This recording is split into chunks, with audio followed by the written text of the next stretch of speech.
Shall I please ask the Wesleyan Symphonic Choir to give us one music as the high table guests get ready to come in?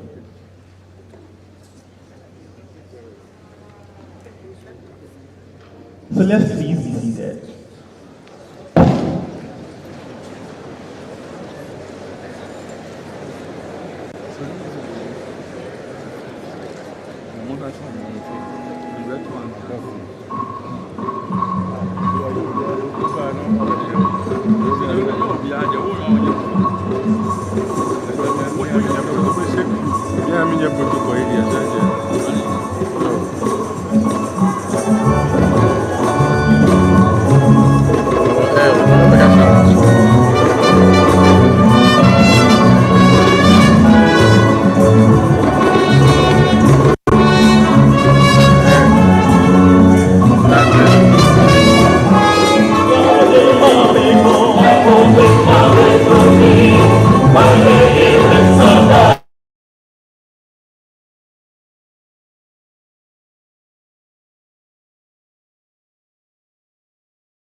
Shall we please be upstanding? The high table guests are ready to come.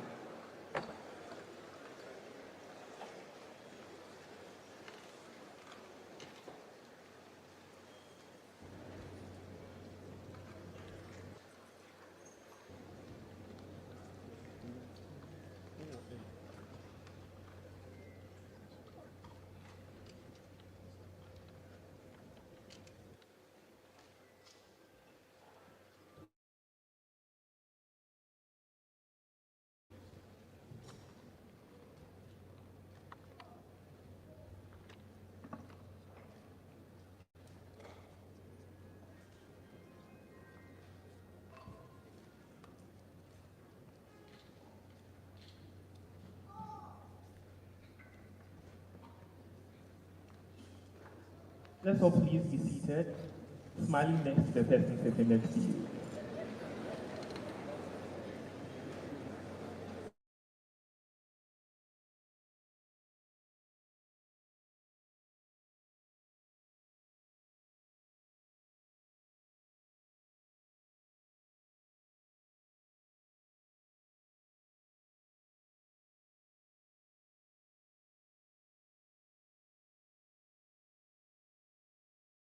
So is the practice of pharmacy. And that is why the Pharmacy Council is endeavoring to level up with this technological advancement by introducing the e-pharmacy platform. Thus, the theme for this year's induction ceremony, digital health interventions in pharmaceutical care delivery, the role of the pharmacist. So you can give a round of applause.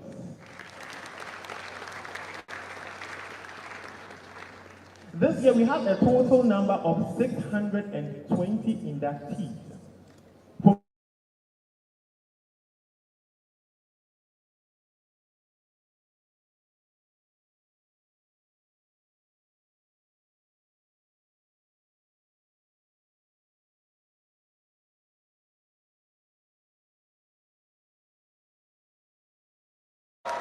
Okay. So by virtue of me being the MC, allow me to be biased because that's my alumni. That's my steward, you know. So we have brothers from the Central University, and we have brothers from the University of Health and Allied Sciences. And we also have graduates from a few graduates from the diaspora. Allow the you they feel their vibe? You they feel their vibe? Okay, all right. And so, with that, I welcome you all once again. My name is Philip Mensa. I'm going to be one of your humble co-MCs, and I'm assisted by...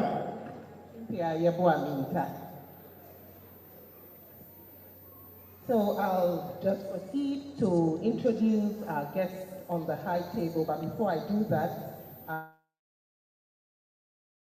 Farm Solomon Mutako to do the opening prayer for us. Please let's welcome Solomon.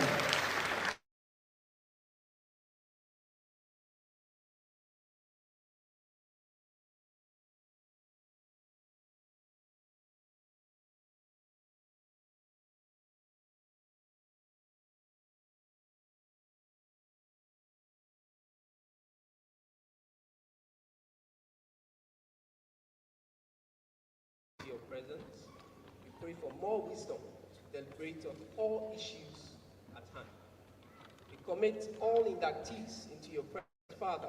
We pray that today marks the beginning of success, the beginning of excellence in their pharmaceutical careers. We thank you for your love, your favor, your mercy, and we pray that you continuously bless us in Jesus' name, and all shall say, Amen. Please, a round of applause for Solomon once again.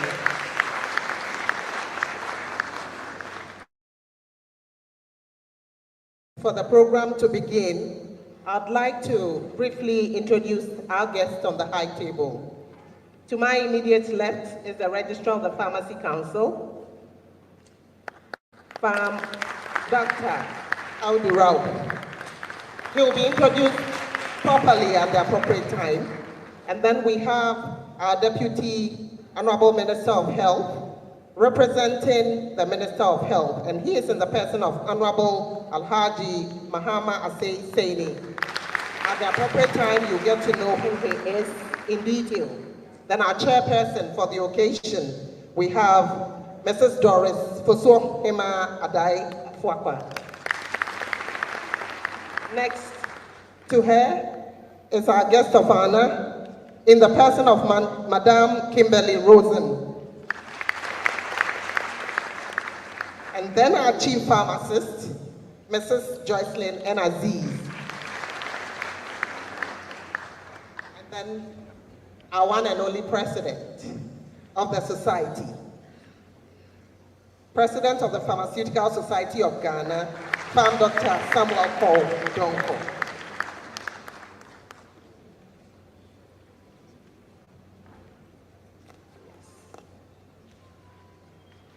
Thank you very much, Madam Cynthia. So now the pleasure is mine to introduce to you the chairperson for today's occasion. Our chairperson for the occasion is Mrs. Doris Fosuhima Adai Afuakwa, a registered pharmacist with over 35 years of practice. She graduated from the Nkrumah University of Science and Technology in 1979 and was entered into the Register of Pharmacists in Ghana in 1980 by the Pharmacy Board, now Pharmacy Council. She worked at Rage Hospital in Accra for a while and left Ghana for Francophone La Côte d'Ivoire and Cameroon, where she worked mainly in the private sector. She returned to Ghana in 1992 and worked at Life Pharma Limited, now New Pharma Limited, a wholesale pharmaceutical company. In the latter part of 1993, she established Daydin Pharmacy, a retail pharmaceutical company located near La General Hospital, Accra. She is an active member of the Pharmaceutical Society of Ghana, PSGH, and has served on many committees of the society. Some of the positions held included Treasurer of the Greater Accra branch of PSGH, National Treasurer of PSGH, Vice Chairman of Ghana Cooperative Pharmaceuticals Limited, member of the building committee of PSGH that spearheaded the movement of officers of PSGH from the Social Advance Center near Teachers Hall to its present location at Bachona. She is a founding member of Lady Pharmacists Association of Ghana, LAPAG, an interest group of PSGH, and served as public relations officer in the group. She is the current chairperson of the governing board of the Pharmacy Council and was appointed such by His Excellency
Medro, the chairperson of the registration committee of the Pharmacy Council.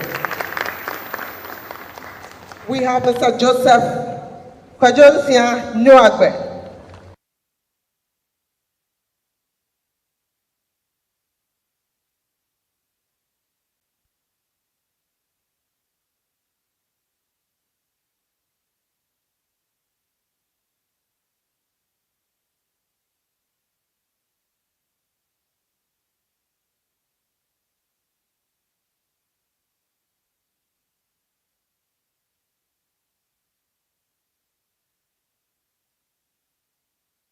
Pharmacy. It's not that clear. Ladies and gentlemen, this will go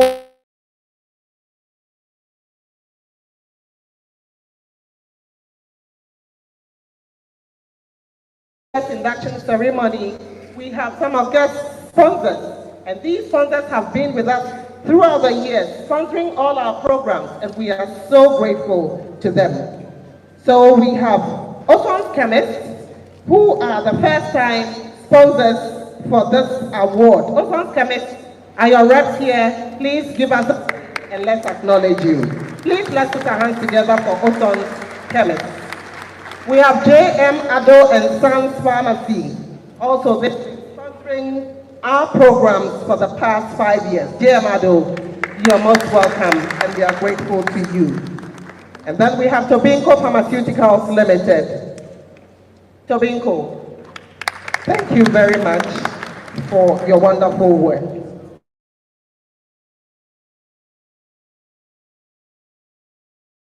Symphonic Choir, and we'll invite them to give us one rendition.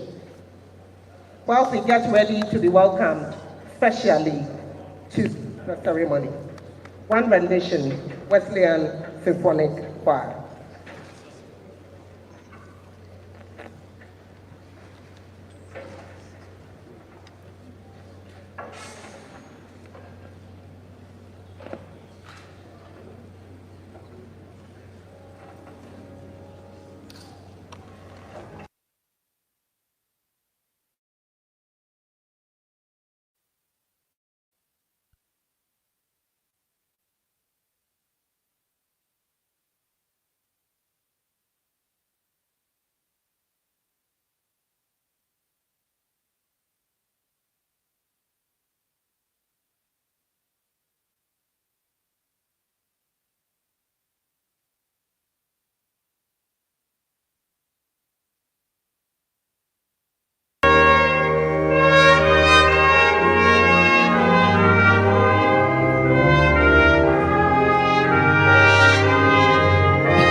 For them, that was so inspiring. Thank you very much, Wesleyan Symphonic. But now,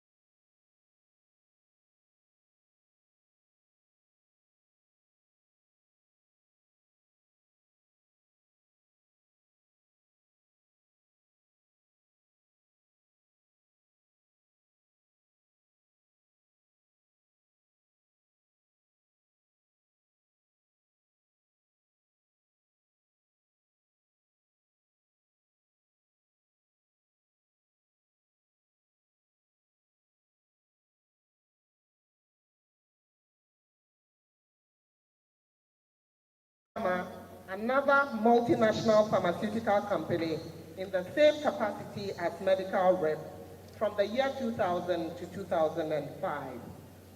He moved into community pharmacy practice.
Of the Governing Board of Pharmacy Council, members of the Governing Board of Pharmacy Council present,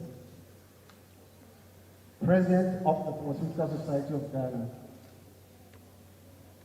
Rector, my sister of Ghana College, is here, I'm sure, and I knew you would be coming. Guests of honor, deans, faculty members of the schools of pharmacy present here, past chairpersons of the governing board, I can see my good friend, senior, smiling here, past registrars, good friend is here, I know you look at me, our hardworking preceptors, invited guests, our distinguished inductees, parents and guardians, friends from the media, ladies and gentlemen, a very good morning to you all. On behalf of the Governing Board and Management of Pharmacy Council, it is my pleasure to welcome you all to this year's induction ceremony of our newly qualified pharmacists. Let me begin by thanking our distinguished guests of honor the minister who is represented here by his deputy to this program. We are equally grateful to our special guest of honor, Ms. Kimberly Rose, Director USAID, Ghana Mission, for accepting our invitation to grace the occasion and to share your thoughts with us as the thematic people. To my wonderful inductees, sure you are around with your parents. You are welcome. I wish to offer my heartfelt congratulations to you for making yourself, your teachers, and your parents proud. Your induction into the area of profession is a recognition of your tireless efforts in accomplishing the rigorous program of pharmacy teaching. It also demonstrates to the whole world that you are now equipped with the knowledge, skills, and expertise necessary to deliver high-quality, patient-centered pharmaceutical care. Madam Chair, ladies and gentlemen, I'm pleased to report that this morning we are inducting into the profession of pharmacy 688 newly qualified pharmacists from 2 months of Ghana's examination, the Ghana Pharmacy Professional Qualifying Examination in July and November last year. We are the product of 2 sets of examinations conducted in July and November.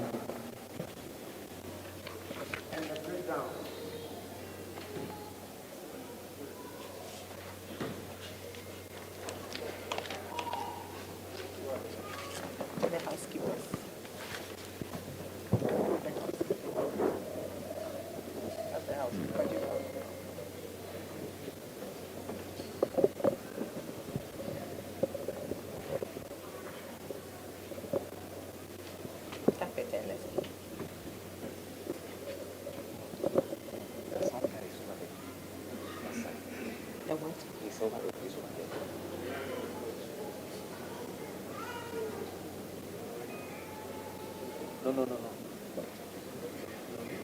What one thing? The sound guy is at it. The sound guy is at the far end. The sound guy is at the far end. The sound guy is at the back.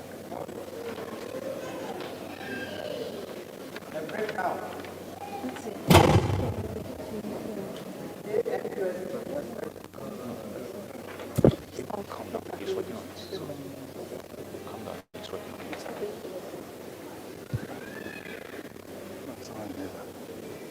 I'm updating mixer framework. It is just proceed.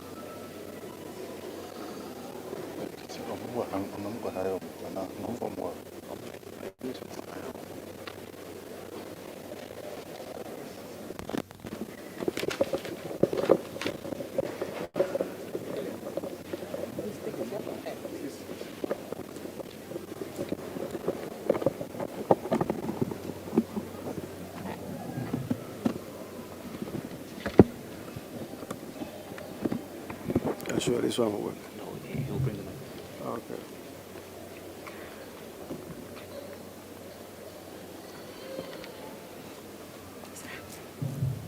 Good. We take off where we left. The breakdown of the inductees per the universities attended are as follows.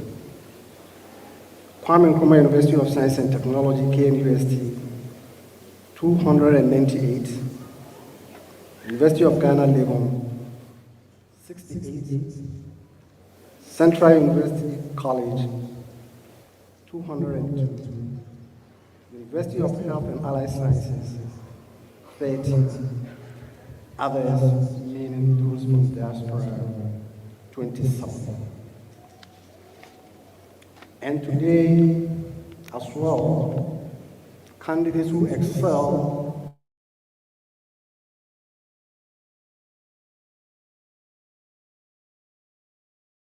Okran Award will be awarded accordingly. It is gratifying to note that in both examinations, more than 90% of the students passed. This represents a significant improvement. This represents a significant improvement in the pass rate by 10 percentage points from the 2021 pass rate. Congratulations to your brilliant performance. I would also like us to appreciate our lecturers, preceptors, and all our trainers for their hard work and sacrifice that continue to ensure that we turn out high-quality pharmacists.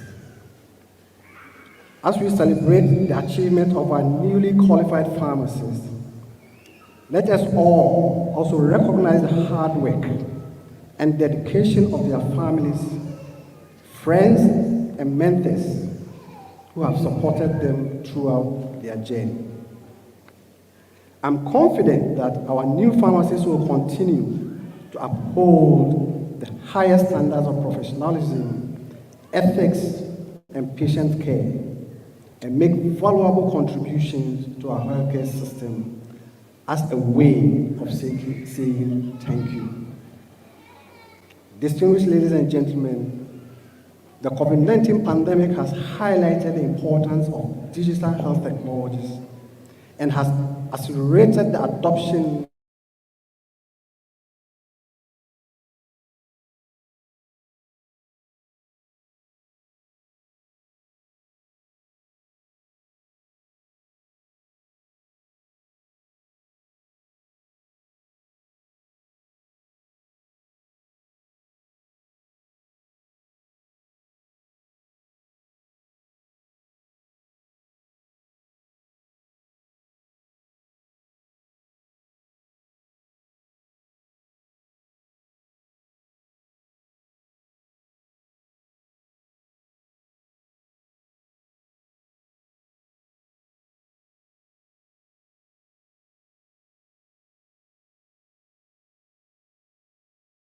mentions in pharmaceutical care delivery the role of the pharmacist. What then?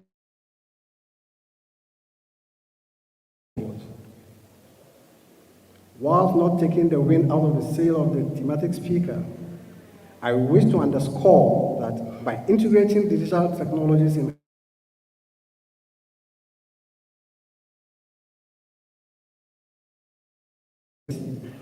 reduce healthcare costs and enhance patient outcome. As medical technology change,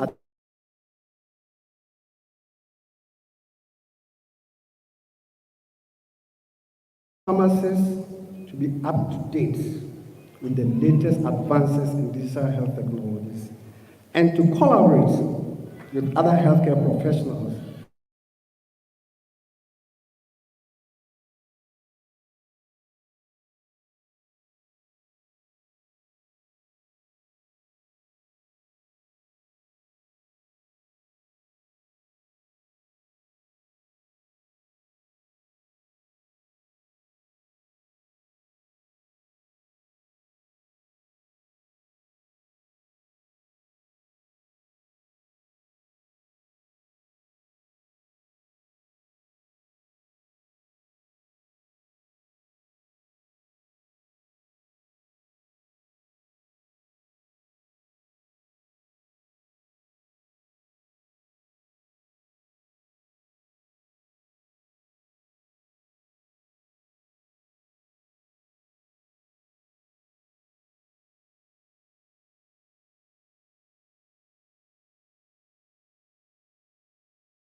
And I would like to entreat those who are compiling the protocol list for me, please write clearly, especially with the titles, so that we get it right. As I'm about to make this correction, my mind is drawn to a day when a gentleman walked into the pharmacy with a handwritten note on a piece of paper. And so he stood there and read the note. Please, I want to buy calcium sanders. And I believe we all know what he wanted. It's calcium with vitamin C made by Sandoz. And the wife had written Sanders, so he came to mention calcium Sanders. So please, when you're writing, write so clearly for me so that I don't make a mistake upstage here. By this, I want us all to acknowledge Chief Superintendent of Police, Reverend Dr. Thomas Opoku Dakwa, who is in charge of the police hospital chemist. Chief Soup, please give us a wave. Thank you very much. And sorry for the initial flaw there.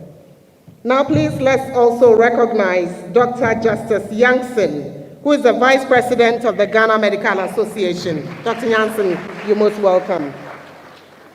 Superintendent Ajekum, Director of Dispensary. I don't know, yes. Welcome, Soup. Now let me acknowledge all the staff of Pharmacy Council. We have all our regional managers, heads of departments, and all staff of Pharmacy Council. They are the people in blue. Please give us a wave. Thank you for your hard work and for keeping council and making council what it is. DSP Kwame Owusu, Chief Technician, Police Hospital. Please, if you are here, give us a wave. ASP Bafin Rudolph, Clinical, oh my goodness. ASP Dr. Cyprian Edu Enim, he's also here from the police hospital. And ASP Mariam Ewua, please give us a wave, you're most welcome. We have ASP Dr. Ellen Sam, who is also here with us. Dr. Sam, please give us a wave. Thank you. We have Dr. Ama Nkansa, and the famous Auntie Ama, as we all know her. We have, thank you for that loud round of applause for Dr. Ama Nkansa. Dr. Christina Osei Asari from Central University. She's the acting dean. Professor Baba S. Mohammed, UDS, the dean of the school. And we have Dr. Robert Inkum from Cape Coast Teaching Hospital with us. Thank you very much. We'll continue to do this as and when the program rolls. Now, I'd like to invite a special person into our midst to give us a speech, and he is the president of the Pharmaceutical Society of Ghana. His farm, Samuel Kordonko, and he's a chief executive officer and chairman of Cedar Point Chemists Limited, a wholesale and retail pharmaceutical company located in Accra, Abelinkwe. Farm Sam Donko holds a Bachelor of Pharmacy degree from KNUST, Kumasi, and an Executive Master's in Business Administration, MBA, from the University of Ghana Business School. He also pursued a Doctor of Pharmacy degree at the University of Ghana, and also attended leadership and management programs at the University of Witwatersrand, Johannesburg, South Africa. I hope this is not a calcium Sanders case. He was the country and the regional manager at Roche Pharma, a Swiss pharmaceutical company from 2001 to 11, covering English West Africa and Southern Africa with a wealth of experience in pharmaceutical marketing. He was also a member of the management team of Roche Sub-Saharan Africa, Direct Markets, and served as an African representative on the Roche Footprint Project with IMS International. He was the president of Pharmaceutical Importers and Wholesalers Association, PIWA, from 2016 to 2020, president of the Pharmacy Business Executives Association of Ghana, and business, and a standing executive committee member of the Pharmaceutical Society from 2011 to 2017, and also a member of the National Executive Committee of Ghana National Chamber of Pharmacy from 2015 to 2020.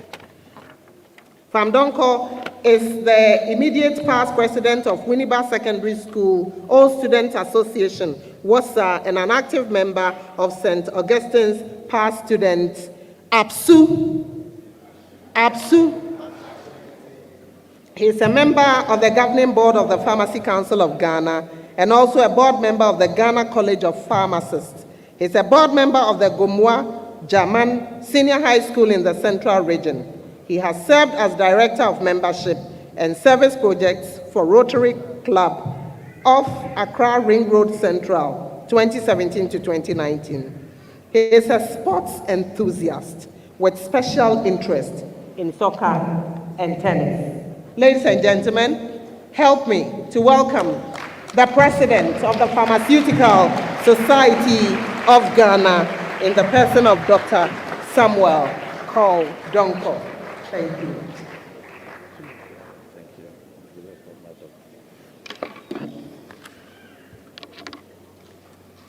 Thank you, Cynthia, for all those nice words, nice and very lengthy words about me. Madam Chairperson, Pharmacist Mrs. Doris Fusuhima Adayafakwa, Chairperson of the Pharmacy Council, our guest of honor, Alhaji Mahama Aseseni, Deputy Minister of Health, representing our able Minister of Health, and our guest speaker, Ms. Kimberly Rosen, Director of USAID Ghana Mission, all lecturers and deans of the various pharmacy schools, the governing board members of the Pharmaceutical Society of Ghana, standing executive committee members of the Pharmaceutical Society of Ghana, governing board members of the Pharmacy Council, governing board members of the Ghana College of Pharmacists, and all fellows and members of the Pharmaceutical Society of Ghana who are here with us today. All other protocols observed. Indeed, I would want to say that Pharmaceutical Society of Ghana welcome everyone to this very special occasion. I will set the ball rolling by congratulating and welcoming all of you, especially our newly qualified registered pharmacists, into this noble and honorable profession called pharmacy. I am very excited to call you colleagues of this honorable profession as we discharge our professional obligations to the utmost satisfaction of our patients and clients. As the president of the Pharmaceutical Society of Ghana, I will be interacting with you on many other occasions apart from today. And indeed, these interactions will begin from today, where we'll have an orientation program for you right after the induction. So please, all of you here, endeavor to stay on for the orientation program right after the induction. And we can guarantee that we'll give you very good refreshment after that as well. Ladies and gentlemen, by virtue of the Section 9 of the Pharmacy and Drug Act 1961, the Act 64, every person registered as pharmacist in Ghana automatically becomes a member of the Pharmaceutical Society of Ghana and is designated as MPSGH by the Professional Bodies Registration Act 1973. PSGH is the registered, recognized professional body for pharmacists, and to practice pharmacy in Ghana, you have to be a member of the Pharmaceutical Society of Ghana. Ladies and gentlemen, today that you are being inducted into this noble profession, let this honorable designation, MPSGH, show on your business cards. The Pharmaceutical Society of Ghana remains the only legally and professionally recognized association of all pharmacists in Ghana. Being a member of this society is generally seen as an indicator of integrity, ethics, trust, and expertise. The PSGH has been at the forefront of advocacy and have brought the profession this far. The profession you are entering into wouldn't have been what it is today had it not been for the Pharmaceutical Society of Ghana. And at this time, I would want all of you to recognize that all our past leaders who helped bring this profession for you to happily join, we need to always recognize and give them the needed commendation. It will be your turn soon to also be part of the Pharmaceutical Society of Ghana leadership. And always remember, our primary focus at Pharmaceutical Society of Ghana is advocacy to take the profession to the best of height. We would want to improve our profession. We would want it to remain one of the best professions in the world. And it is not just in Ghana. Worldwide, everywhere you go, you should be proud to belong to the profession of pharmacy. And today, I must admit, you should be proud of yourself that you are being admitted into this noble and honorable profession, pharmacy. But my piece of advice to you will be one, this profession is now a patient-centered practice. You have been inducted into the profession at a time when the practice is shifting, if it has not shifted, from product-centered to a more patient-centered one. When we were in school, we were told that a pharmacist is supposed to be custodian of medicines. So we pride ourselves being the owners of medicines. But in today's world, we no longer call ourselves custodians of medicines. Why? Because now we see ourselves as being more patient-cared, and therefore we would want to say that we are the experts in pharmaceutical knowledge. We are the experts in provision of pharmaceutical services. Pharmaceutical care is therefore our obligation, and ultimately we want to deliver the best of it to our patients. Whichever area you choose to practice, always remember that the ultimate beneficiary of your professional duties is to the patient. And for that reason, you will need to be a lifelong learner. As pharmacists, you have a duty to maintain and improve upon your competence, knowledge, and abilities, especially as new medications, devices, and technologies become available, and as health information advances. In an ever-changing world, you'll be required to continuously embrace new behaviors and adjust your practices towards emerging rules in patient care. Self-learning and continuous professional development should be part of your lifestyle. You are not done with education. You are now going to learn more. The motivation to engage in CPD should not be merely to earn credit points, but as seen as a lifestyle of enhancing your competencies. Colleagues, I want to remind you that the world is becoming more and more competitive, yet full of opportunities.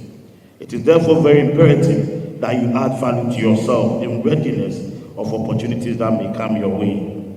Beyond the 6 traditional practice areas of pharmacy, which are the community pharmacy, industrial pharmacy, hospital pharmacy, regulation, academia and research, and finally marketing, there are other areas worth considering as you come out.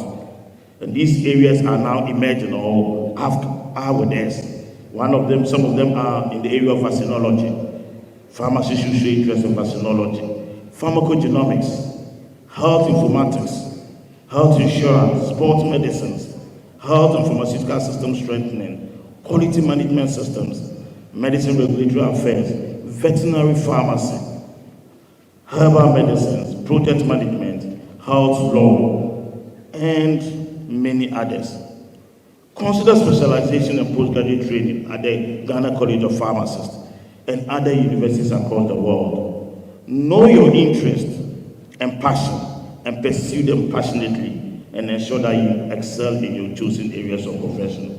At this time of your career, you should identify where you would want to practice and where you think you have the passion and where you believe you would excel. If you believe it is for you to be excellent in the field of medical representation, go for it.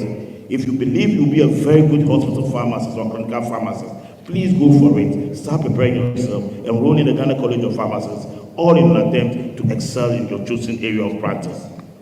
If your interest is also in drug formulation, follow it. Don't give up. You can become an industrial pharmacist and be able to do the needed formulations. If it's herbal medicine, you can become a herbal pharmacist by applying your pharmacognosy diligently. Artificial intelligence is also here with us, and its application to health and pharmacy practice is going to evolve. And how ready are you for it? If you are not yet ready, then colleagues, please get yourself in preparedness for it because it is here with us and it will be applied to the profession. These digital health technologies, which in pharmaceutical care delivery, which is the theme of today's induction ceremony, will require all of you to continuously improve yourself, continuously learn in order to enhance your skills and competences.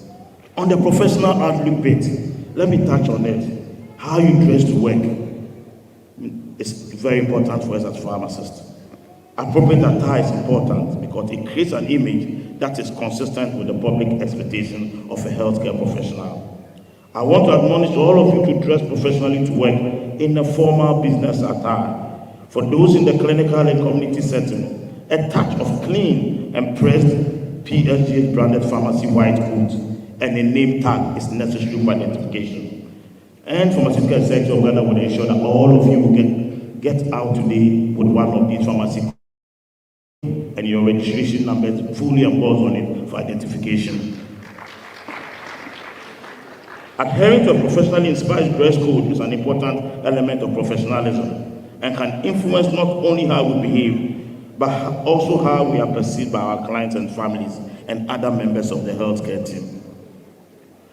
Finally, I would also want to admonish you that you need to be good citizens, not just spectators. As pharmacists, it is required of you to be good citizens and uphold and defend the laws of the nation. Keep yourself informed of laws that govern your practice and medicine in general, including other relevant laws pertaining to sanitation, tax, health, and safety. It is important for you to note that for you to renew your license and to practice as pharmacist, you need to get the tax clearance certificate at the end of every year by Ghana Revenue Authority. This is a law. And at this stage, as you start earning revenue, as you start making some good income from your local services, try and keep notice of all of them because you need to file your tax returns at the end of the year in order for you to be able to renew your license. This is a law. It's not coming from Pharmacy Council. It's not coming from Pharmaceutical Society of Ghana. Be good citizens and comply with the laws of the land. Let me caution that the Pharmaceutical Society of Ghana and the Pharmacy Council frowns on pharmacists who hang your licenses in facilities and work in absentia, especially without making any arrangement for other pharmacists to cover your absence, what we call local pharmacists. It is therefore vital that wherever Class A and B medicines are dispensed, a pharmacist is available to oversee operations. You need to support and cooperate with the enforcement authorities. You should not engage in any activity that will bring the profession into disrepute, and you should expose without fear or favor illegal or unethical conduct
Abutiate,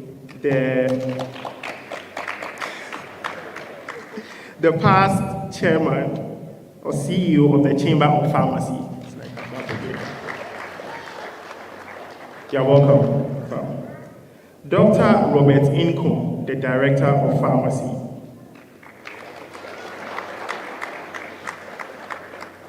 Dr. Joycelyn Aziz, the Chief Pharmacist of the Ministry of Health.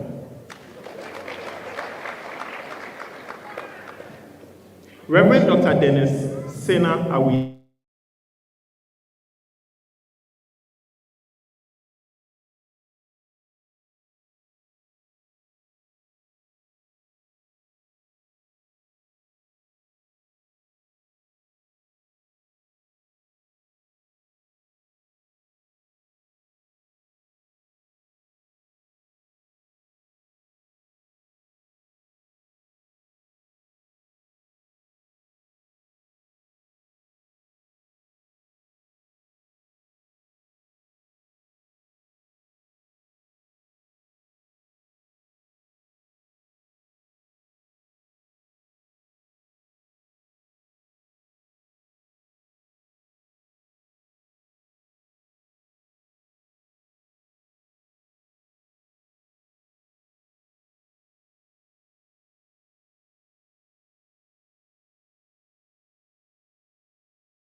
thank you very much, Dr. Chris.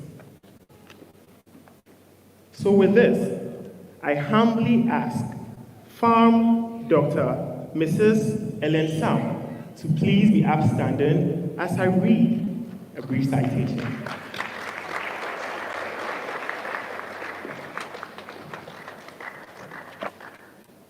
Citation for ACP Farm Dr. Ellen Adubia Sam. Preceptor of the Year award. Focused hard work is the real key to success. Keep your eyes on the goal and just keep taking the next step towards completing it. If you aren't sure which way to do something, do it both ways and see which works better. John Carmack. ACP Dr. Mrs. Ellen Adubia-Sam is a clinical pharmacist extraordinaire who has spent 23 years of her career training and grooming pharmacy interns. She is smart, devoted, resilient, passionate, confident, disciplined, and ambitious. She believes in excellence and encourages others to gain mastery in their fields of endeavor. A proud product of Wesley Girls High School. I'll take it again for you. A proud product of Wesley Girls High School. She holds a B.Pharm, MSc Clinical Pharmacy, and PharmD from the Kwame Nkrumah University of Science and Technology, where she has been an adjunct lecturer for about 10 years. She also holds a postgraduate diploma with distinction in clinical pharmacy from the Robert Gordon University of Aberdeen, Scotland, and is a fellow of the Ghana College of Pharmacy. She has served and continues to serve on several boards and committees. A few are listed below. She was the board chair of Africa Malaria and Media Research Network from 2015 to 2020. A board member of the Ghana Police Hospital. A board member of the Ghana Police Hospital Board, 2017 till date. A member of the QMC, I think I'm having a sandals issue here.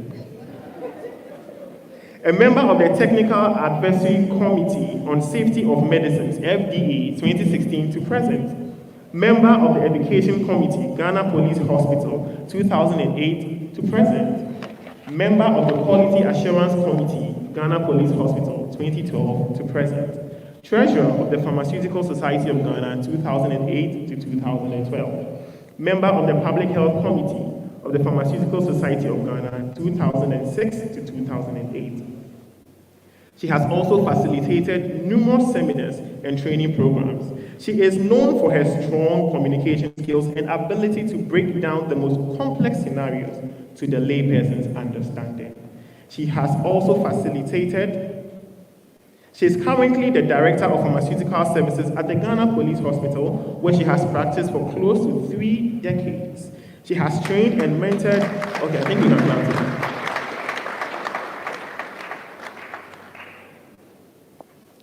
She is currently the Director of Pharmaceutical Services at the Ghana Police Hospital, where she has practiced for close to 3 decades. She has trained and mentored hundreds of interns for 23 years. Her commitment to the training made the police hospital one of the best centers for training pharmacy interns in Ghana. All the pharmacy interns who have passed through her hands can attest to this. The following are some of her favorite quotes to pharmacy interns over the years. You check, cross-check, and recheck. 2 things. Either you learn or I sack you from the internship program. Submission time is 8 a.m. on the dot, and I mean on the dot. Discipline is the name of the game. When I come in, the door closes. No excuses for late submission. The more you do, the better you become. Please, let's give a round of applause for ACP.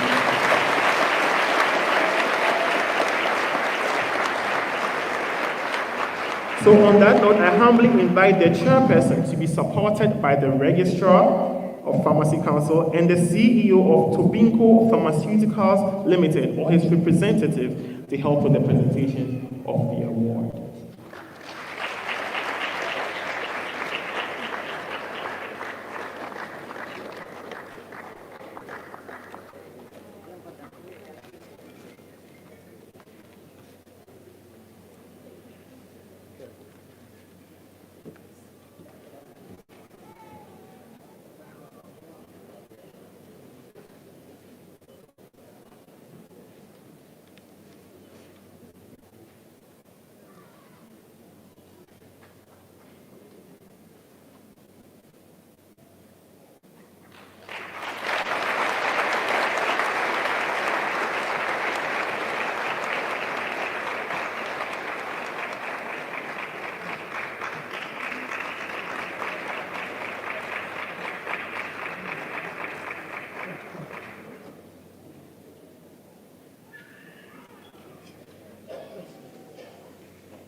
Can we please do it one more time for them?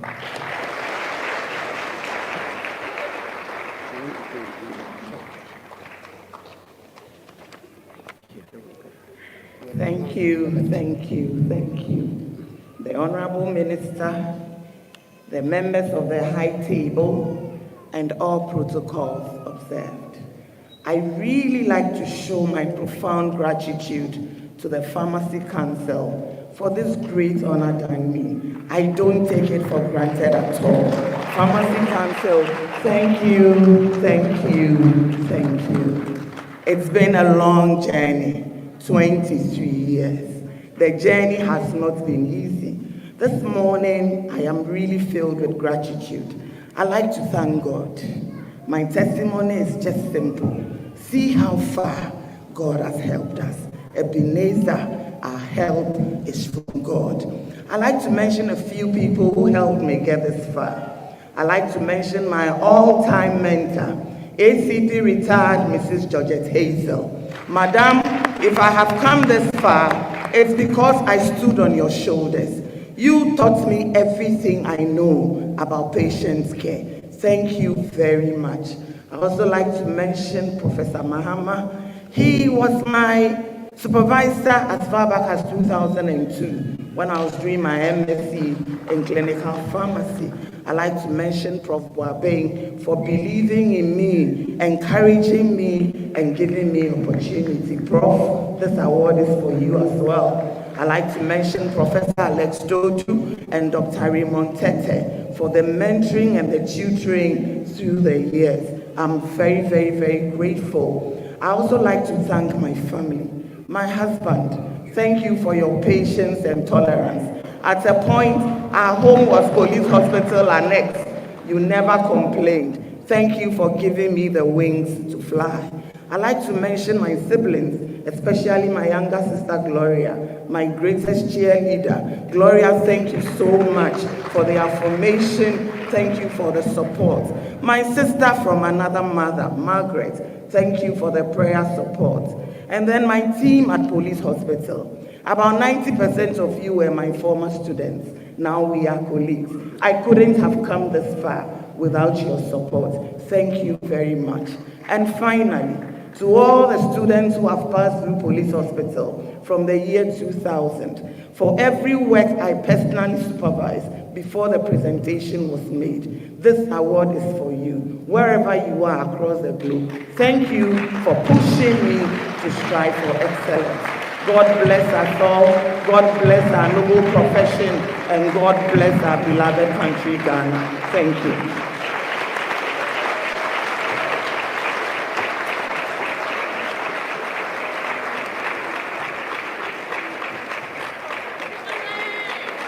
Thank you so much. Thank you so much. If she hasn't taken her seat yet, I believe we can do it better.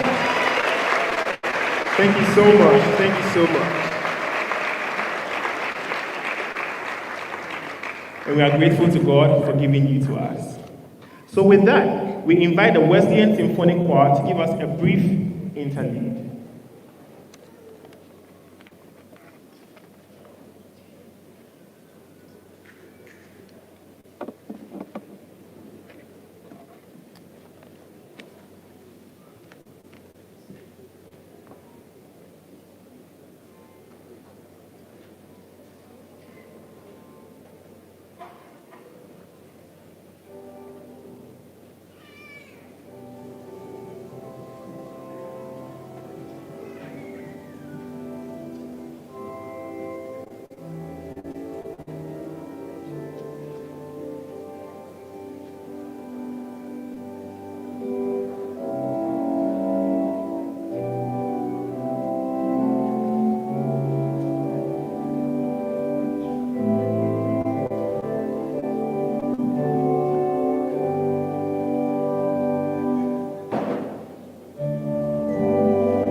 Thank you very much, Wesleyan Symphonic Choir, for that beautiful interlude. So please, we continue to acknowledge these persons. Mr. Kwesi Poku Boateng, Director of USB.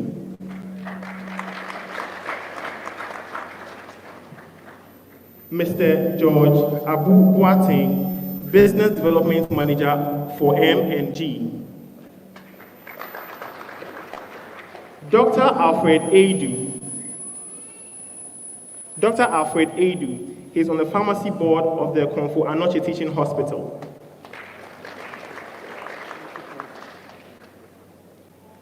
Dr. Jawad Saleh, he's the head of pharmacy, New York. Madam Victoria Bediako, P&T Pharmacy. Dr. Mark Dredozi, Director of Pharmacy for the International Maritime Hospital. Dr. Berima Afrani, the Dean of Faculty of Pharmacy for Entrance University. Dr. C. Asamoah Boateng, Senior Assistant Registrar of the Kwame Nkrumah University of Science and Technology. Professor T.C. Fletcher, the Dean of the School of Pharmacy for UHAS. Mr. Mante Stephen, the CEO of the Empire of Zoe. And Mr. Joseph Tiasi, Specialist Pharmacist of the Greater Accra Regional Hospital.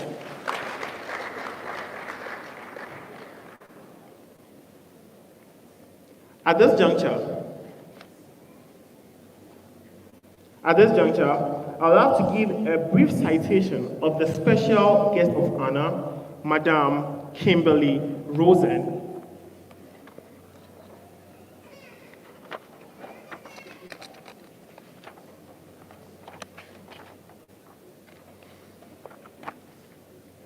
A brief citation on Madame Kimberly Rosen, the Mission Director of USAID Ghana. She currently serves as USAID's Mission Director for the bilateral program to Ghana. Previously, she served as the Deputy Assistant Administrator in the Development, Democracy and Innovation Bureau, DDI, and oversaw one of its largest and most diverse portfolios, the Local, Faith and Transformative Partnership Hub and Innovation, Technology and Research Hub. Prior to the DDI Bureau, she served as Deputy Assistant Administrator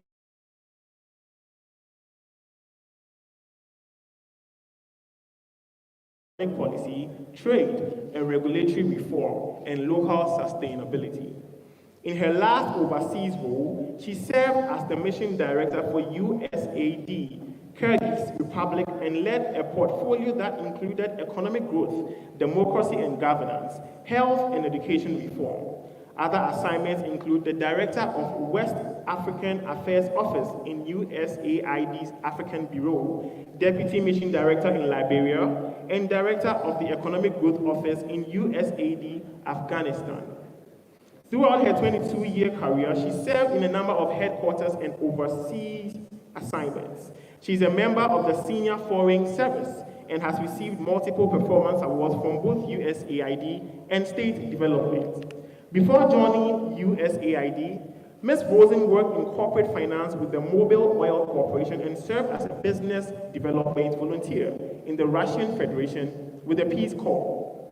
She has degrees in Commerce and Engineering Sciences and Finance MBA from Drexel University and International and Public Affairs from Columbia University. With a round of applause, ladies and gentlemen, shall we welcome Ms. Kimberly Rosen to give her address. Thank you.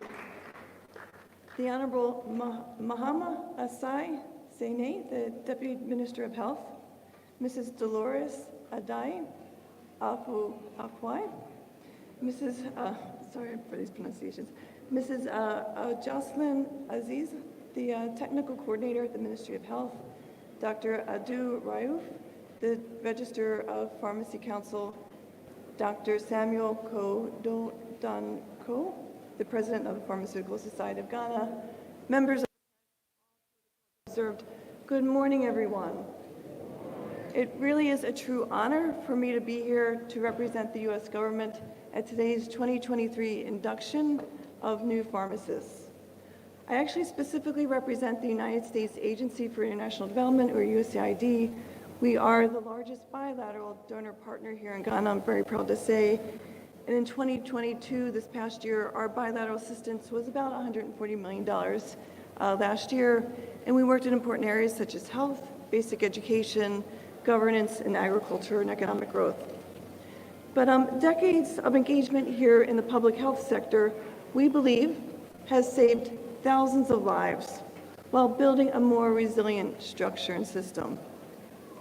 And that health infrastructure includes the strengthening of training and the professional development for health professionals like yourself as new pharmacists. And so today, we're gathered today by a common goal, which is to ensure the safety, the quality, and the efficacy of pharmaceutical products to improve health outcomes for all Ghanaians. USAID and private providers. The pharmaceutical industry is the backbone of a strong healthcare system. Since 2009, USAID has worked closely with the Food and Drugs Authority, or the FDA, to strengthen its quality assurance and quality control systems, and to guarantee the safety and quality of medicines, foods, and other biological products. We continue to support the FDA to conduct post-marketing surveillance, to identify and take regulatory action to rid the market of substandard and falsified medicines.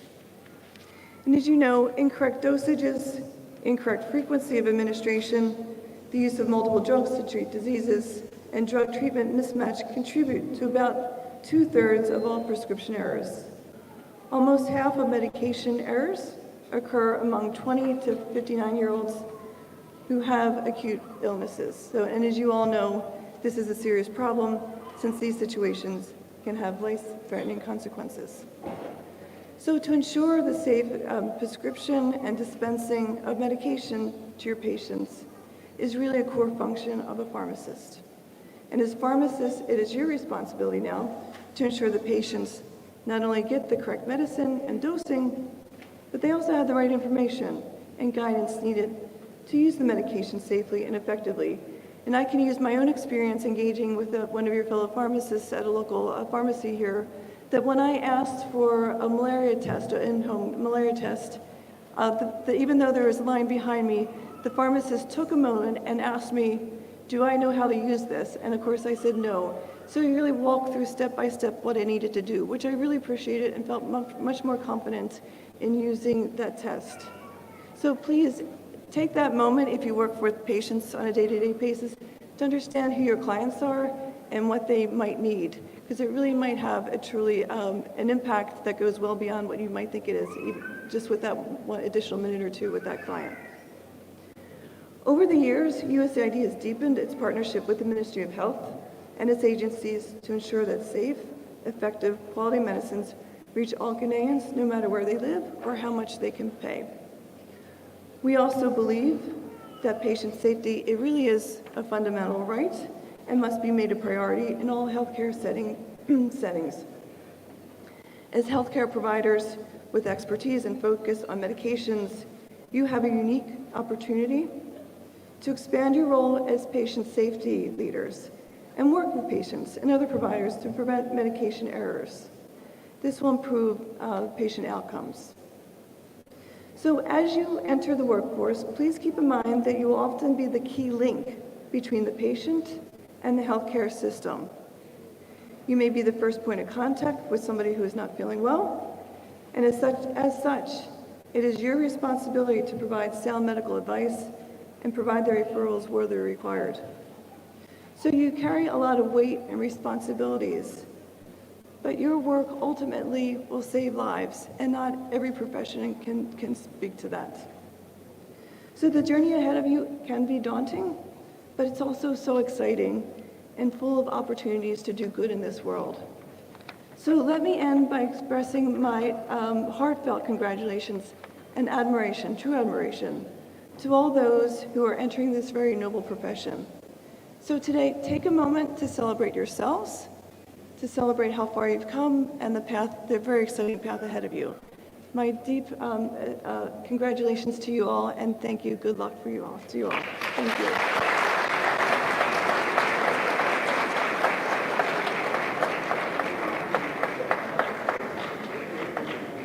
Thank you, Madam Kimberly.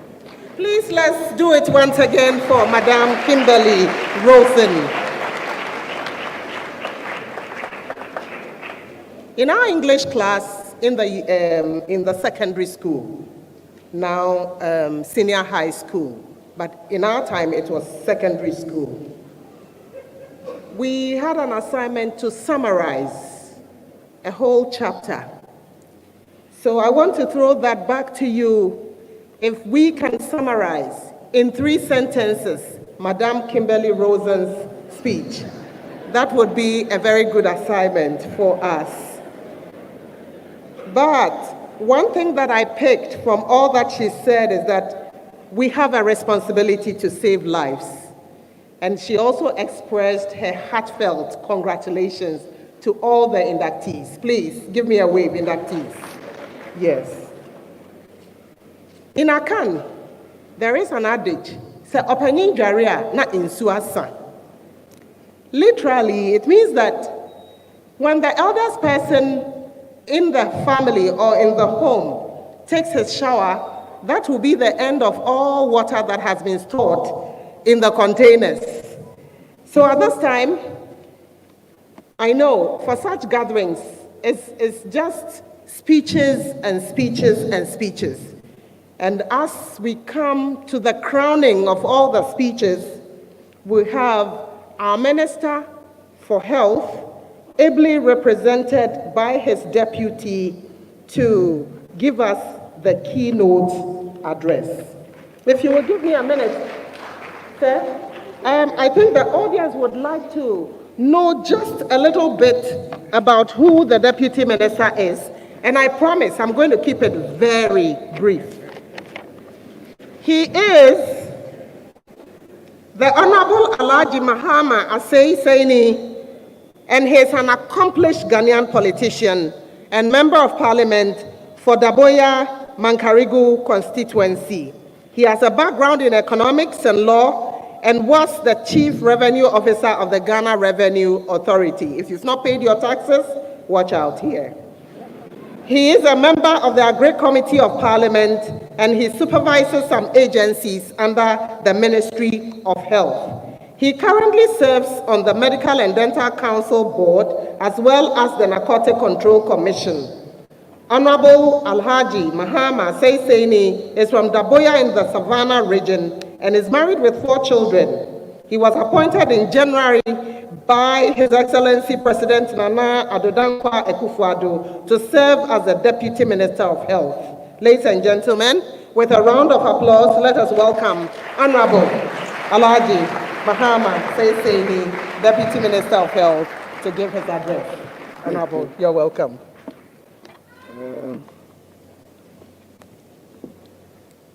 I think we need to clap hands for this occasion. It's a very important occasion.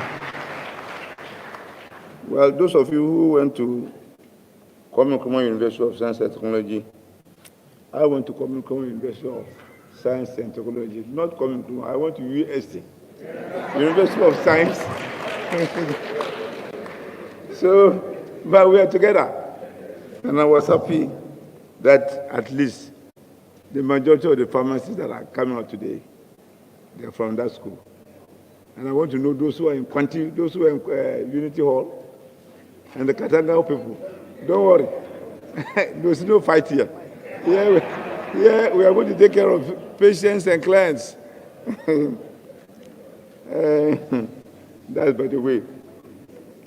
Madam Chairperson, members of the governing board of the Pharmacy Council, the special guests of Ghana, the Register Pharmacy Council, Register and CEOs of sister regulatory bodies, the Director of Pharmaceutical Services, Ministry of Health, the Directors of the Ministry of Health, those who are present here, the President of the Pharmaceutical Society of Ghana, the Chairman, President, and Rector of the Ghana College of Pharmacists, the representatives of sister colleges, officers of the Pharmacy Council, inductees and their families, the media, ladies and gentlemen. It is a special honor and a privilege to be part of today's induction ceremony of newly qualified and registered pharmacists to be delivered and to deliver the keynote address on this memorial occasion. It also gives me great joy to welcome another group of newly qualified pharmacists into the health sector to beef up the limited numbers of health professionals in providing quality pharmaceutical services in Ghana.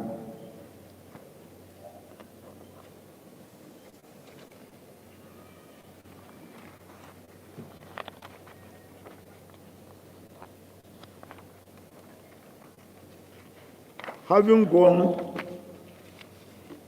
through long and audacious period of training over many years, you have the right to view this occasion as one of the high points in your professional career. On behalf of the ministry, I take this opportunity to invite all gathered here to join me to congratulate all our newly qualified pharmacists, as well as the parents and guardians for this achievement. Madam Chairperson, distinguished guests, ladies and gentlemen, the theme for today's gathering, digital health interventions in pharmaceutical care delivery, the role of the pharmacist, is one that I deem most appropriate in this new world order where digitalization is seeking to improve every aspect of our lives. The accelerated development in digital space requires all stakeholders to be interested and to join this new innovation in order not to be left behind. The pharmacy profession, ladies and gentlemen, cannot therefore sit idle, but must reflect on the critical role they perform in the welfare team and ensure that their roles are in tune with contemporary technological advancement. The vision of government is to ensure that all government business processes are digitalized, to ensure that Ghanaian public are able to access government business without any hindrance. This is evident in the government digitalization agenda, which is being driven by the Vice President, His Excellency, Dr. Mahmoud Bawumia. Madam Chairperson, distinguished guests, ladies and gentlemen, the launch of the e-pharmacy policy by the Vice President a few years ago set the tone for the pharmaceutical industry to take up the mantle and move pharmaceutical care delivery to a new level. This is a level where the role and expertise of pharmacists could be readily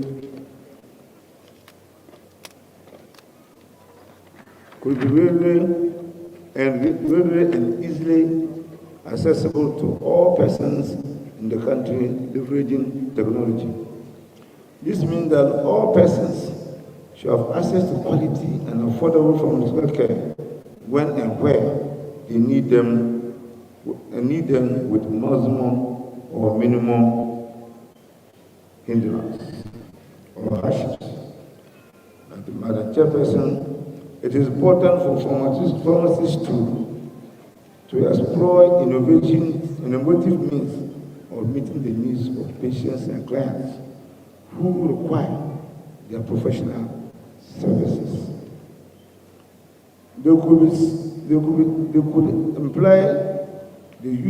This could imply the use of innovative ways of meeting patient and client needs using technology.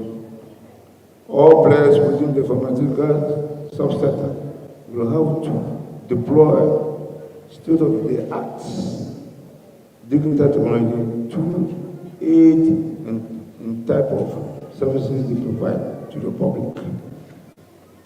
A pharmacist must lead the digital technology derived in their various institutions, be it government, quasi-government, or private. The digital world has taught and brought services close to the people in all aspects of life. And pharmaceutical services can also use such tools to provide services and knowledge. In medicines in the digital world. Let us not forget that technology has permeated several sectors and several aspects of our everyday lives, including transportation, financial transactions, learning and education, security, among others. As professionals, the roles the play as pharmacists will require us to have an in-depth knowledge in the digital space to be able to function well and better serve the pharmaceutical needs of our patients and clients. Technology is transcending research, and as we incorporate technology in our works as pharmacists, we may be able to generate the needed data which will fit into the national statistics on health to make the impact that pharmacists make in the communities. Madam Chairperson, industry is now developing new active pharmaceutical molecules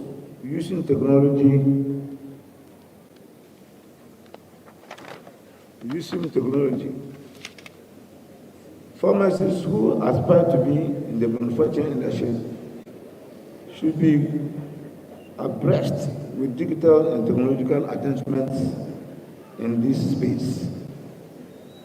I encourage the inclusion of all professional pharmacist practice groups and are wished to impact efficiency in pharmaceutical service delivery and urge you all to contribute your quota to the development of the pharmacy profession and the nation Ghana as a whole to enable us to achieve our goals of universal health coverage.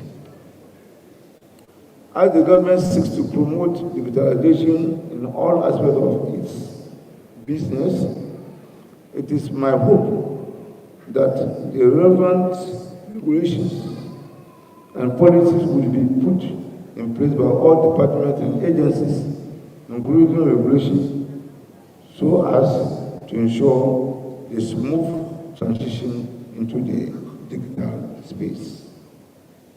When all stakeholders play their role effectively and efficiently, we will all achieve the aim of ensuring that our clients have access to quality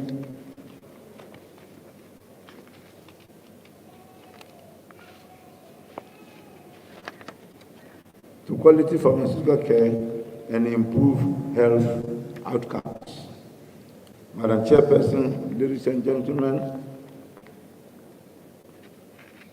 I hereby entreat all stakeholders to collaborate effectively to ensure that the pharmaceutical industry leverages technology in their various roles, be it academia, research, manufacturing, hospital, or private community practice, to ensure that the role they play remains relevant to the people they serve. I would like to conclude by encouraging the inductees to show keen interest in technological advancement happening globally and locally within the pharmaceutical industry, and be informed adequately to us so as to not be left out. I wish the best. I wish you the best in your chosen career, and never cease to embrace technology in all that you do.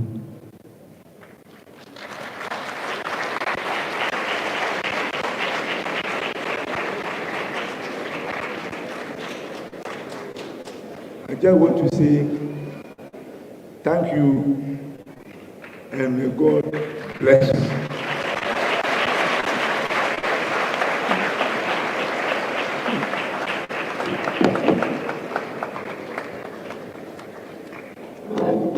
And we say a big amen to that. Thank you very much, Honorable. Thank you so much. Now we've come to the climax of today's ceremony, and that is the swearing of the oath. Ladies and gentlemen, I want us all to acknowledge and appreciate that all inductees will swear this oath both orally as the chairman administers it, and you would also sign the form that has been given to you. So you are swearing the oath in two forms, orally and in written form. And that is why I would urge you to take it very seriously, because this is where you swear the oath. Now, I would want you to note that the oath is on page 24 of the brochure. So after we've done everything, all inductees, make sure you sign your portion, and then you hand it over at the registration desk. Before I invite the chairman to administer the oath, I want us to listen to the essence of this oath. And the oath is called the Apothecary's Oath. The Apothecary's Oath is a solemn promise. Please, inductees, be all ears and listen to the essence of the oath, because this is the climax of today's ceremony. The Apothecary's Oath is a solemn promise, usually invoking a divine witness, in this case God, regarding your future acts or behavior as a pharmacist. The first acts implying the fairness and good behavior in a profession and life was an ethical ground that was later reinforced by swearing an oath when taking the position as a pharmacist or apothecary. It is focused on religious and personal values and based on traditional professional principles of pharmacy practice, such as dignity, confidentiality, faithfulness, and integrity. It is a pact between you as a pharmacist and the general public or patient, with God as a witness, and must serve as a reminder to you in your practicing lives that you pledged before God to put service to mankind first. This is the essence of the oath you are about to swear. I would at this time invite the chairperson to administer the oath. All inductees, please be upstanding and put your right hand on your left breast as you take or swear the oath. Thank you, ma'am.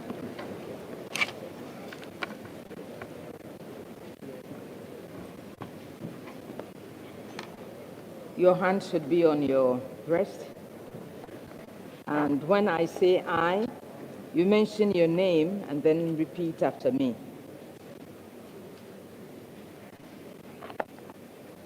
I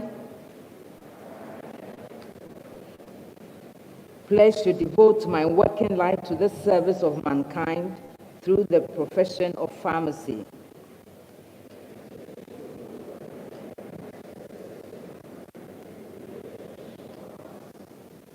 Will consider the welfare of humanity and relief of human suffering my primary concerns.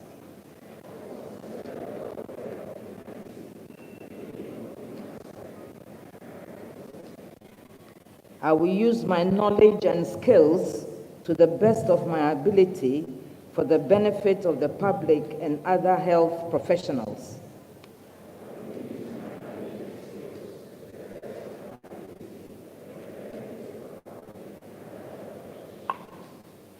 I will endeavor to keep abreast with developments and maintain professional competence.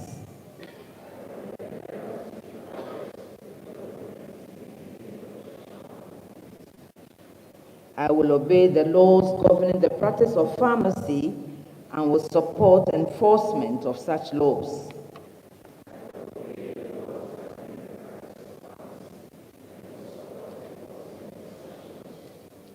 I will maintain the highest standards of moral and ethical conduct, as will uphold the dignity of the profession of pharmacy.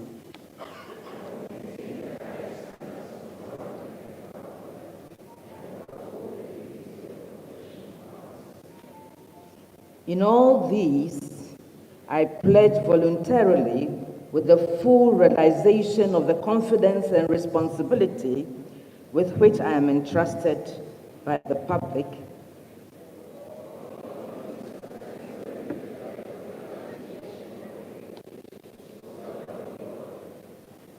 So help me God. Congratulations.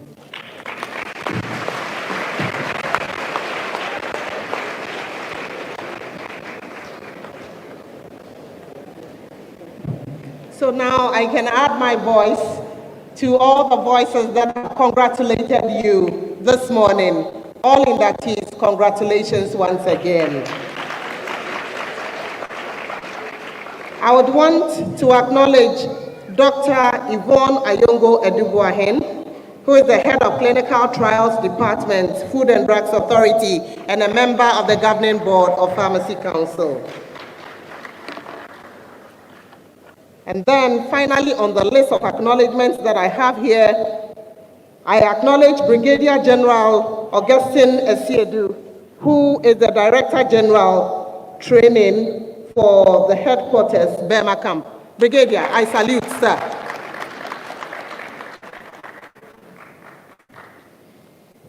Now this time we would want to acknowledge the inductees, as we mentioned their names, row by row, so that, yeah. So if you hear your name, please be upstanding.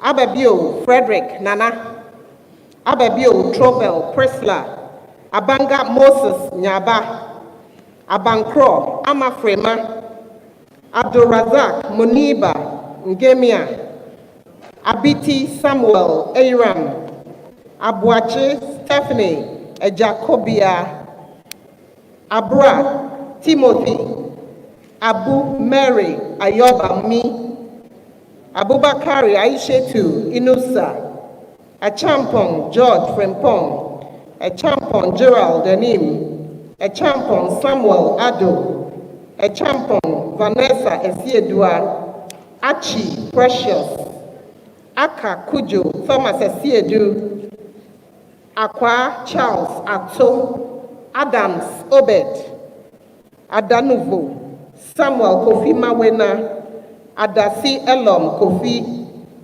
Ado Daniel, and Ado Eric Osei Akwesi.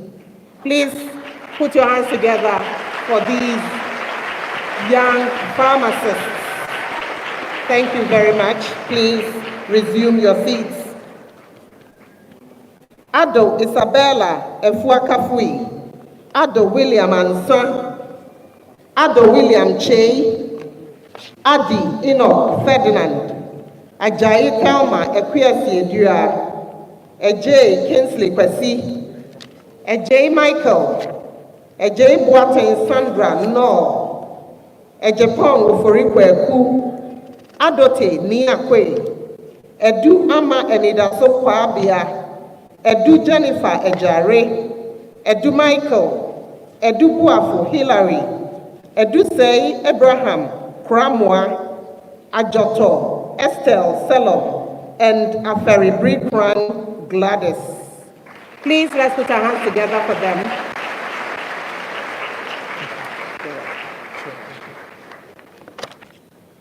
So we continue with the names.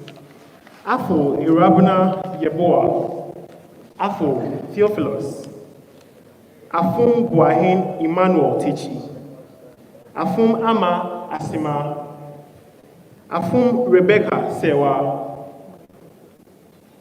Afikra Isaac Aseidu, Afuakwa Eliza Now, Afram Tracy Dakwa, Afrane Randy, Efrifa Thomas Akwesi, Efriye Emanuela Menta, Aglam, Agamlo Nancy, Agbehia Jimaima, Agbematu Daniela Elo, Agbenohevi Selo Kojo Kuma, Agbenyon Francisca Ewenam, Aguado Kevin Seyram Kufi, and Agrifin Mildred Mami Abba. Please let's put our hands together for them. Kindly resume your seats. Ago Mercy Yongo, Ejapon Eugene, Ajekum Samuel, Ajiman Emmanuel Ayite, Ajiman Lydia Prempe, Ajiman Nana Ifia Sewa, Ajiman Felix Martin, Ajiman Georgina Owusu, Ajiman Marcos Wache, Ahiaba Sarah Mawena, Ahunto Comfort Ami, Akai Abuna Benua,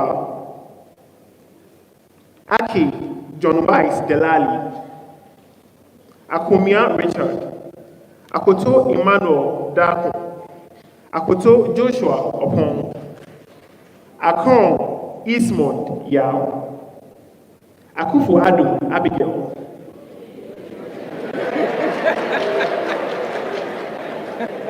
I was just waiting for that reaction. Akunye William Akumbas, Alatiga Martina Akuka, Al-Hassan Hiat, Al-Hassan Samira Mina, Ali N. Nia Muhammad Sabiku, and Aloni Aguaba Esther. Please let's put our hands together for them.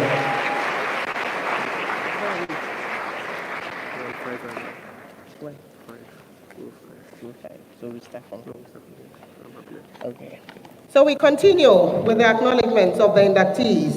Amable Bless Kobe, Amaglo Augustine, Amankwa Eunice Nanama, Amankwa Abigail Osei, Amankwa Akwesi, Amankwa Patrick, Amejo Dela Afi, Emisa Michael, Amwabing Dinah, Amwa Geralda Baba, Amwa Lynette Amwenima, Amwate Darrell Nenenyu, Amwate Leslie, Amofa Gideon, Amofa James Owusu, Amo Dick Ofori, Ampedu Yebua Efuachira, Ampofo Gilbert, Ampofo Mark, Ampoma Bernes, and Amponsa Benjamin Anoche.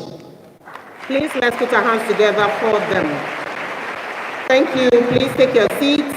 Amponsa Derek, Ameni Ampong, Amponsa Elvis Kwejo, Amponsa Gerald, Amponsa Kelvin Asa, Amponsa Petra Chrewa, Amuzu Edith Seyram, Anaba Helena Abane, Anagli George, Anaman Sandora Felicia, Anani Luke, Anane Abebrese Melissa Asantua, Andor Christopher, Andor Rose Enchiwa, Ani George Edria Moyao, Enim Boateng Christiana, Enimwa Oba Abna, Enini Prince Nyako, Ankra Esther Efiachrewa, Ankra Papayao Odam, Enku Eiram Aku, Anan Williams Abigail, and Anan Carlos. Please put your hands together for them.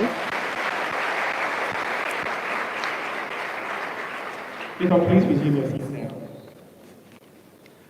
Ano Kaku Blay, Ano Boache Jeffrey, Anoche Barbara, and Sir Caleb Anthony, and Sir Joseph Odoi, and Sir Seth Usu, and Song Audrey Nkanta, Auntie Odro Mercy, Auntie Lawrence Eyim, Antiri Mamiya Asameniwa, Ainchi Mensa Ifia, Ainchi Bright, Ainchi Derek, Ainchi Mami Adwa Fusuhima, Ainchi Michael, Ainchi Timothy Efa, Ainchi Wosiako Frederick, Ainchi Mensa Esther Dakwa, Anwar Sadat, Adinani,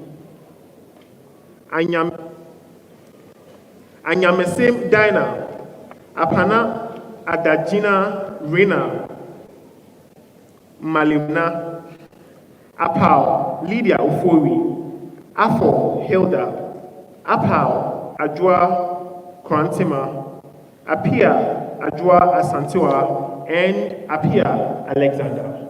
Let's please put our hands together for them.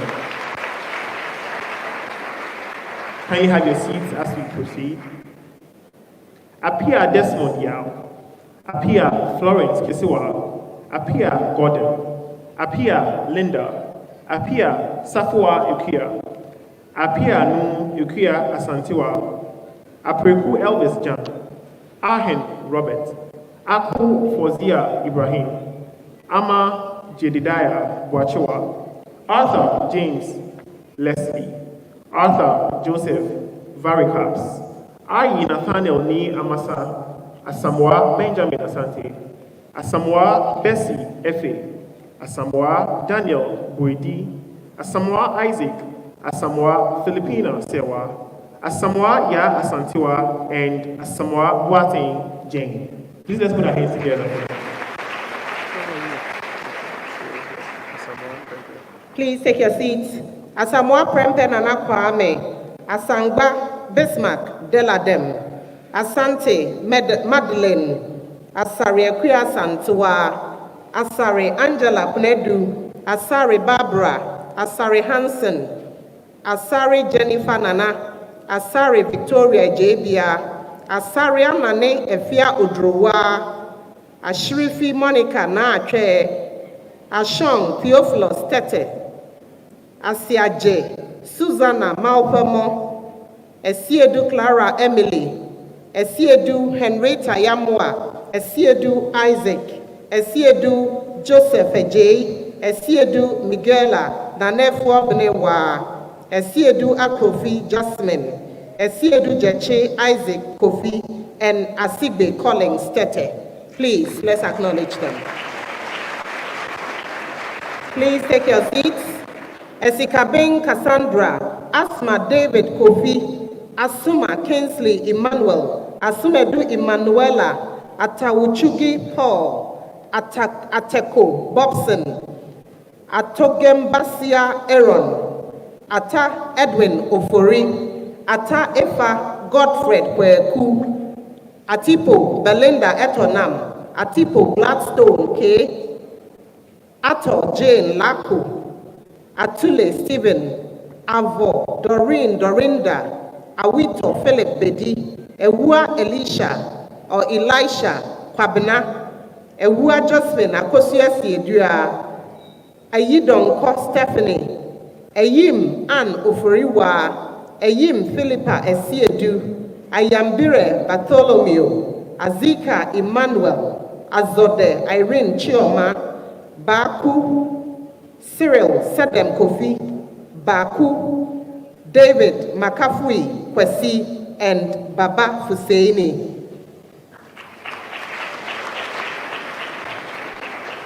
You can please have your seats. Baba Abdul Rahman, Bedu Geoffrey, Bedu Preko Abigail, Baden Desmond Kwame, Baden Roland Kwamina, Bedu Mariam, Bamfo Ya Prepa, Berryman Samuel Jibi, Bart Addison Charles, Basal Jonathan Kofi, Bediako Nana Ajua A, Bediako Samuela Ifia, Bempa Ifriye Karikari, Benedicta Apia, Benjamin Apau Amankwa, Berko Doreen Louisa, Berm Nana Eje, Bernard Afuakwa, Binam Andy, Bini Samuel Eko, and Biniam Prince Dana. Please let's put our hands together for them. Kindly take your seats. Biwiara Dio Mauritia, Blanson Enoch Kofi, Bliti Dovi, Ayababi, Boachi Yado Pearl Bessi Ifua, Boedi Vera, Boedu Derek Jesse, Boafo Ifia Ouswa, Boafo Irene Ifriye, Boahin Irua Adwa NAT, Boachi Ansan Elijah, Boachi Michael Osei, Boachi Yado Emmanuel, Boama Kofi Fokuo, Boama Lois Boatima, Boamko Benjamin Educhum, Boating Ajenim Gifty, Boating Dinah, Boating Edna Nana Ya Srebo, and Boating Hannah Abrefi. Thank you very much. Resume your seats. Please bear with us. Because of the great numbers, we'll have to do this, so we acknowledge all our inductees. Boateng Hannah Abrefi, Boateng Henry Nyako, Boateng Jemima Chechiwa, Boateng Kwabnosei, Boateng Ochrekwesi, Boni Godswill, Bonsu Kofiosei, Bonsu Yao Safo, Bonzo Jokebed, Bosu Grace Boache, Boche Alexander Kusi, Bozi Amanda Videm, Brima, Barnabas Zida, Braketu Michelle, Brakon Joe Jacob, Brefo Yao Boamponsem, Brobe Emmanuel, and Brobe Emanuela, Brown Barini Akwe, Brown Matlock, Boatre, Florence Ma Dewi, Chawe Daniel Akon, Chita Alaye Lois Patricia, Koba Wilhelmina, Kujo Kelvin Niade, Krensel Hilary Erefua, and Dadriam Diodone Kwame. Please, let's acknowledge them. Thank you. Please take your seats. Dazi Nathaniel, Dankwa Yawefum, Denchi Dokas Oredu, Dankwa Edward Bediakon, Dankwa Samuel Apia, Dakun Benedicta, Dakun Kwejo Hene, Dakun Laura Lako, Dakun Samuel, Dakwa Dina Yabua, Dateban Nanaya, Davis Emmanuel Augustus, Deborah Mami Adwa Ifa, Day Francisca Aram, Dechi Kwame, De Souza Susanna Etonama Jo, Jonobuo Tracy Tete, Duameko Caleb, Dodo Jocelyn Wellinam, Donko Dorothy, and Donko Rachel Abna Anowa. Please, let's acknowledge them, and please resume your seats. We proceed. Duya Paul Afrani, Dukely Melvina Ama, Dumalo Peter Maudimo, Dramina Bismarck, Dramina Daniel Kwame, Dwomo Andrews Abena, Dwomo Naphtali Kwesi, Dumfoɔ Samuel Edu, Jikono Kingsley Elo, GC Esther Seiram, Adrian Andrews Kingsley, Egan William Ofori Atta, Ehan Presla, Ekuma Doreen Abayaba, Eric Adri Mauli Yao, Ezra Irene, Eshen Derek Kweku, Esuman Georgina Etriba, Aisen Andy Kobina, Fiajo Bright Mauli, Fianco Daniela Nyako, Fiano Evans, Fiato Majalina Etowo, and Fawcett David. Please let's put our hands together for them. Please have your seats. Fawcett Gabriel Eja, Fawcett Joseph Mensah, Fosu Mensah Gabriel, Frimpong Ufi Asiedu Eje, Frimpong Maureen, Frimpong Dorcas, Bekle Delali Afi, Jase Bright Yeboah, Jemfi Philip, Jemfi Yeboah Adoma, John Patrick, Janfosu Julius, Jesse Samuel Kojo Jr., Jedu Kwesi Ejapon, Jeche Milner Abena Nyakwa, Jima Yeboah Bafo, Haji Juliet Emefa, Hagan Emanuela Uparibia, Hagan Michael, Hanif Ibrahim, Delam Widi, Hansen Yamwa Ebo, Hawana Abdul Jalil, Henaku Imano Ampuma, Hono Perfect Nicole Maufimo, Houghton Mills Ni Udati, and Idrisu Umar. Please let's put our hands together for them. Please take your seats. Inkum Loretta, Issa Mashida Sadiq, Isifu Sharif Sumani, Joahene Kwesi, Johnson Jemima Dobia, Justice Nuduanyi Lolonyo, Kakrada Edinam Kwame, Kata Collins Selassie, Klu Benedicta Ajele, Kwampa Dakwapenyi, Koka, Franklin Kwame, Combat Rashida Yempab, Kunedu Lawrence Kwejo, Kunedu Mavis, Kunamwa Elizabeth Obenewa, Kranting Jergen, Agenda, Kodowu Phyllis Delight, Babite Aaron, Bakpo Robert, Boji Onesimus Kwesi, Bodo Maxwell, Bodo Zida Titus, Krampa Mavis, and Kuma Maximilian Kolbe Angmo. Please, let's put our hands together for them and resume your seats. Kumashi Steffi Ablan, Kusi Calvin Minta, Kusi Mamia Kuya Fanso, Kusi Apia Merrily, Kusi Boateng Kwabna, Kwache Adefe Nana Kwabna, Kwache Elizabeth, Kwache Eric Ofei, Kwache Jacqueline Krama, Kwame Efri Seth, Kwao Esther Dede Noki, Kofi Uncle, Kofi Mensa.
Brobe, Dr. Emanuela Brobe.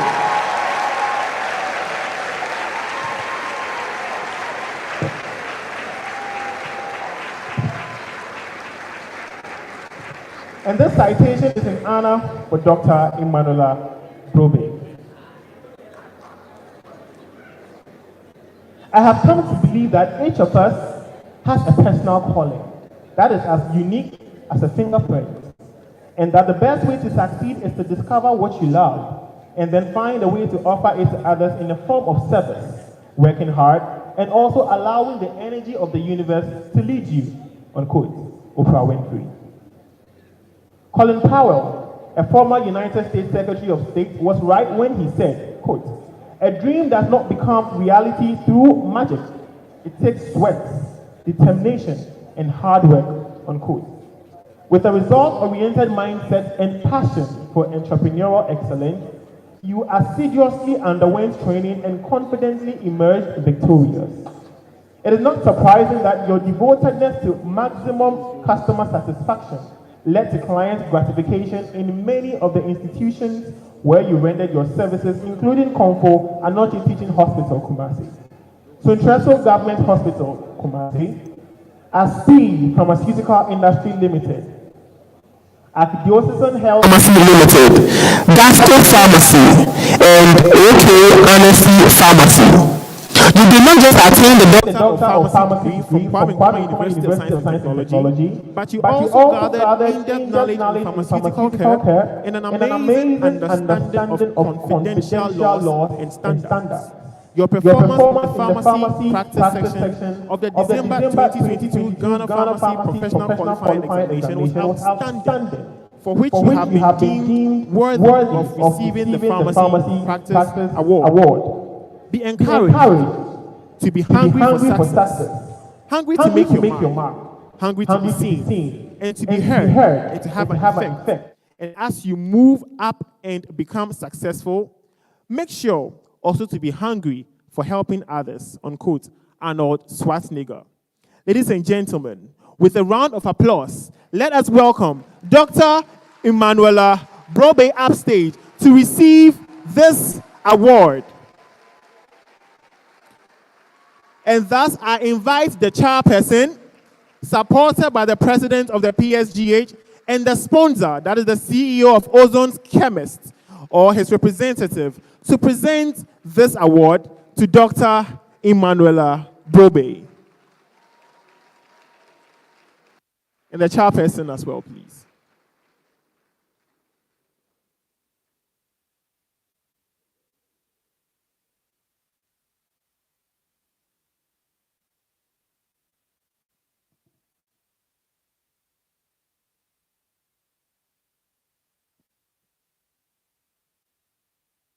Another round of applause will do.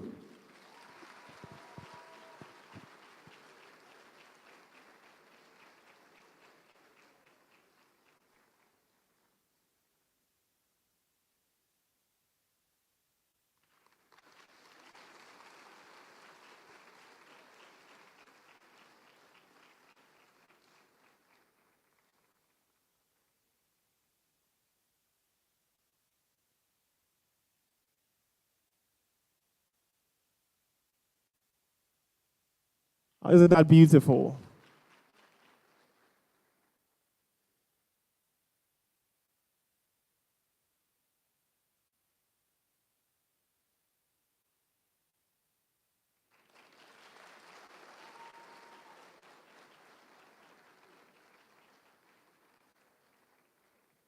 Thank you very much. Thank you very much. Now let's do a better one as they take their seats.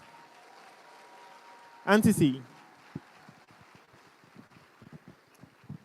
Thank you very much.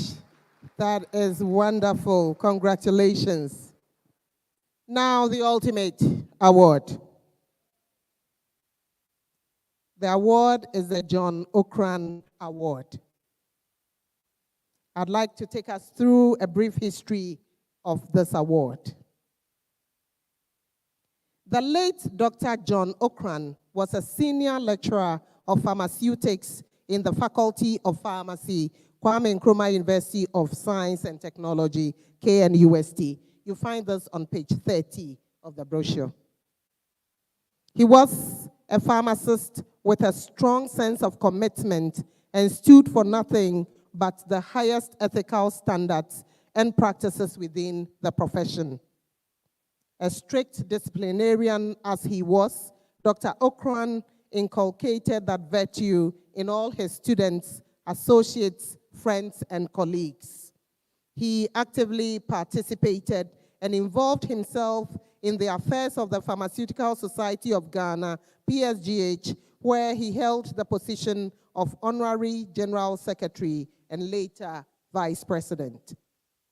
Dr. O, as he was affectionately called by his students, became the first Executive Secretary of the West Africa Pharmaceutical Federation, WAPF, now West Africa Postgraduate College of Pharmacists, with his duty post in Lagos. During one of his tours in Ghana, Dr. Okran was involved in a tragic accident on the Accra-Kumasi Road and later died in hospital. May his gentle soul rest in peace. To honor him for his vision, commitment, contributions, and dedication to the cause of pharmacy, the West Africa Postgraduate College of Pharmacists instituted this award scheme, the John Okran Award, in recognition of his immense contribution to the development of the profession, to be awarded to the candidate who excelled in the professional qualifying examination conducted by the Pharmacy Council. This is a brief history of the John Okran Award. This year, and for this ceremony, it looks like it's an all-ladies show. The ladies are sweeping all the awards. And so to receive this ultimate John Okran Award,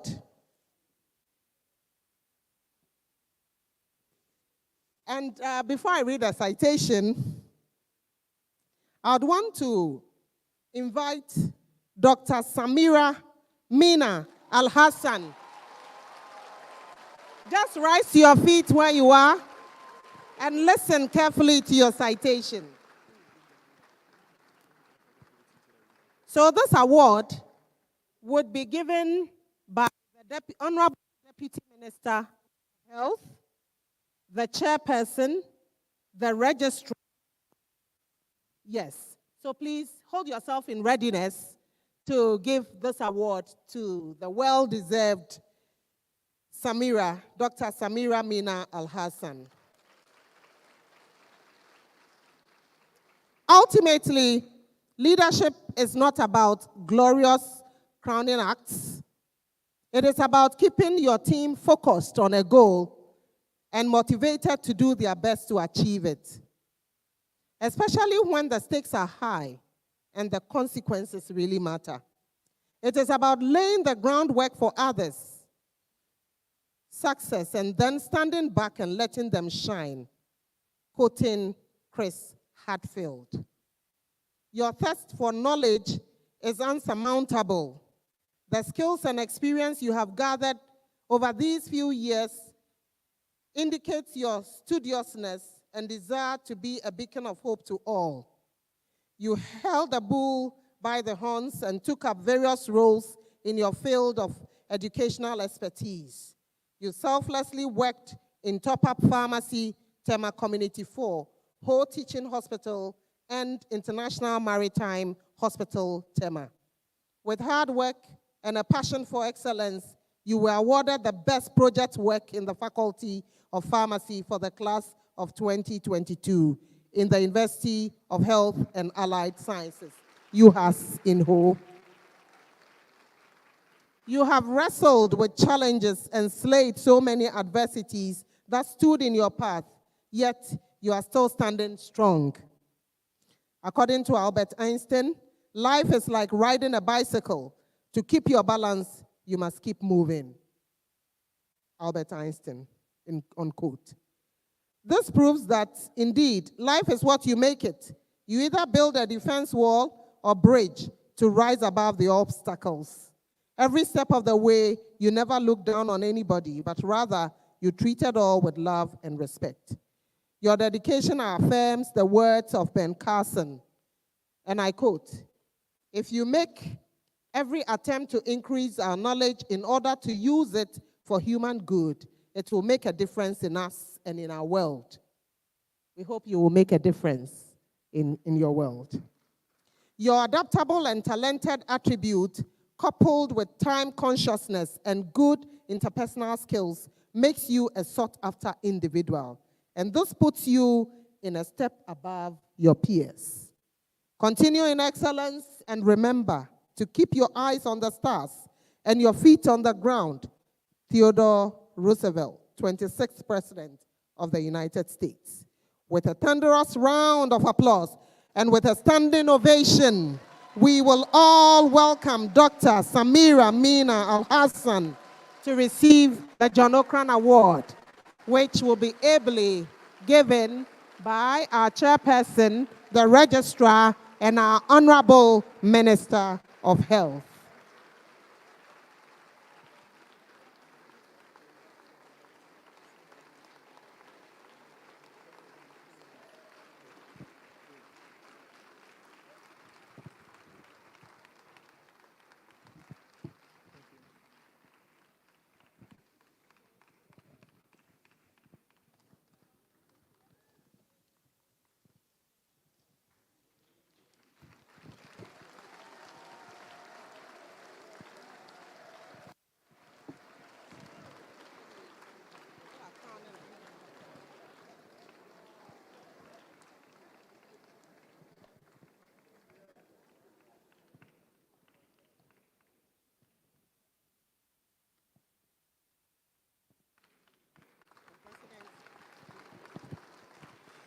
The President will now give the John Okran Award winner her white coat.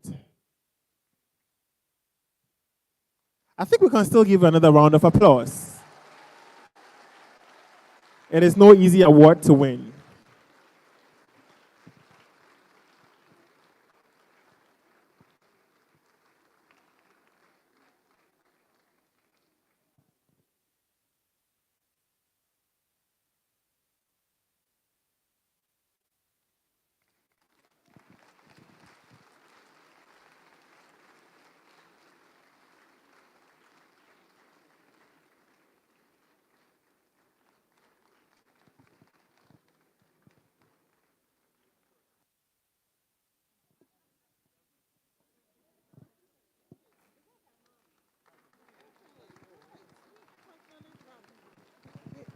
Wow, and beside our award winner is her able mother. I think we need to give them a better round of applause.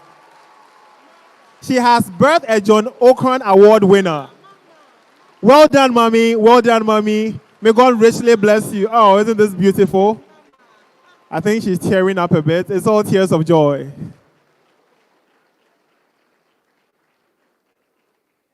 Oh, this is beautiful. I'm actually having goosebumps over here on stage.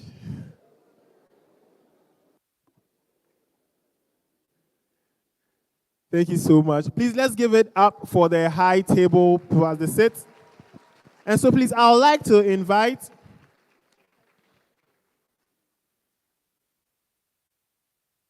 the overall best candidate, Dr. Samira Mina Al-Hassan, to give a brief response.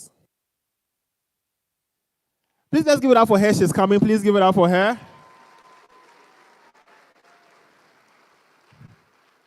You can take your time and take your steps.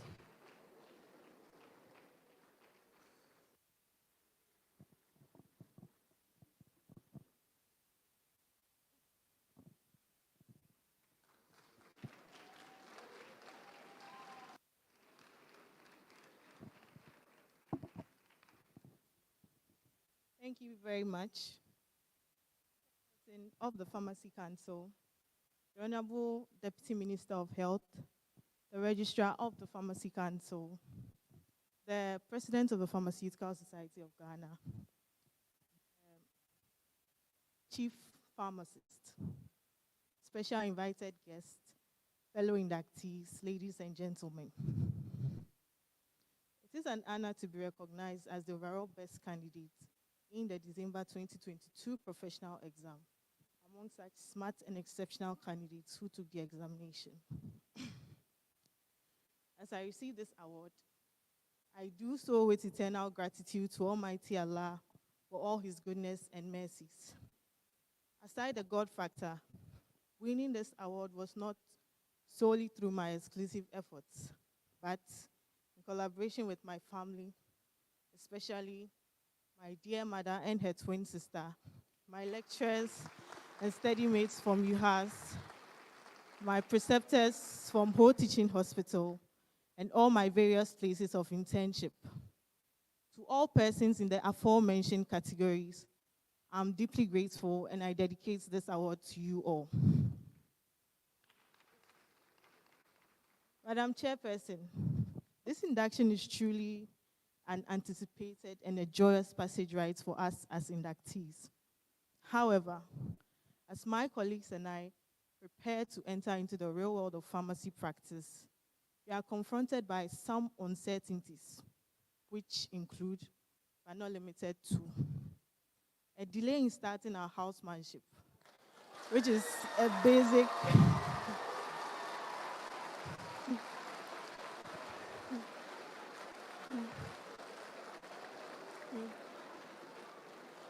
basic requirement for our transitioning from the provisional to the permanent register, and limited job opportunities both in the public and the private pharmaceutical sectors.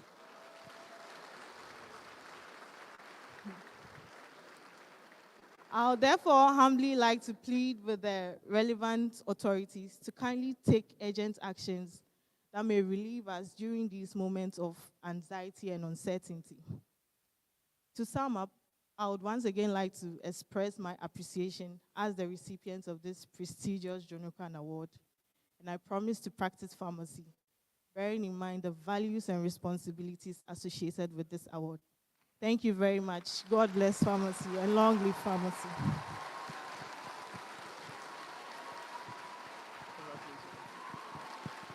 Congratulations once again, ladies and gentlemen, Dr. Samira Mina Al-Hassan.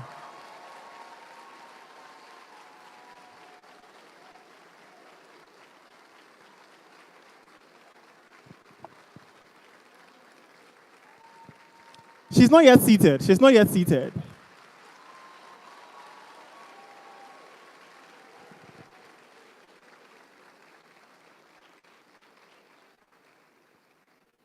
This year, we've had an all-female award winners. Next year, I've not said anything. I just said next year. Thank you very much. Thank you very much. So at this point, I would love to invite our chairperson. All too soon, it seems we are approaching the end of the event. I know you wouldn't want to go home, but we have to go home. I'd love to welcome the chairperson, Mrs. Doris Fosuhima Adai Afuakwa, to give her closing remarks. Ladies and gentlemen, please let's give her a round of applause as she approaches the podium.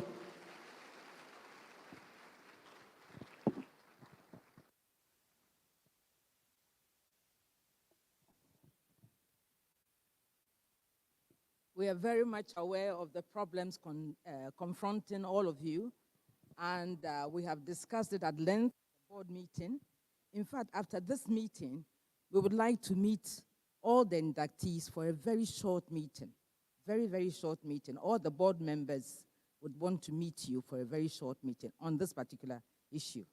What concerns you concerns all of us.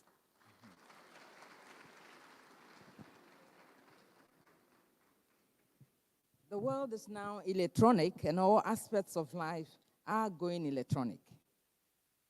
The technology of yesteryears was mechanical, but we are now in a digitalized world. Artificial intelligence is taking over and has entered the space of our profession. Sooner than later, we will experience this in our country. As young pharmacists, you will have to hold yourself in check so that you will not be left out in the dark. The Pharmacy Council, as the regulator, has taken up the challenge and over the years has begun digitalizing its processes. You can attest to the fact that your registration for internship when you were leaving school was done online. Renewal of pharmacies' licensure is now done mostly online. And renewal of pharmacy business operating licenses have been digitalized. Steps have been put in place for applications for new pharmacy business operating licenses to be done online. This will be rolled out soon, and applicants can track the progress of the applications at every stage of the application process. This is going to address the issue of delay in receiving feedback on applications.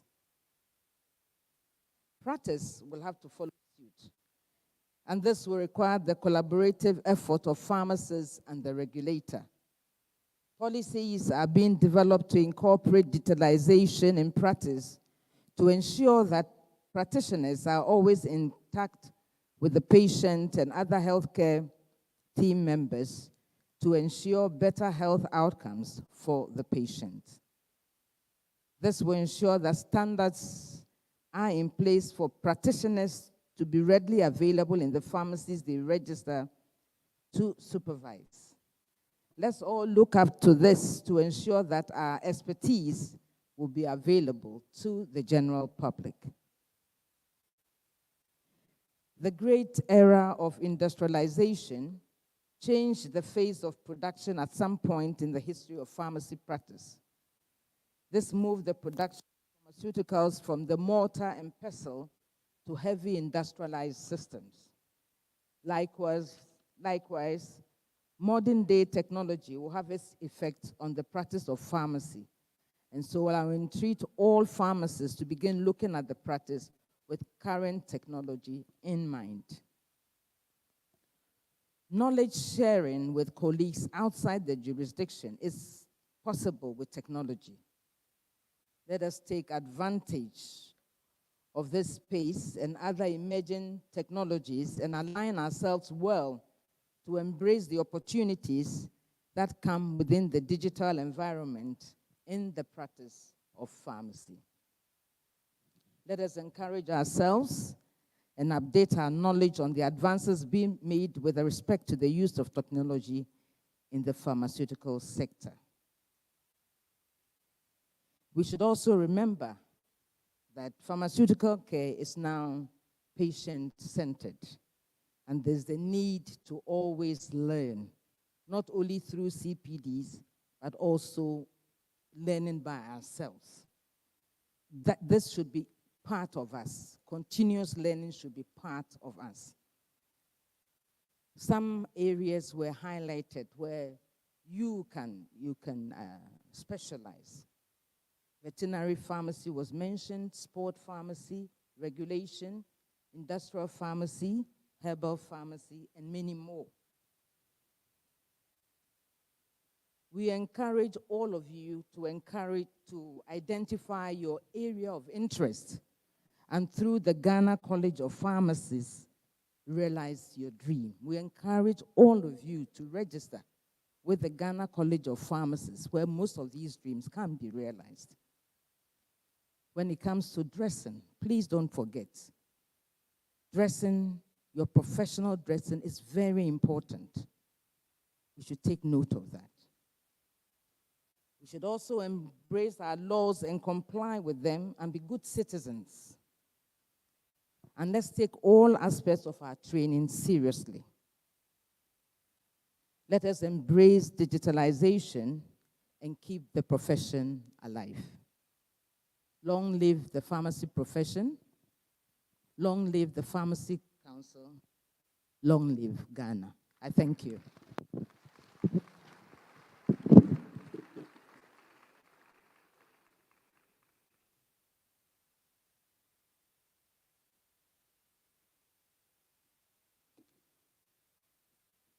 Thank you very much, Madam Chairperson. So we have our last round of acknowledgements before we finally leave this place. And we have Dr. Ateja Pong, who is the Director of Pharmaceutical Services, Ghana Health Service. We have Pharm Irabna Ansan, who is a specialist from Greater Accra Regional Hospital. Dr. Emmanuel Ireland, who is the National Chairman, CPPA. We have Pharm Prisla A. Kofi, also the National Secretary, CPPA. We have Pharm Stephen Kokwe, who was formerly of Kolebu Teaching Hospital and a specialist pharmacist. We have Pharm Lucia Adai, who is the Executive Secretary, PMAG. We have Professor Esiedu Jeche of University of Ghana, who is the Dean. Please, let's give it up for the Dean. We have Dr. Raymond Tete, who is also the Head of Department, Central Pharmacy Practice, Central University. And then we have finally Justice Quening of Oson's Chemists. Thank you very much for bearing with us as we come to the end of the program. Please, I have a few announcements for you. All the inductees will remain seated where you are, and guests on the high table will take their first group photograph here and join you right there for the photographs. There will be a few refreshments. Make sure you grab a bite at the foyer before you leave.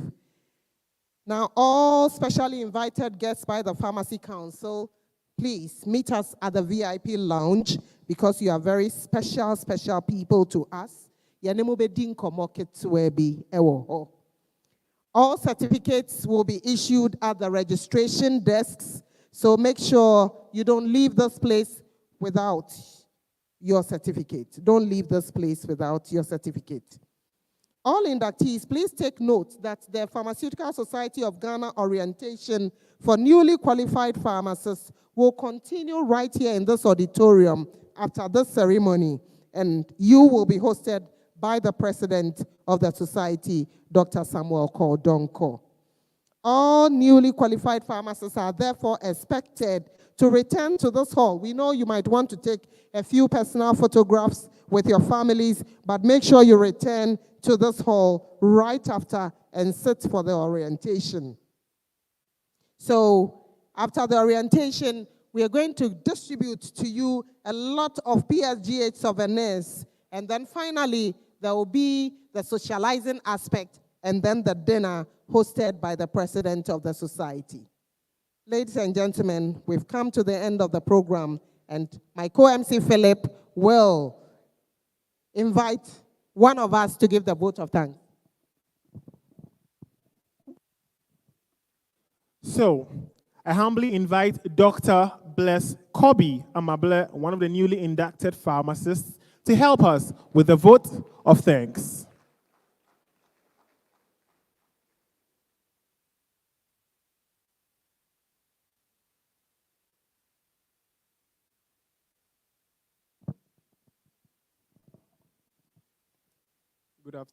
Good afternoon to us all. Madam Chair, Mrs. Dr. Doris Fosuhima, the Registrar of Pharmacy Council, Dr.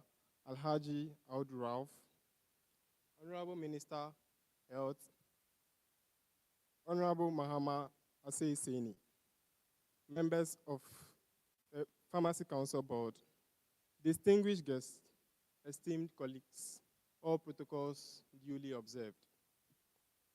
On behalf of all inductees, I stand before you today with immense gratitude and appreciation as we conclude this remarkable induction ceremony for our newly qualified pharmacists.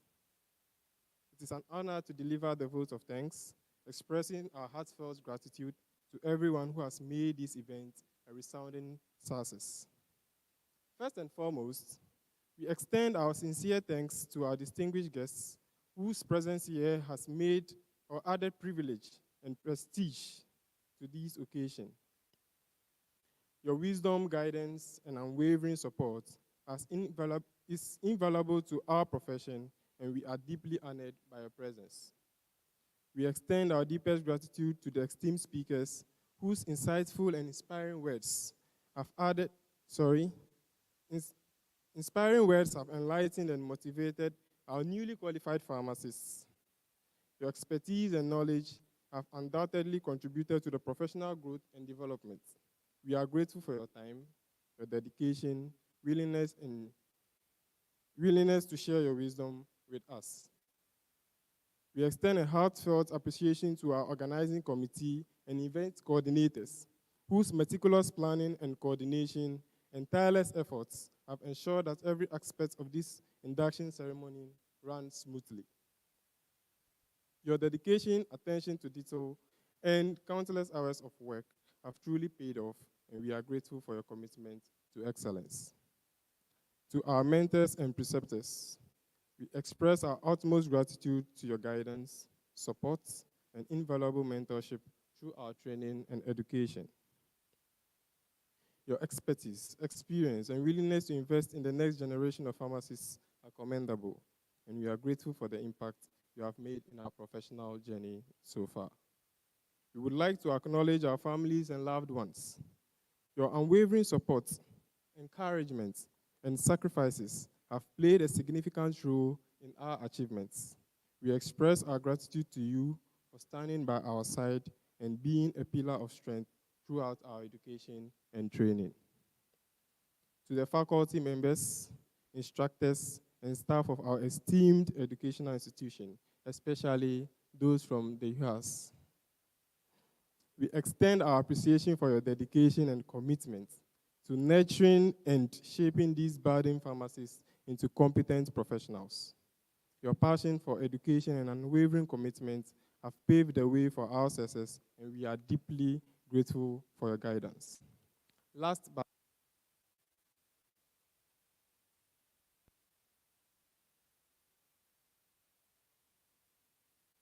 and our unwavering dedication has brought us to this significant milestone in our lives.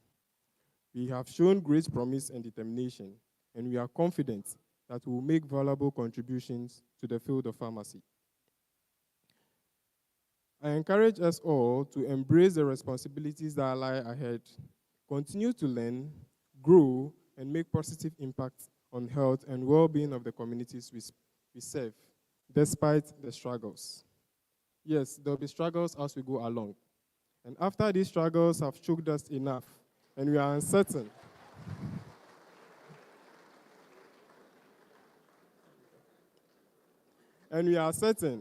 may we be granted the patience to not do the things we ought not to do.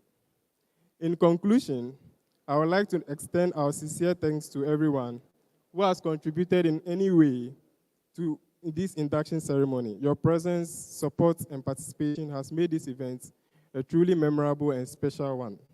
We look forward to the remarkable achievements that we newly qualified pharmacists will receive as we embark on this professional journey. Thank you, and may we advance in elevated professionals. Thank you very much, Dr. Bless Amable. This is an academia material because for a vote of thanks, you have your intro, you have the body, you have the conclusion. Thank you very much, Bless. So as we come to the end of the program, we began with a prayer. We'll invite Dr. Frederica Kwame to do the closing prayer for us.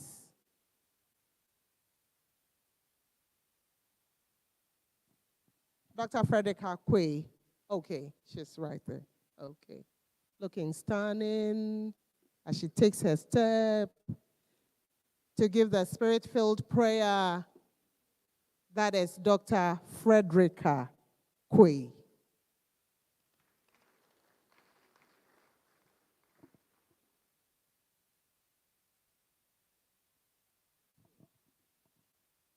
Shall we bow down our heads in prayer? Our Heavenly Father, we thank you for a successful ceremony. Your presence has been in this place from the start to the end, and we want to say thank you. Lord, we pray that this batch of pharmacists will be able to use this qualification and knowledge to go out and impact lives. Foster within us a continued passion for learning as we journey onwards. Father, as we dedicate this celebration to you, we thank you for leading and guiding us all. As we go to our individual homes, may your presence be with us. In Jesus' mighty name, amen. Amen. Shall we say a loud amen to that? So please, the program is over, but not over yet. We'll invite our guests on the high table to please line up here for our photographs. Please remain seated whilst they just go down the stairs to the front for the photograph. Photographers, official photographers, please.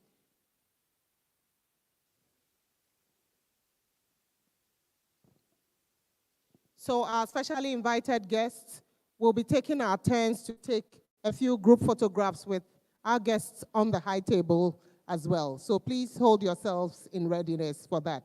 Inductees remain seated. Right after the photograph section, the governing board of the Pharmacy Council would like to meet with you and especially respond to the housemanship issue that was raised by John Okran awardee, award winner.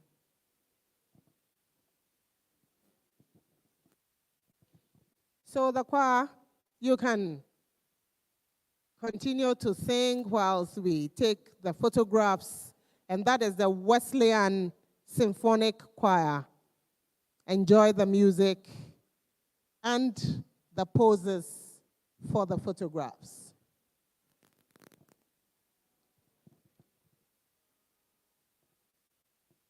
Please, yes, so please, our invited guests, please join them. Our specially invited guests, we'll have to do that in rows. So please join them to take a few photographs.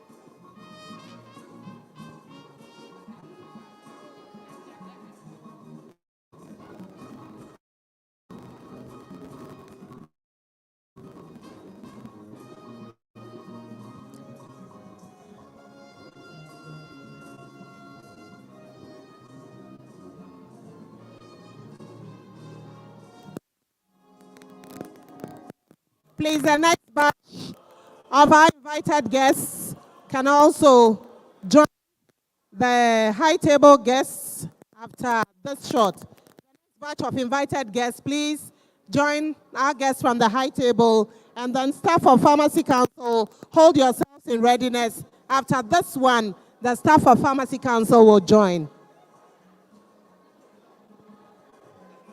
Please, let's join them for join. Dr. Yvonne Ayongo, please join them.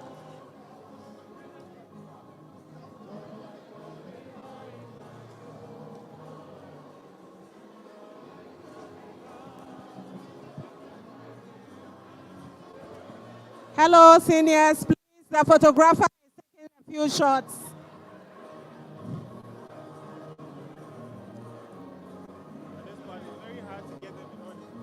I know.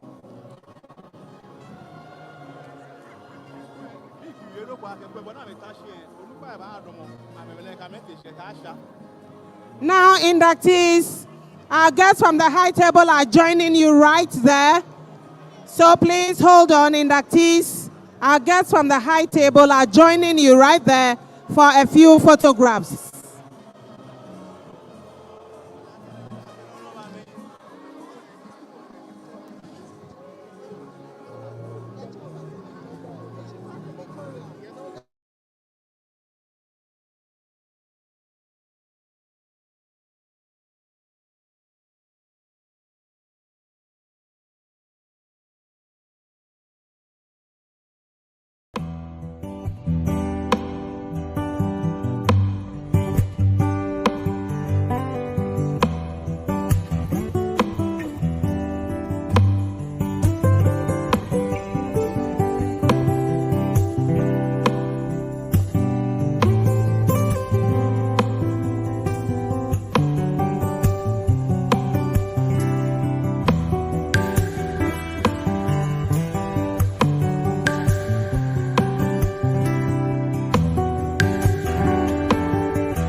interesting. So the do's and don'ts. From the top. Let's take someone in red. So anyone in red is a victim. Anyone in red.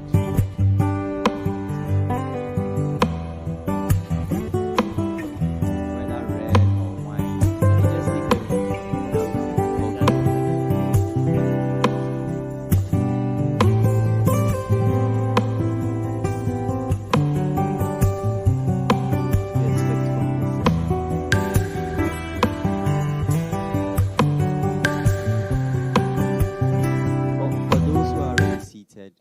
Let's kindly reach out to our colleagues I expect outside. to be educated more on being a pharmacist and what is expected of me. That's great. Okay, so what go is to this side. expected I of don't you know. as a young pharmacist? That's a very good one. So we take the last one, then Reginald, you can kick off. Anyone? If I know you, you are in trouble. I know some people. Jonathan.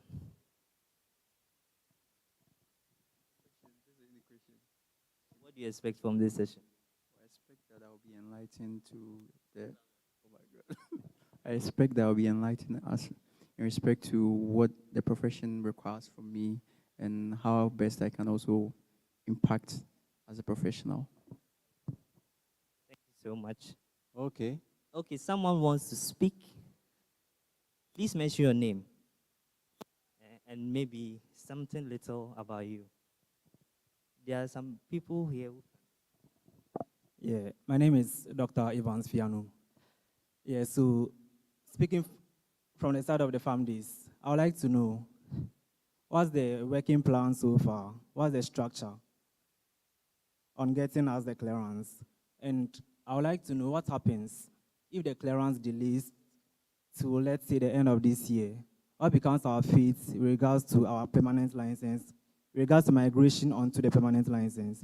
I'd like to know what PSGH and YPG has been doing so far in the background with regards to the clearance and how certain that in due course or in due time we're able to get clearance to start work. I think we all can agree that this is a profession where you can actually de-learn. I mean, by virtue of being in the house, you're likely to get a lot of things if you're not practicing. And also, there's also a concern where most of us are still home and we've still not been able to gain access to a locum slot, meaning we are just basically at home and doing nothing, whilst pharmacists are there with pharmacists working in the facility. So I'd like to know what's going on with all of this. That's my expectation for being here today. Thank you. Okay. Thank you very much. So I think I'll leave the floor for Reginald. Reginald, I think maybe you can share with them what happened last year, how YPG was able to, and PSGH in collaboration with PSGH to help with the past housemen with their clearance. So over to you. Yeah. So that was a very good question that you asked there. But before I attempt answering that question, I would like us to formally recognize the presence of the Vice President of the Pharmaceutical Society of Ghana in the person of Kwame Asante. Let's kindly give him a round of applause. You know, one thing I learned when it comes to events such as this, sometimes you may have heard the name, but you have not seen the face before. And usually, you should be able to connect the face to the name. It's very crucial. And this does not only apply to pharmacy. You can go for a program, a dinner. You've heard that there's someone called maybe Sam Jonah. Say Sam Jonah. And quickly, you can go on LinkedIn or Google and see, oh, how does the person look like? So you approach the person, oh, I'm so-and-so person. I know you are into ABC because Google told you. And that's sometimes how you connect with people. So it's one technique I learned from one of my recent bosses, that sometimes you don't even know the person, but when he was being introduced at the beginning of the program, during the program, you take your phone, oh, okay, who is this person? What has he been doing?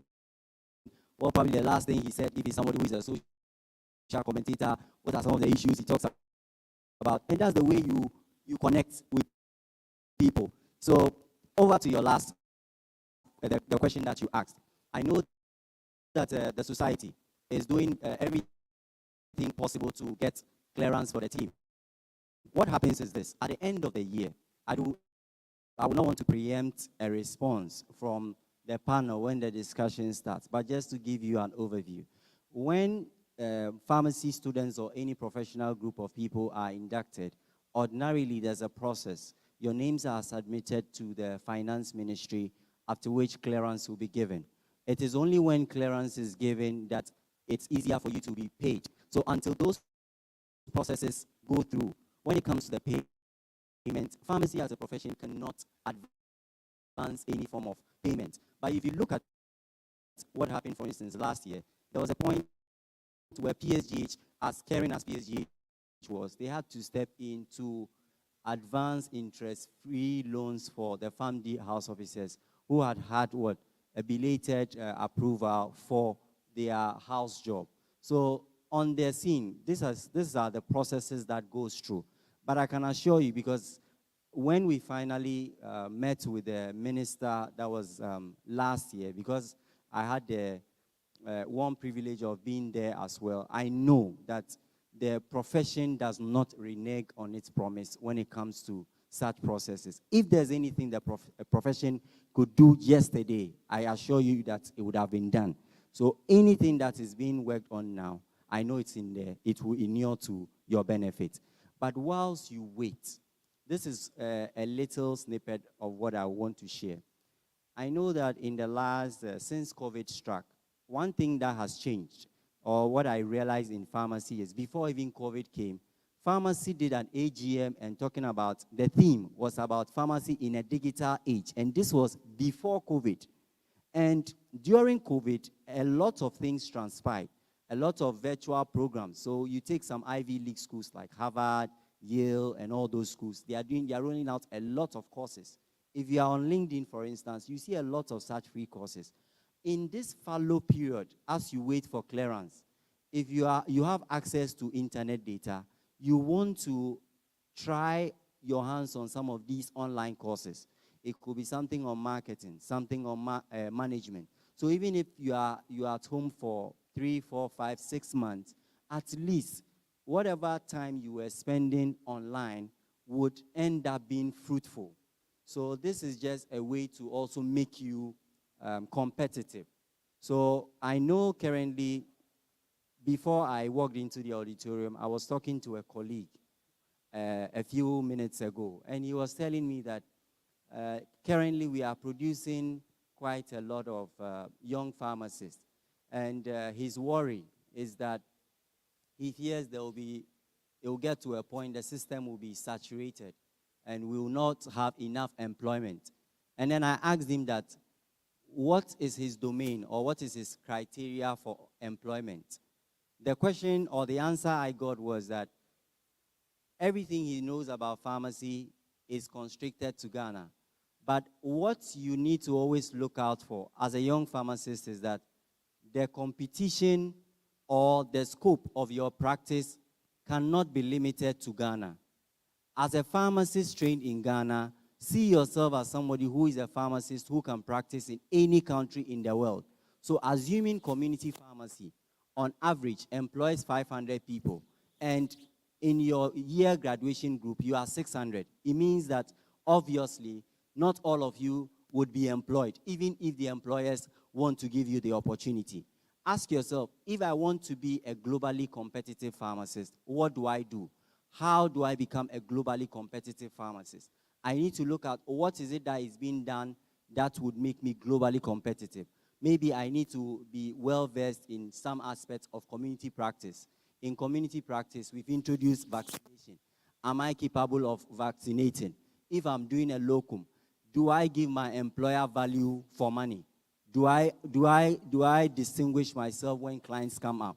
If I'm not present on duty, do clients call my bosses or my employers to ask, where is that young pharmacist? These are some of the questions that you need to ask yourselves as you wait. If there's any locum you are doing between then until when you are fully employed, These are some of the questions you want to answer to make yourself what? Competitive. So we will not have, I can assure you that a lot of ideas will be shared here. But all the answers ultimately lies with your action and your execution of the ideas that will be shared today.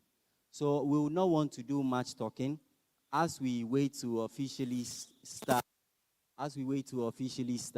I want to ask, when did pharmacy officially start in Gold Coast, Ghana? You know, before Ghana became Ghana, we were Gold Coast. And when we attained independence, obviously, we now became Ghana. Anyone wants to share with us when pharmacy started in Ghana? Anyone? And this is for 200 cities, free data. When pharmacy started. So I think I need to include I need to add an exclusion criteria. So the exclusion criteria involves all the chairpersons of the interest groups, anyone who works in Pharmacy Council, anyone who works in or around PSGH. So essentially, the onus now lies on the students.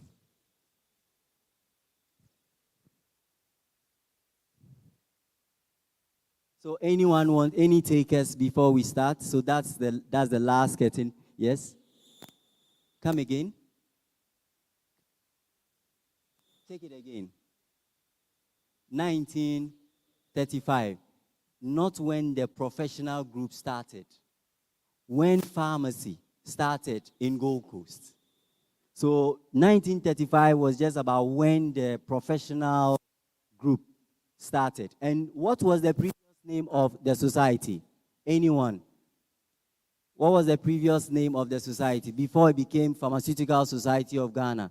What was the name of the society? Anyone? The students, you just wrote your exam, so.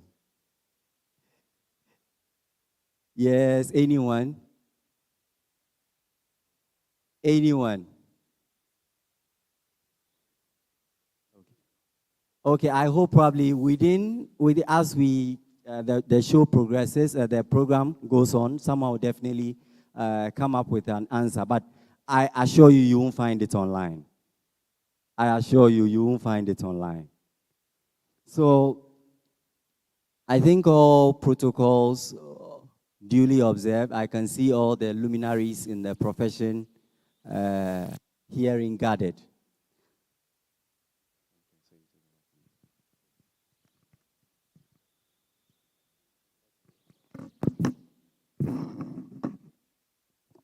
Hello.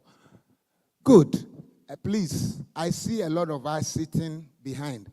As you may well know, the sound is not the best. So please, I will humbly indulge you to move forward. There are a lot of seats here. Nobody else is coming. So that those who may be late can then comfortably occupy those seats.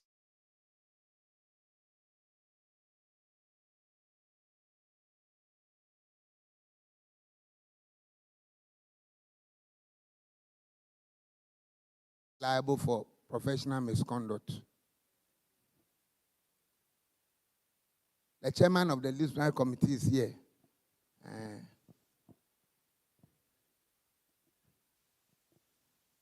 Please, those of you behind the equipment table or equipment station, please move forward.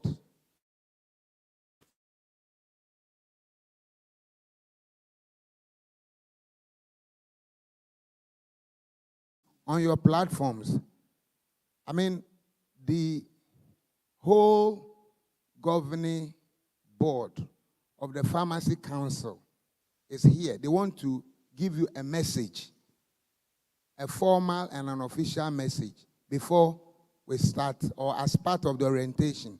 So send messages to your colleagues wherever they are. We're supposed to have been here in the auditorium by 1:15.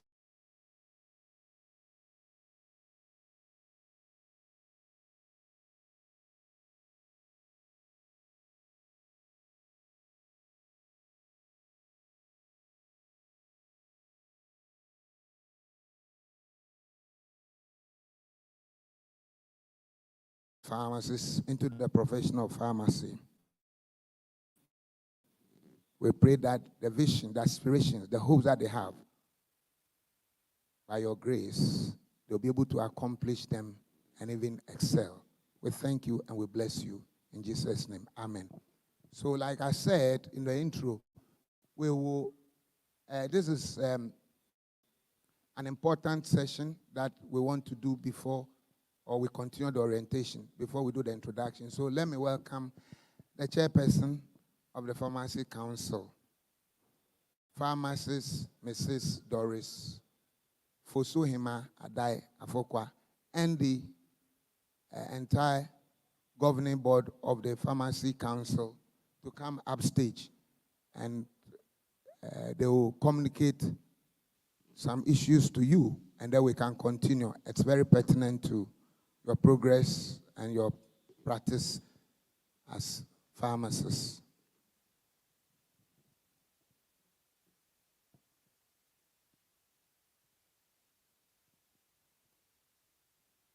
Please send messages to your colleagues on the platforms, because afterwards your leaders will be engaging us, asking questions. Those questions should be asked here. Okay. There are still spaces here. Okay.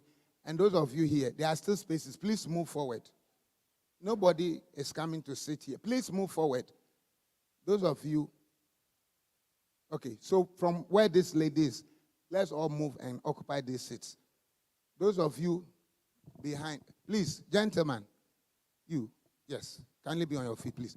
Those beyond him, please move forward. And then those of us way behind, can we please move forward? The sound is not the best, so please. And keep putting WhatsApp messages on your platform. The chairperson of the Pharmacy Council and the entire Pharmacy Council is here because of you. Tell them to come inside.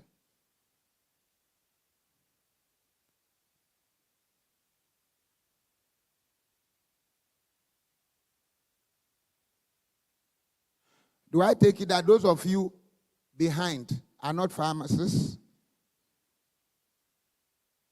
Please then, can you leave the hall for us, please? If you are not a pharmacist, please leave the hall for us. Thank you. So I suppose that the rest of us are pharmacists, and therefore let's move forward.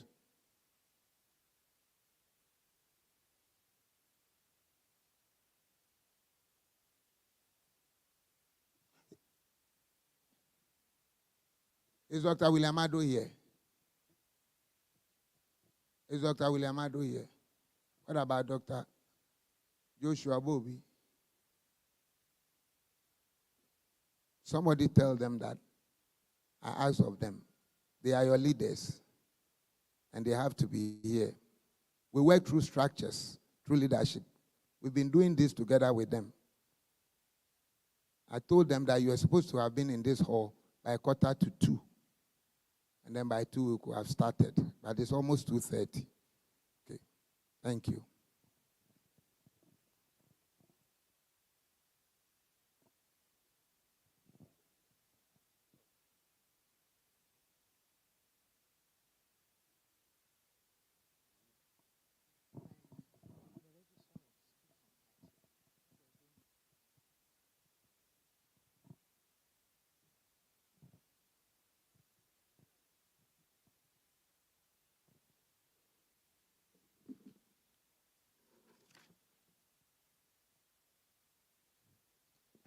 Let's start the salutation again. Good afternoon. We started by saying good morning, and now good afternoon. Are we waiting for the others to join us, or we are kickstarting the whole program? Good. I've gotten the directives to kickstart the program. If we can recall, in the morning, the best student raised an issue regarding your postings or the late start of the house job. History, going back to history, all of us are very much aware of what transpired. And based on that, a decision was taken at the governing board to put a hold on any subsequent postings until other decisions or conditions are met at the ministry. And what are these conditions? Financial clearance. That was the reason why we delayed the postings.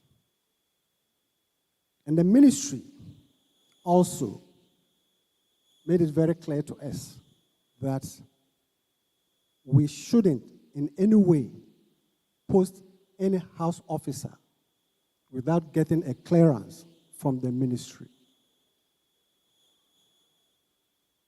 But we revisited the issue at just recent board meeting through Zoom,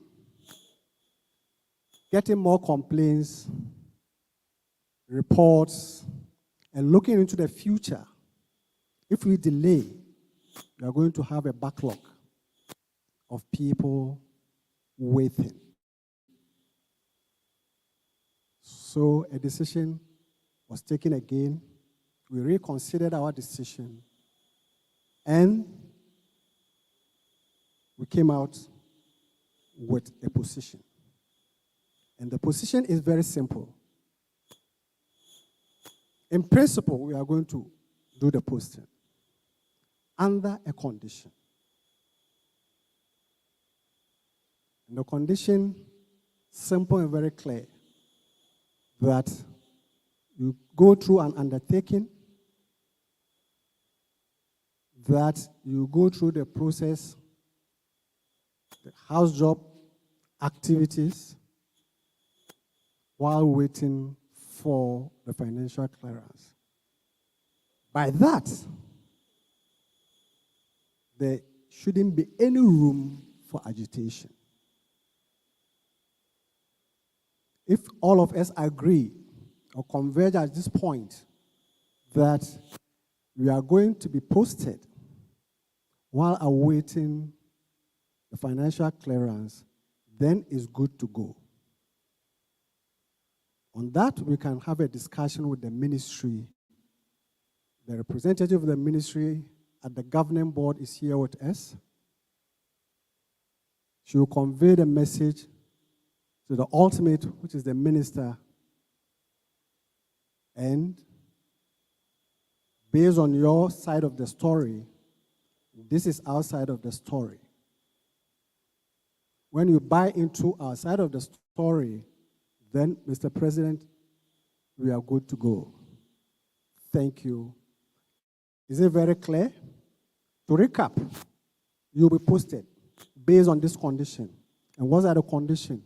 You agree, no agitation, you'll be calm, cool, waiting for the financial clearance, while we are also working behind the veil to make sure that we work through the ministry and get it done.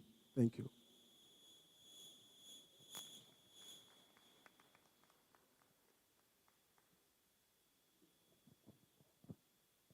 Are you all okay with that?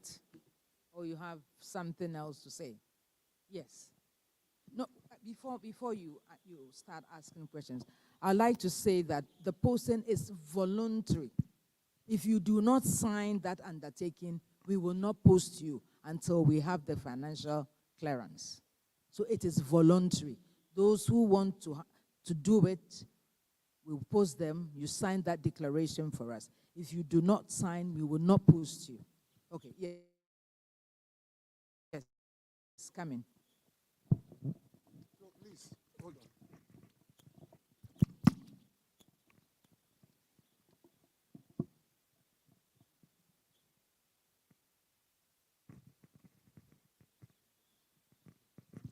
Hello, good afternoon.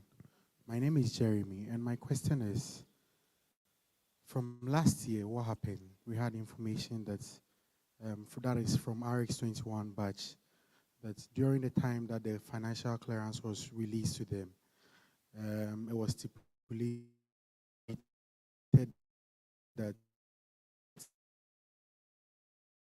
and through negotiation, so under this could be any agitation to receive the clearance.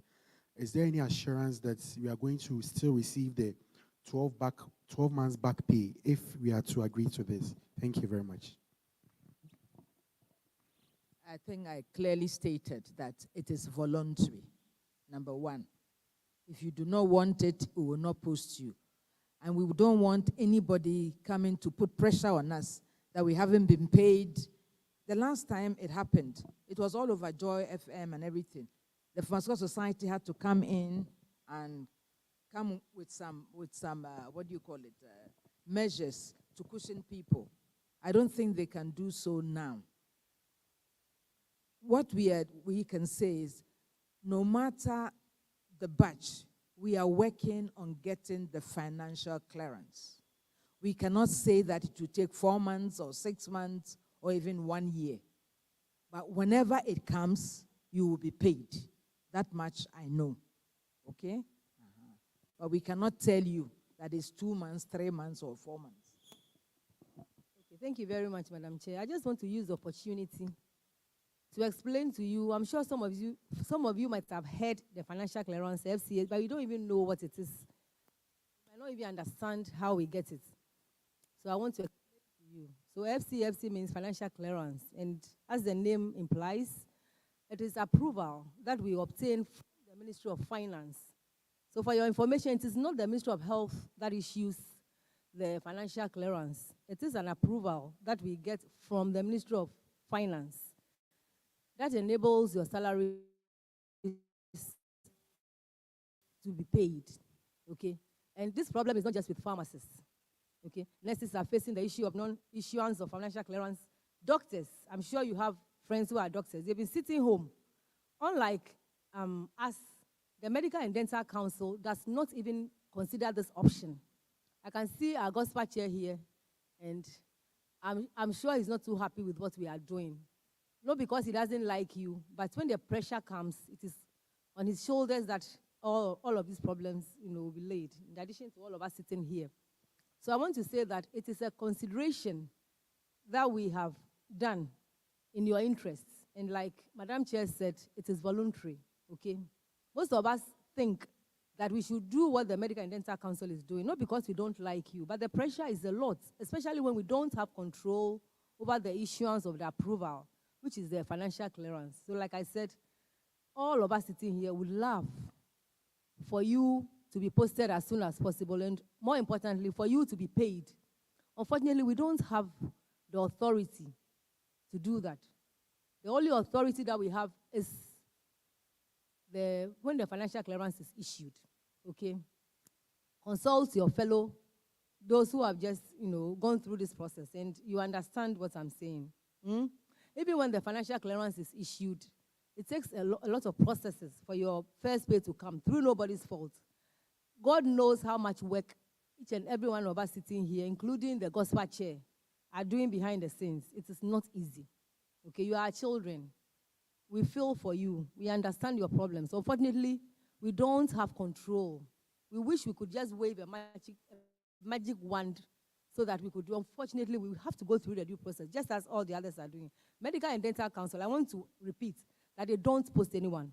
They let the doctors, the newly qualified doctors, sit home till the financial clearance is issued. As I speak, theirs have been issued for those who finished a year ago, and we are still in the process. None of them have been posted. It's not an easy thing, okay? So as Madam said, I want to reiterate that part of the condition, which says that it is voluntary. Voluntary in the sense that you append your signature individually, having understood all of the conditions, that I want to be posted. I don't want to sit at home doing nothing. But I'm not going to pressurize anybody to pay me, because all of us sitting here, like I said, will not be able to do much. So the choice is actually yours. And I think we should even vote whether they want this. Okay? I think, yeah. whether they want this or they want to sit home. Okay, we took a lot of pains to arrive at this, just to meet you halfway. Okay, so feel free. We are your seniors, we are your mothers, we are your fathers. We understand where you are coming from. Like I keep on repeating myself, we don't have full control as much as we would have loved to have. So ask questions and let us all be on one page before we leave here. Thank you very much.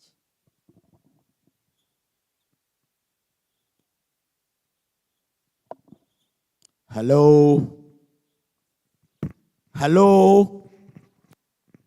Okay. I thought it would, I should seek a kind of jubilation that finally you are being posted. I expected to get that feeling. I'm saying so because of the pressure that I've received from your leadership and from your membership. The position we are taking now, partly is because you demanded it. Some of your members, I remember when I engaged, you actually pushed that some are willing to just do their house job, get their name on the permanent register.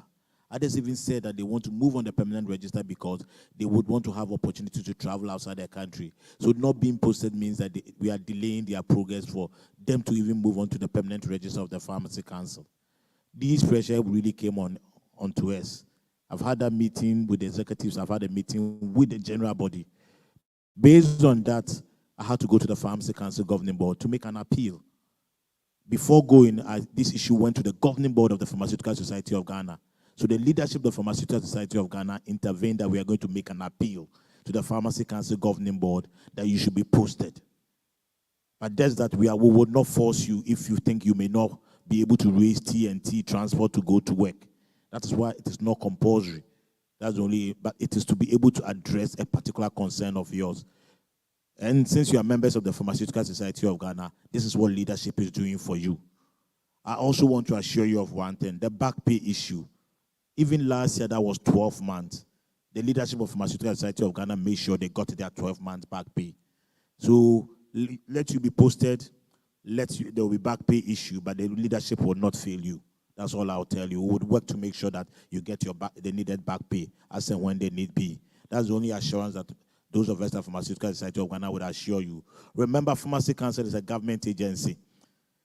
So that's the first thing you should do. So the posting, they will post you and others. But when it comes to advocacy, a lot of them, the leadership will have to help you because you belong to us as a society. And therefore, will act on your behalf to ensure that you'll be paid accordingly and you get your financial clearance. But like Madam Chairperson said, it is not compulsory. Those who have something doing and can wait till they get the financial clearance to start their house job, fine. But others would want to start, and when the time comes for them to get their back pay, they'll be paid accordingly. So on the issue of them voting, I don't think it will be very much appropriate on that because for now, all the members here belong to the Pharmaceutical Society of Ghana. The governing board has voted on the issue and we've taken a decision on their behalf. Thank you.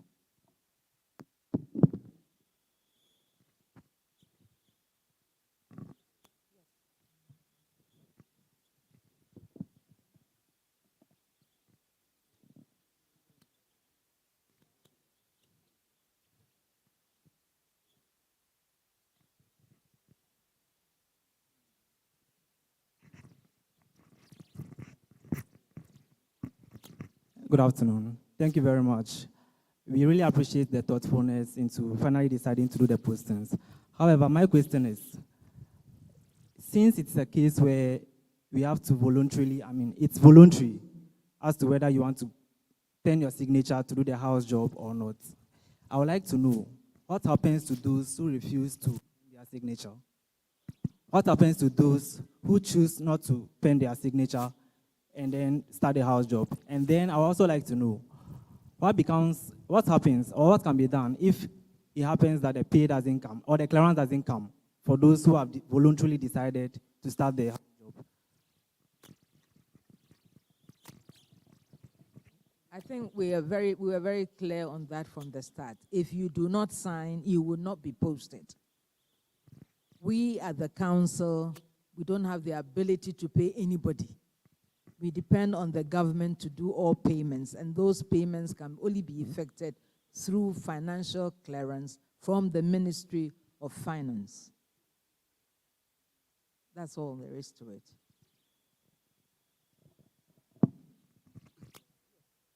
Thank you very much, Chair and the board. It's soothing to hear Let me that. respond to the. What happens is that let's assume that posting happens tomorrow, which is May 11th, but the financial clearance, we get it in maybe 10th of August.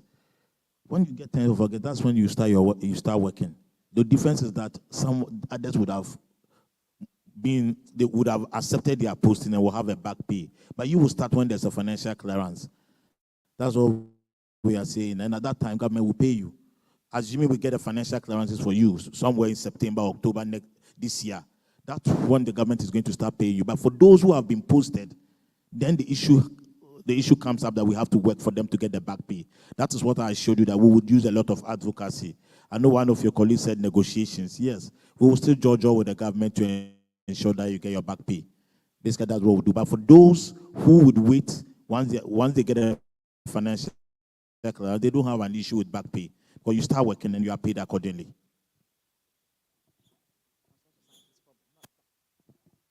With the backlog, the pay backlog, that will be Pharmaceutical Society's problem, not Pharmacy Council. I just want to get that clear distinction.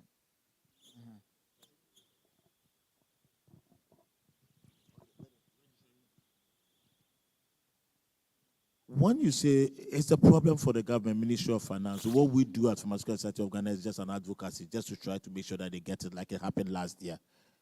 Because it's the government's commitment to pay them. They've been posted, and it's house job is part of pharmacy training in this country that we work with. And the Ministry of Health has responded written to the Ministry of Finance. So if we say, if Pharmacy Council has to help it with advocacy to get it done, I think it is most appropriate. It cannot be left to us completely. It's just an advocacy to ensure that they get their back pay. And it will be paid. But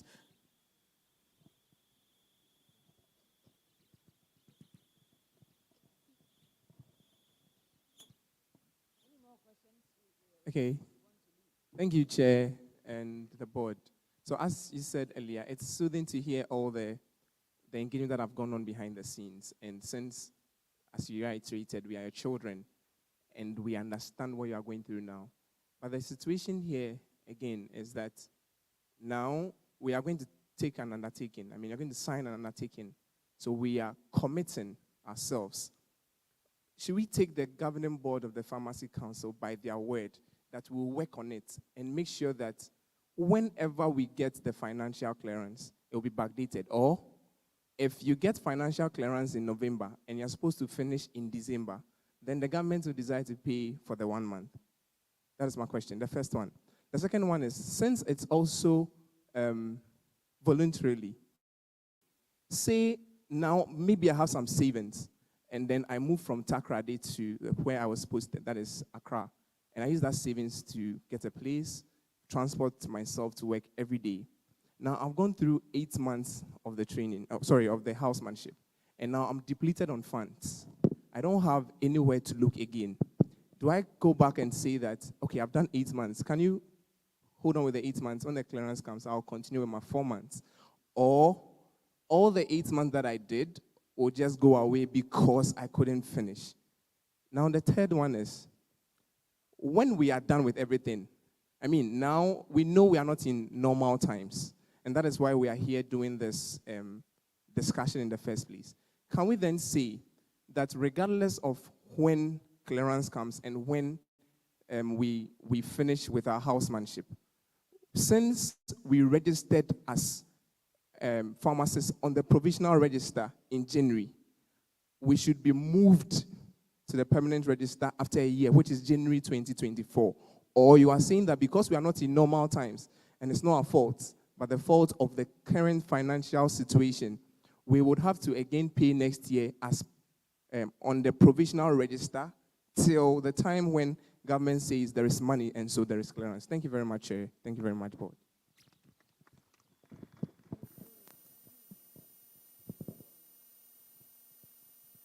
This is a case study, a very thought-through case study. But the answers are very simple. 1, financial clearance is for a year. When it is issued, it's issued per person per year. That is the starting point, the ground area of my takeoff. Financial clearance issued for a person for a year. So if you are starting in August, while others have started in February, normally what we do at council is to compile the list of a batch, forward it through the Ministry of Health for onward transmission to Ministry of Finance. So every year has its batch numbers. Year A has X amount of people to be posted. So they will process their financial clearance for a year. It will help us to find and design our questions very well. So if you start in August, your financial clearance in principle is for 1 year August. But the challenge here is, if it is issued in September, and you start your work in September, it rolls to the next year, September, based on the list that we submit to Ministry of Finance. But now we are going to have a different scenario. Others will be starting while others at home, per this discussion. It means we have to be submitting the list as and when we agreed. You get the point here? For example, if 20 people agreed to go into the program, then we are bound to process that 20 people. But to share more information, Council has already submitted the list, the whole list, because that is our duty. The ministry has also put a cover letter to the Ministry of Finance. But we cannot count on that, because that one has to go through the process, the cycle that we are discussing. So what is your question? Your question is, if you didn't do it. My question on that one specifically is, let me use your scenario. So 20 of us decided to do it, and then the rest of us decided to stay home. When the clearance comes, is the ministry going to make sure that if it is 1 year and then we started in May, the 20 who started in May will end in May and the rest will continue? Or they would say that because the clearance came this month, we are all rolling back to when we finish. That's the question on what you just talked about. So simple. The question, this answer is very simple. I started my preamble by saying that it's a year financial clearance. And if it comes in September, then it rolls back to the next September. That is the formula, and that is the procedure. So if I start in February, or the whole batch starts in February, it means we have the largesse or the financial clearance for the whole year up to February. If you start in March, then yours starts in March and goes round. Because it's a year, I just keep on reiterating. They make the budget per person for a year. You don't do it for 3 months or no, a year. So what of the month that you start means you have it up to that following month. Are you clear? And on the other one I talked about, since now we are signing the undertaking, are we holding our parents on council by their word, or they're also going to assure us in a way that even if it takes 5 years, the money is going to come because we'll work on it. Because here we are pending our signatures to show that we'll be present at work when we are required to be present at work. So we are going to hold council by its words. And our words were very clearer from the onset. That is conditional. 2, what we are doing, the house job, respectfully, is part of the package of your training. It's part of the package for training. It's difficult to say it, but that is the reality. You cannot move from where you are now to the permanent register, as you are saying, until you fulfill that assignment. And colleagues are here. This is not the first time this issue is happening. Some years back, you'll be working while, I don't want even to be using the word working, because you are not working. You are still under training. So let's also look at the terminologies that we use as salary. It's not a salary. It's allowances, house job allowances. Let's just be careful, because if you start saying salary, it means you are gainfully employed, you've gone through all the processes, and is seriously binding for the end of month salary. But this is a program. You finish the first stage of the program within the 4 walls of the universities or institutions, and the experiential aspect of it is what we are doing. And it has a purpose. There's a reason to that. And the reason takes you to the next point on the permanent registrar. But that is the side as a regulator speaking. But we'll be with you and make sure that we will not play the cards of the Medical and Dental Council. On their score, it is very clear that is not their function. So they don't get themselves too much involved in it. But council, from the onset, we've been deeply involved, and we will continue until we are able to rectify and remedy the situation. Thank you. Thank you very much, Secretary. So last one on that would be that in this situation, other colleagues who did BPharm, after graduation, they did their 1-year internship, as you are saying, came back to write the professional exam, and they're on a provisional register. After 1 year, irrespective of where they worked, they will be moved to the register if they have the total CPD points of 10. In our situation, I will not go into the details of that, but then, just like them, we are on the provisional register. But for us, on the usual, we should do the housemanship for 1 year, and then we are moved to the permanent register if you have the CPD points of 10. So in this situation where we are not in normal times, like usual times, we are forced to, you are forced to make decisions for us in all of this. And that is why I think... Okay, thank you. I think you've made your point over and over and over. Probably you think you are not getting the answers. We get you very well. Okay. The registrar said it, and I want to repeat for emphasis. I'm going to make it maybe simple for you. In this situation, there will be 2 categories of house officers. The ones who are going to accept now to be posted. The ones who wait for financial clearance. The registrar made it quite clear that financial clearance is for 12 months. No matter what, you get your 12 months salary.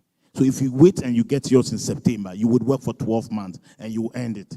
Those who would want to sign on now would have a back pay. How is it going to happen? When the financial clearance comes, that is when the Ministry of Health will give you an appointment letter. Those who have been posted, the appointment letter will state clearly that they were posted in May. And those who were not posted, the appointment letter is going to state that they were posted in September. So it's very clear for us that that is what the Ministry of Finance will use. So financial clearance only gives the Ministry of Health the authority to give you the appointment letter. And the date of appointment will be when the Pharmacy Council posted you, for those of you who are going to go in May, because you would have already been posted and you are working. And those who are going to wait will now have theirs. That means I'm waiting. So you get yours, and it will be dated September. then you get your salary will be processed for 1 year. The decision you are referring to, assuming you stay home for 1 year and 12 months, you want to go into the register, I think it's a major issue for you because it's not your fault. When the same decision that the governing board of the Pharmacy Council today met and said that we would post you. This is a similar situation that will be faced with the Pharmacy Council to decide on. That's a governing board decision. Let's assume that there's no financial clearance for 1 year. You've done you've completed, you've written your professional exams, you've been home for 1 whole year. What happens on your migration to the permanent register? That is a decision of the governing board of the Pharmacy Council to make. The law says that for now you have to do house job for 12 months. For no reasons due to, the Pharmacy Council or due to yourself, we are being forced for you to be at home for 12 months. The governing board of the Pharmacy Council will then have to make a decision. We haven't gotten there yet, and we cannot decide for the future because we intend to make sure that you do your 12 months house job. That's for now our intention. That those who want to go can go, and those who want to wait for the financial clearance would wait and do the 12 months, and you'll be paid for 12 months. I hope this puts clarity to the series of questions you've asked.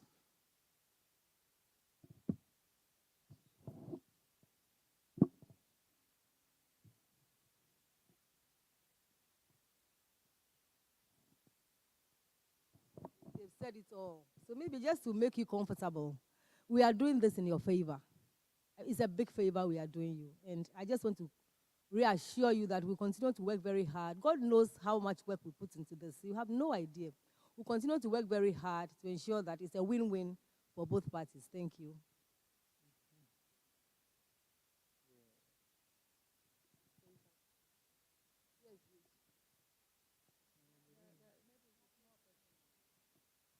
You have more questions. Feel free. Okay, yes, I just had one and then a clarification. Are there timelines at the conclusion of this meeting, maybe when you get back to us on when we are going to sign us? That's what I wanted to know. And also, since the council is here, I just wanted clarity on something. Because we did PharmD, does that mean that our 12 months training must be in a hospital? Or are there conversations that are going to open up other sectors that we can practice after the 1 year? Because I think this also in a way can solve the whole problem, so that if people want to do industry, any other thing, maybe they can get postings there. So that's what I just wanted to clarify. Or because it's PharmD, it's strictly hospital and nothing else. And then timelines. That's what I wanted to ask. I'm just itching to stand up. Don't let us misconstrue what is PharmD. PharmD is a professional first degree for pharmacy practice as it stands today. It's not a specialization to any area, hospital, or no. It depends on the school. Some of the school's philosophy is largely clinical. But PharmD itself is a first degree professional program. It is not a specialist area that you say you are in a hospital, you cannot work in an industry. No. Let's get that thing clear from the onset. If you want to specialize subsequently, then it behoves on you to continue. So now PharmD, you can work hospital, any area or aspect of the pharmacy practice. Are you very clear? Don't say PharmD, I'm restricted to the hospital. No. 2, the program is said that we have a timetable, periods of posting. Fortunately, the head of department of that area is also here. We don't limit or restrict you to one area of practice. You go on rotation. The head of the education is also here. So my good friend and brother, a colleague, PharmD is a first degree professional program. Thank you. And please, on the timelines as well. I think there are a lot of other questions. The timelines. A lot of other things that Pharmaceutical Society is going to do with you. So basically, our decision is this. For those who want to be posted, voluntary, we will post them while awaiting for financial clearance from the Ministry of Finance. Others also may decide to wait until the financial clearance comes before they start, or before they are posted. We also let you understand that for each person, the financial clearance is for 12 months. 12 months. Okay? So let's get that straight. Thank you.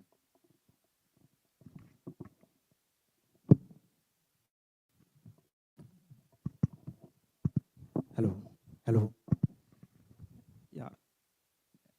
Sure. Good afternoon once again.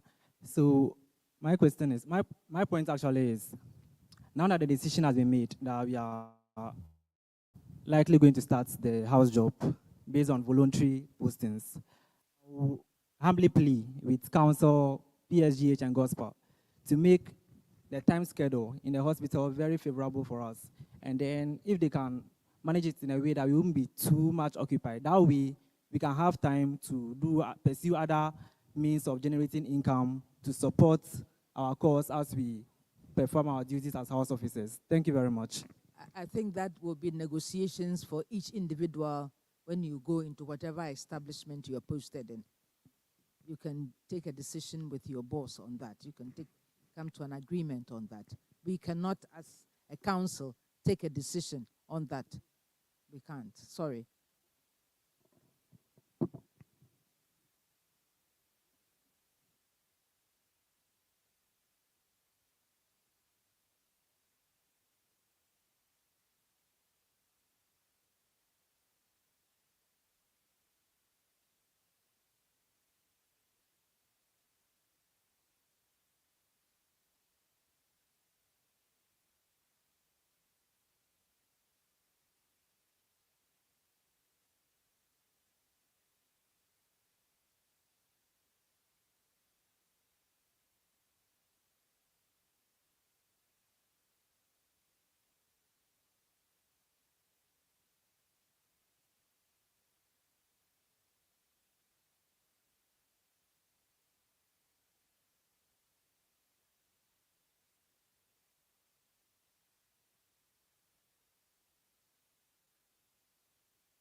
Issue for you.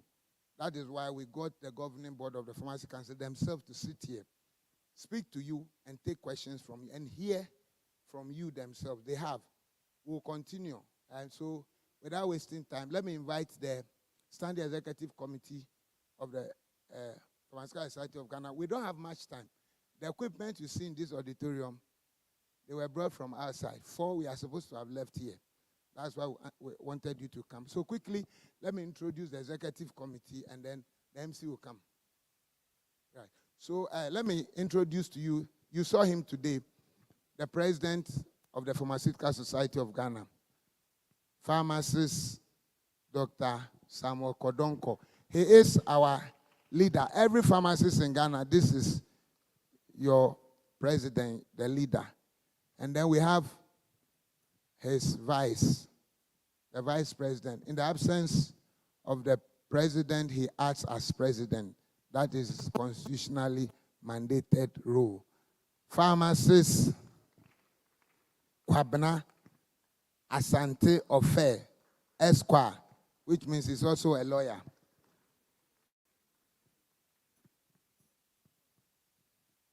And then we have the one who looks after our money. Pharmacist Silas Kwabena Ajekum. And then we have the executive member. Now he's the last man standing. We used to have 4 executive members, but now we have 1 executive member. And his pharmacist, Dr. Richmond Edusa Poku. So they form the elected members of SEC. And then we have an appointed member, myself, Reverend Dr. Dennis Sana, the executive secretary. We have a co-opted member by this governing board, pharmacist Dr. Nana Abuaji Asari. I'm sure she's not here.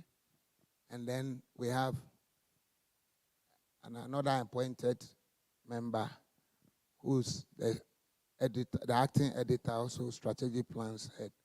His pharmacist Harry Amweniochri is here.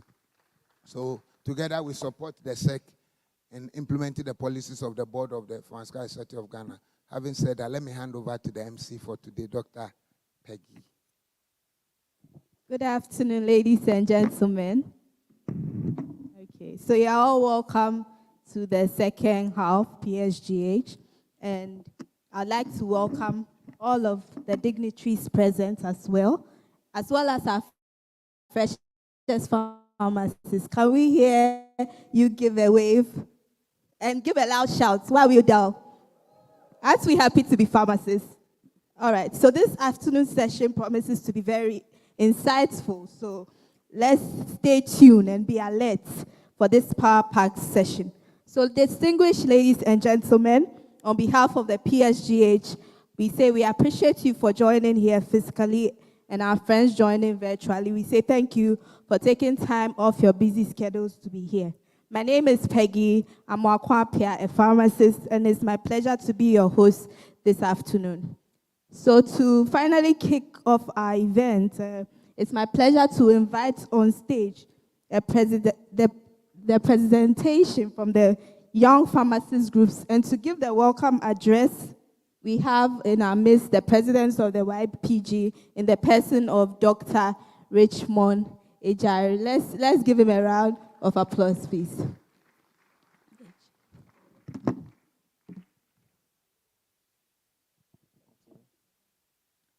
Thank you very much. So in the face of PSGH, there's only one president, and so I am the chair. But then when we go to FIP, I stand as the president of YPG for Ghana. But here, let's restrict it to the chairperson of YPG. Thank you very much. I'm the president of the Pharmaceutical Society of Ghana, Dr. Samuel Donko, the executive secretary of the Pharmaceutical Society of Ghana, Reverend Dr. Sena Awiti, members of the governing board here present. Hello.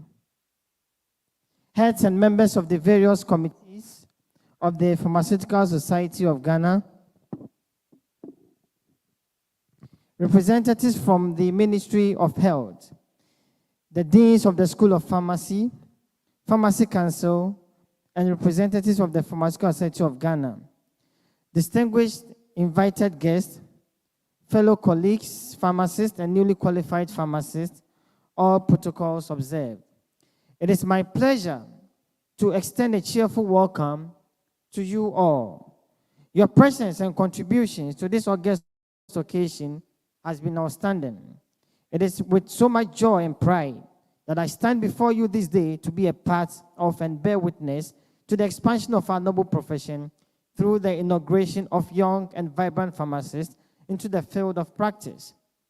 I am elated because this event marks a pivotal moment for the Young Pharmacist Group as we welcome many more gallant pharmacists into our fast-growing force. The Young Pharmacist Group is gradually becoming a strong force in our profession, and this day has only come to strengthen us more.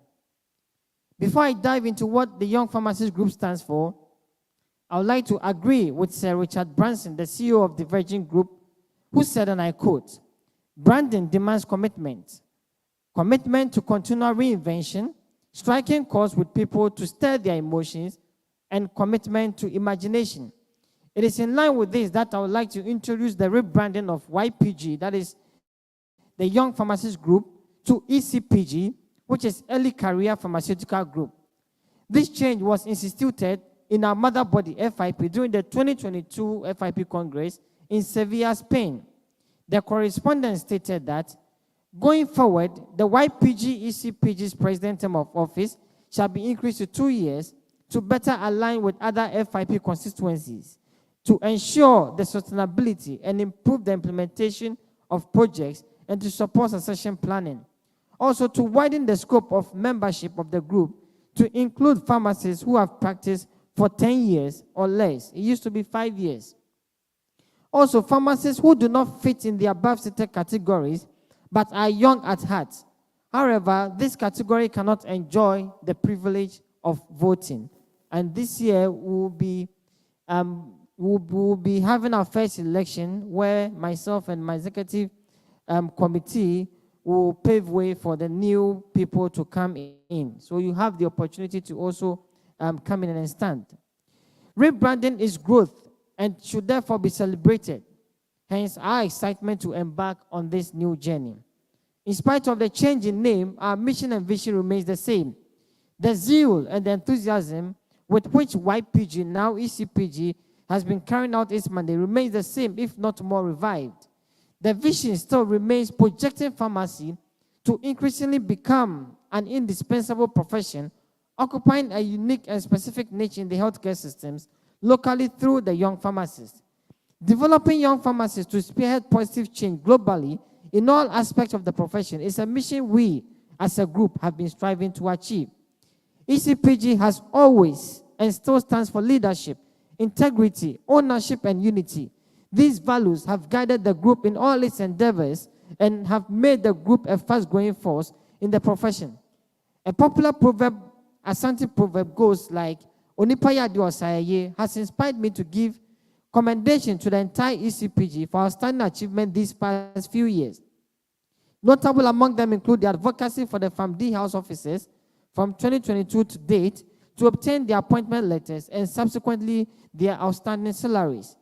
ECPG has been a liaison and mouthpiece of all young pharmacists, especially the newly qualified pharmacists, and I had worked to ensure that they get the necessary remuneration for the services they offered in the various institutions.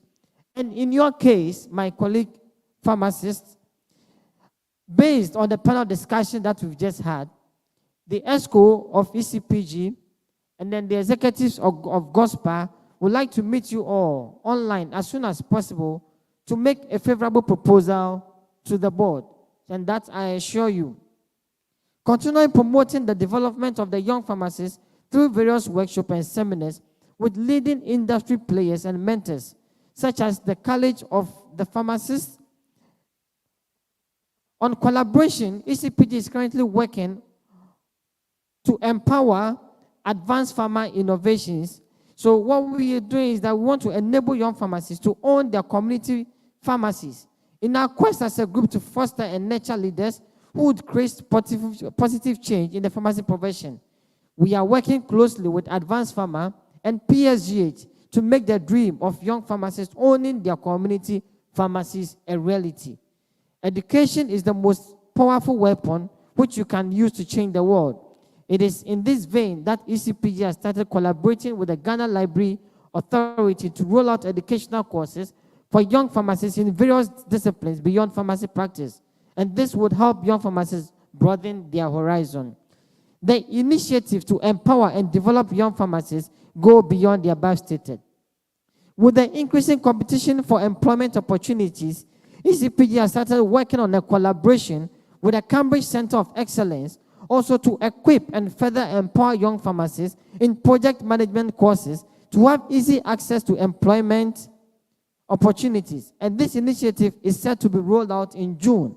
And as many young pharmacists who are interested will be assisted to enroll. So with this, I encourage you all to enroll in this course as you wait for your various postings.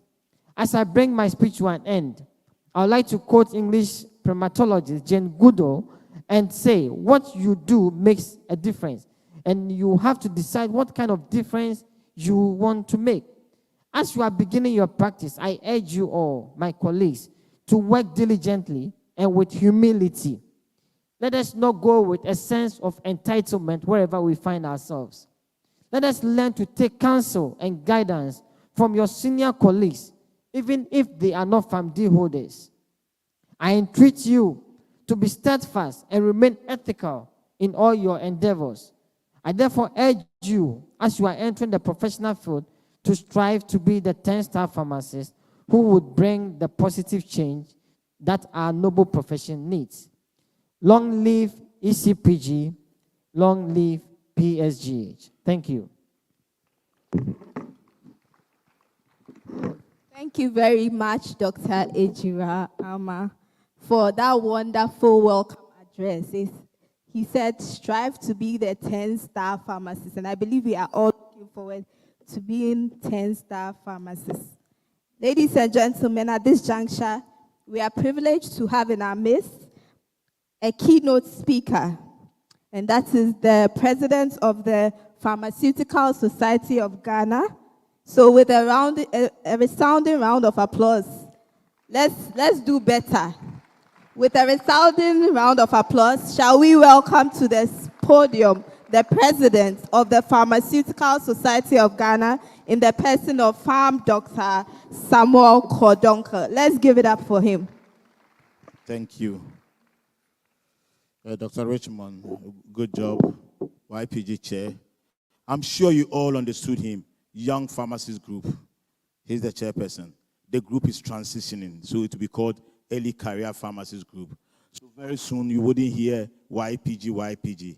FIP is the Federation of International Pharmacists. It is like the WHO. It's the all global pharmacists belong to FIP. They've decided, and we voted on it at the last council meeting, to change the name from Young Pharmacist Group to Early Pharmacist Group. The reason is simple. You could be 50 years, but you are now coming to start practice of pharmacy.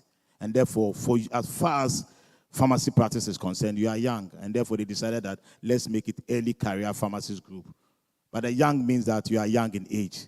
But there are those who get into pharmacy practice at the age of 40, 50 years, and therefore they have to belong to ECPG. So that is why we are moving now to ECPG, the Early Career Pharmacist Group. For the leadership here, once again, I've had opportunity to interact with you, but the real thing is that when I'm meeting with you, you should be coming along with the YPG chairperson to me. Even though I open my office all the time to you, that once I'm at Pharmaceutical Society of Ghana, I meet all groups, I meet every practice group. My office is still open to you on your issues. But just note that you have a chairperson of the Early Career Pharmacist Group or the Young Pharmacist Group. So it will be good always to prompt him for him to come along with you. That is one of the things I would say, the importance of YPG. I am not going to bore you with a speech. It's an orientation. This is to educate you. We want you to know what Pharmaceutical Society of Ghana stands for. So many times people pass out of pharmacy school and they don't even see the relevance of Pharmaceutical Society of Ghana. As pharmacists, they even get confused with Pharmaceutical Society of Ghana and the Pharmacy Council. And therefore, last year we had this kind of orientation again, that what is all this about Pharmaceutical Society of Ghana? And even our own terminologies, when we use them, people get confused. Oh, SEC is meeting. Governing board has approved this. They say, what is really SEC? What is really governing board? Basically, and we have various committees of the Pharmaceutical Society of Ghana. What are all these committees for? Then they say someone, maybe you're an executive member, you're on SEC, you are this. What is your role? So basically, to prepare your mind to know what really Pharmaceutical Society of Ghana is, it's just my job. But I'm trying to, because of time, I'll do my best not to spend so much time on it. I'm sure you all know the Pharmaceutical Society of Ghana represents pharmacists. The name is Pharmaceutical Society of Ghana. So you ask the question, why is it not Pharmacist Society of Ghana? Why is it not the Pharmacists Association of Ghana? That I can't answer. I came to meet it. What I know is that it was picked from our colonial masters. They came with the Royal Society of Great Britain. And therefore, when Ghana, after our colonial days, after independence, we metamorphosed into Pharmaceutical Society of Ghana instead of Pharmaceutical Society of Gold Coast. Before, it was Pharmaceutical Society of Gold Coast. But we are not alone. Nigeria is the same, Pharmaceutical Society of Nigeria. And basically, Association of Pharmacists, but we picked the name as Pharmaceutical Society of Ghana from them. So we've been so, and it's run like that. And we'll continue to run like that until such time that pharmacists decide that we want the name to stand Pharmacist Society of Ghana or Pharmacist Association of Ghana. But there's a reason too for having the society. This society is huge. And when I say it's huge, it means that we have so many associations under it. So imagine if we were an association, how would we call ourselves the Parent Association? The same society we have, which is the Pharmaceutical Society of Ghana, has Lady Pharmacists Association of Ghana, which is an association. LAPAC chair, can we see you? That's your LAPAC chairperson. So all the ladies in the house, that is an interest group of Pharmaceutical Society of Ghana. The same way you saw the YPG chairperson, an interest group of the Pharmaceutical Society of Ghana. Interest group simply means that they are a specialized group with an interest to promote pharmacy, to promote the interest of their members. It is not a practice group. So all of you will have to belong to practice groups. These two groups are interest groups. So when you go to LAPAC, you'll find medical reps there, you'll find hospital pharmacists there, you'll find community pharmacists. They are all there. The same happens with the ECPG or the Young Pharmacist Group. They are interest groups. But we have the practice groups where you need to start identifying all of them, where you belong to. The biggest practice group of the Pharmaceutical Society of Ghana is an association which is very huge. It's really big, and it is called CPPA. So if you don't know CPPA, it's the Community Practice Pharmacists Association. The chairperson is here, Dr. Ireland. Can you let the members see? Yes, so that is our chairperson for CPPA. So all of you working at the community pharmacy level, at the retail pharmacy, you belong to CPPA. And if you are not on the CPPA platform, the link will be shared on your join the CPPA platform, because a lot of things will be happening with respect to CPPA going forward. Then we have the second biggest group, that will be GOSPA, the Government and Hospital Pharmacists Association. So these are all associations. And the GOSPA chairperson is also here with us. We call him Papa Nat. He works at Kolebu. Nat Kumsin, he's here. So those with interest, for now, all of you, most of you will be working in hospitals for your house jobs. So he'll be your chairperson when it comes to your issues at work. But when you come out of school and you still want to work at the hospital, you would work with GOSPA. So we have GOSPA, they have the executives as an association. Then after these two, then comes the third group.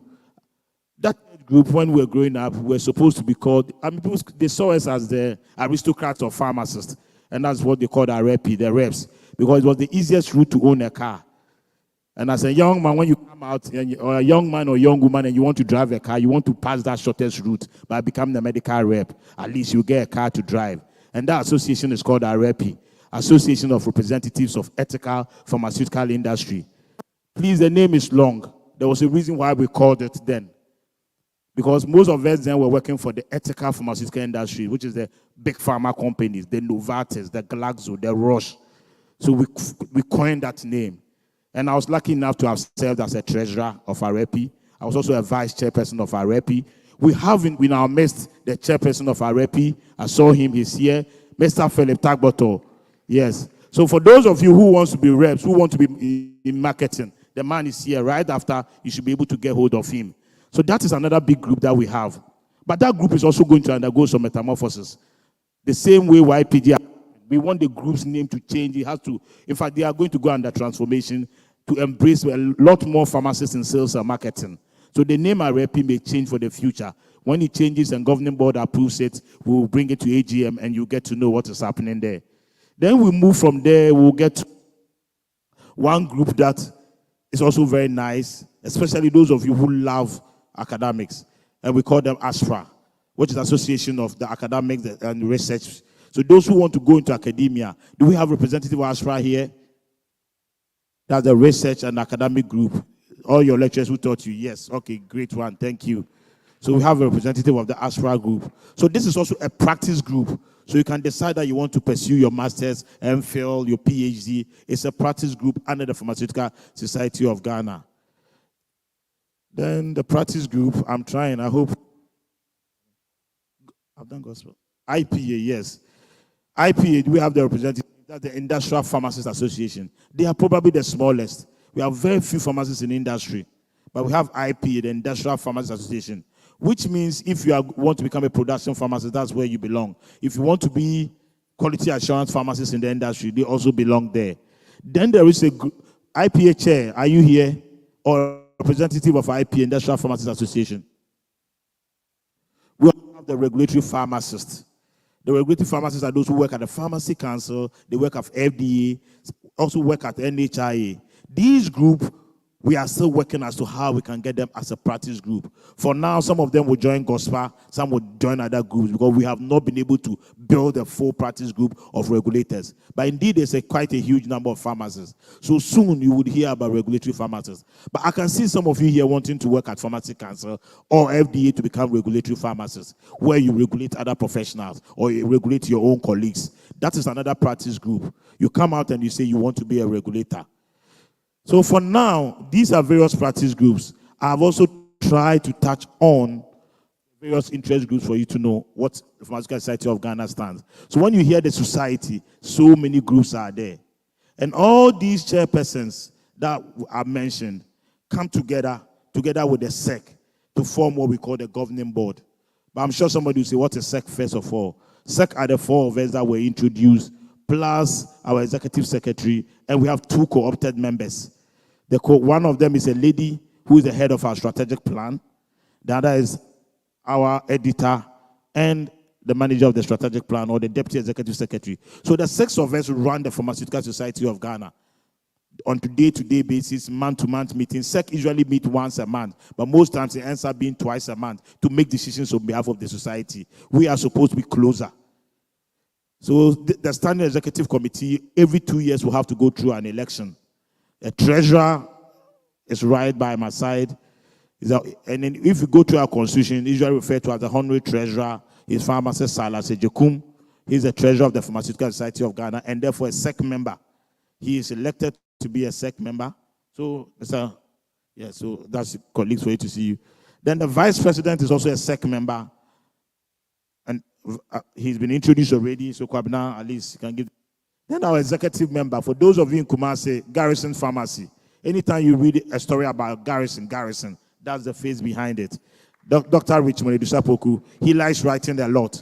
And at least he's projecting pharmacy in a positive way. On all issues that he picks up, he tries to put it out. And I'm sure a lot of you can start learning from him to also write out and make pharmacy more popular. So we constitute SEC, and SEC runs the affairs of the society. But in the we are only very few. How can we administer for the 4,000 to 5,000 pharmacist numbers that we have? And therefore, the society in its constitution says that there should be a governing board. The governing board ratifies decisions of SEC. So every 3 months or 4 months, once it's supposed to be 4 times in a year, a governing board will meet.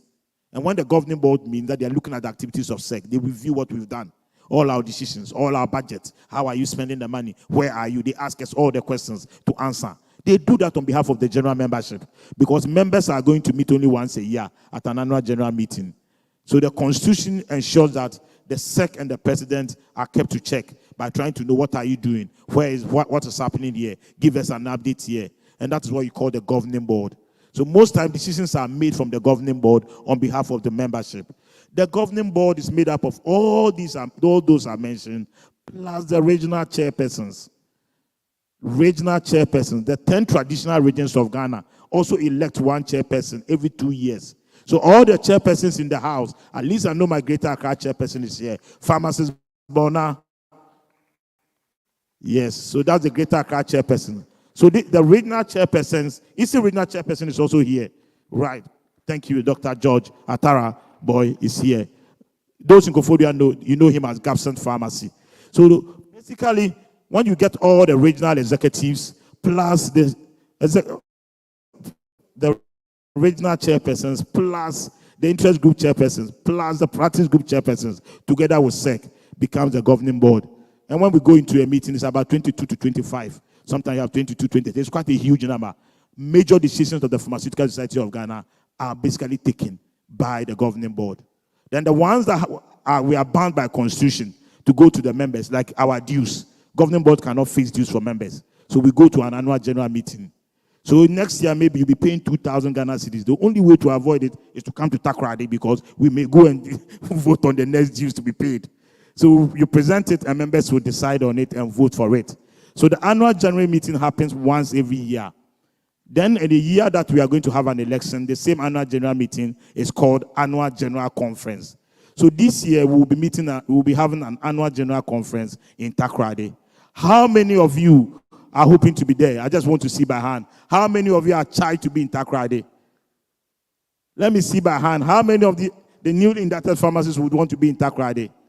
Okay, fine. Please start preparing towards it. I know you are all doing locums, so please make your savings towards you are coming to Takrady, because it's really going to be fun, even though you have not been fully engaged. But indeed, even if government had employed you, they wouldn't have paid you, by the way. It will still be hanging in there. So no matter what, you have to find means of coming to Takrady. So this is what is going to happen. We will have our annual general meeting, which has a scientific session and business sessions and a whole lot of things. It also has a fun component of it, where there will be musicians, there will be, I mean, it's really fun. You need to come and experience it.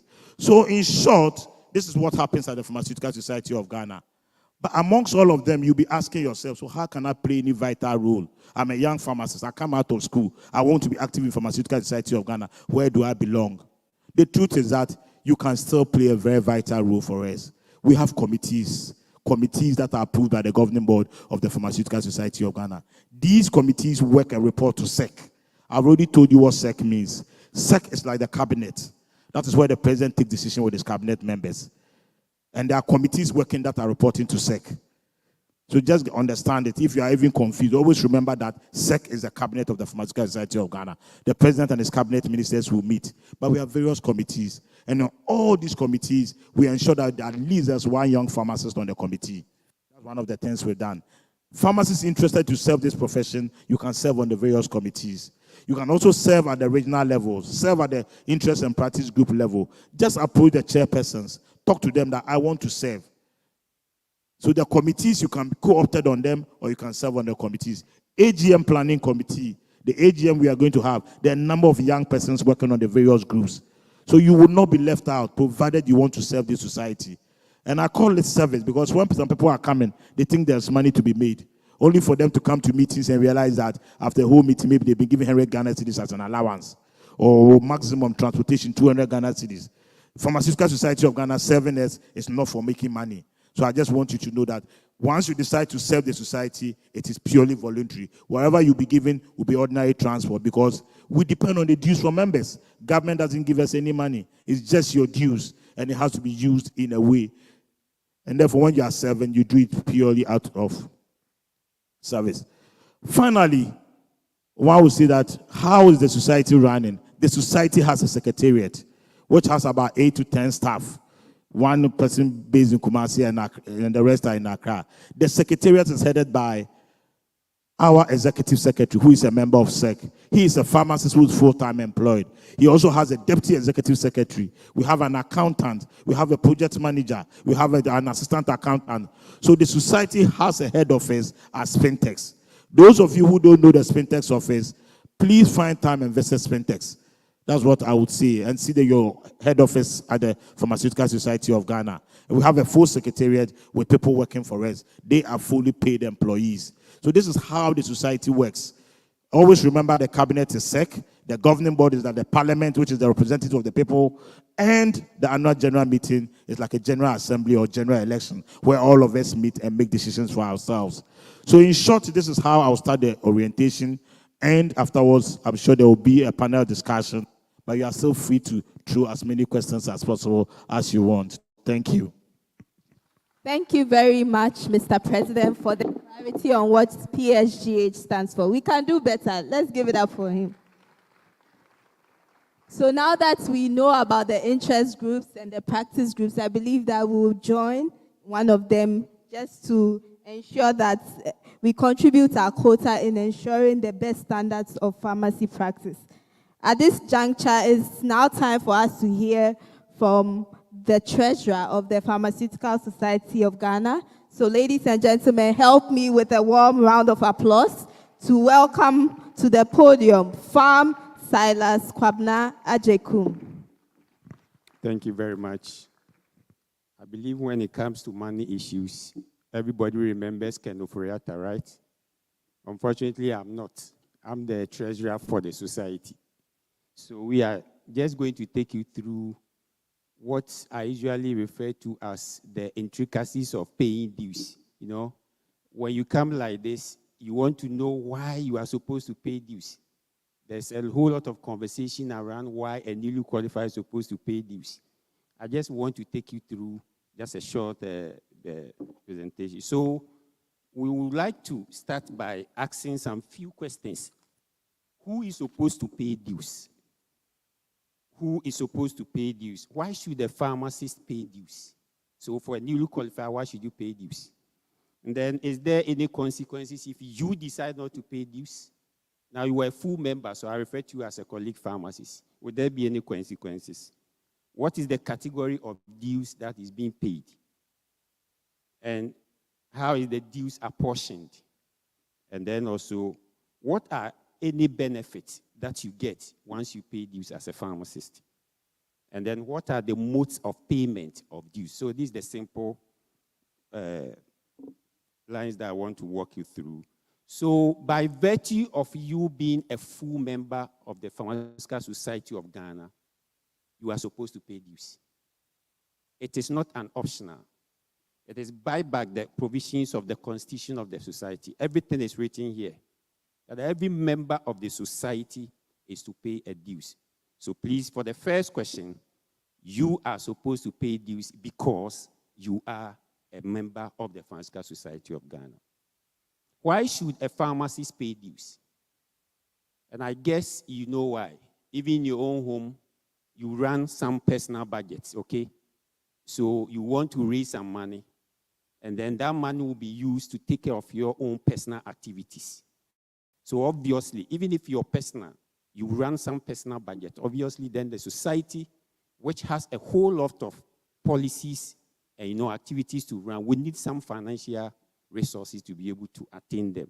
So we have to pay dues so we can mobilize financial resources to attain all the objectives of the society, which is articulated in Article 2 of the Constitution of the society. Not only that, the society has been given power to adapt what we call a well-defined policies and strategies. And this is what we call the 10th strategic plan. So the whole society activities is run through this strategic plan.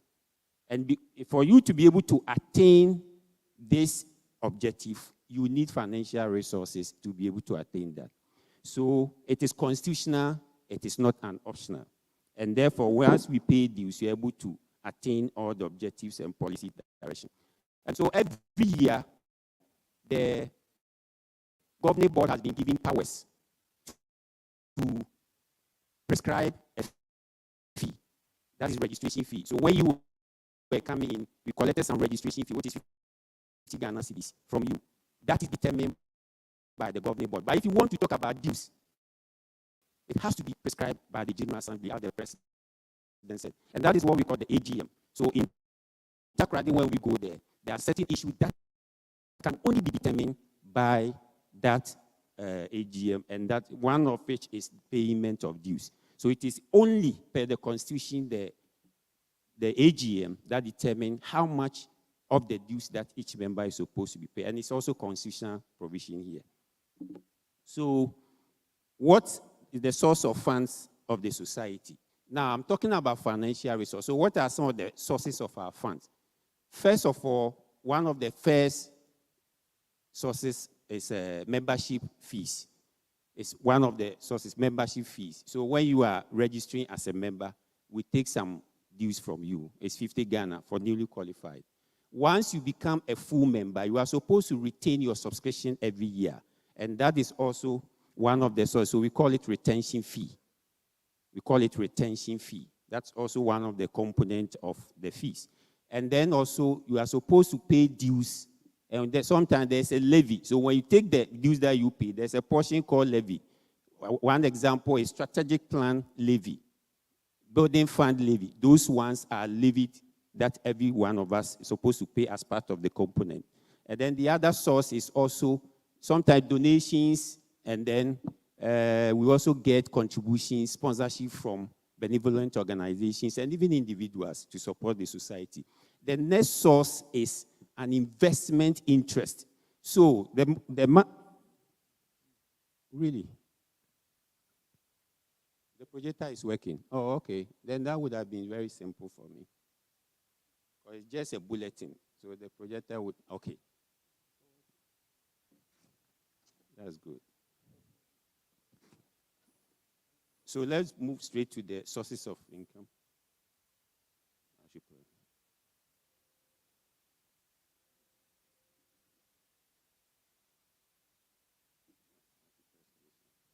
Okay, so that's the sources of, no, we've gone beyond this. It's not working, no, please. Move straight to the sources. That's where I am.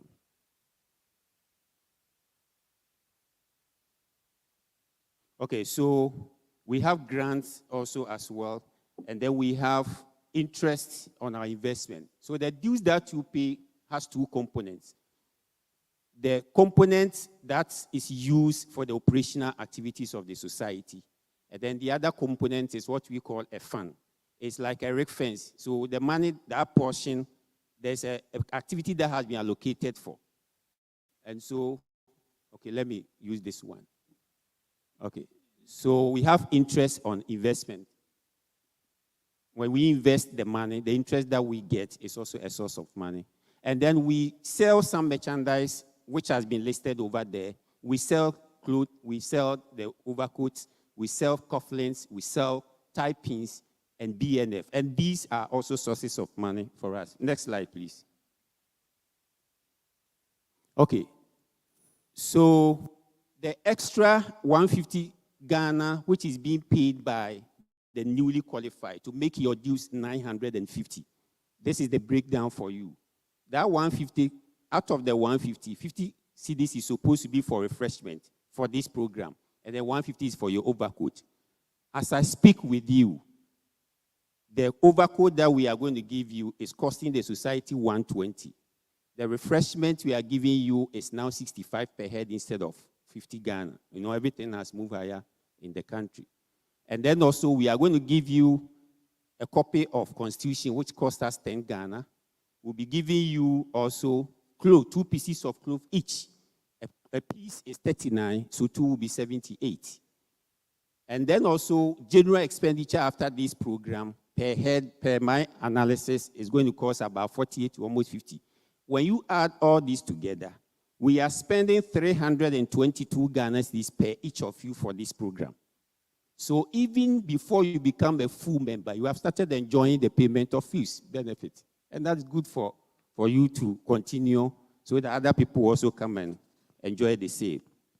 Dues apportionment. Please, the dues that we pay, the full members pay 800 and then the newly qualified 950. This house, it has been apportioned. Look at it very well.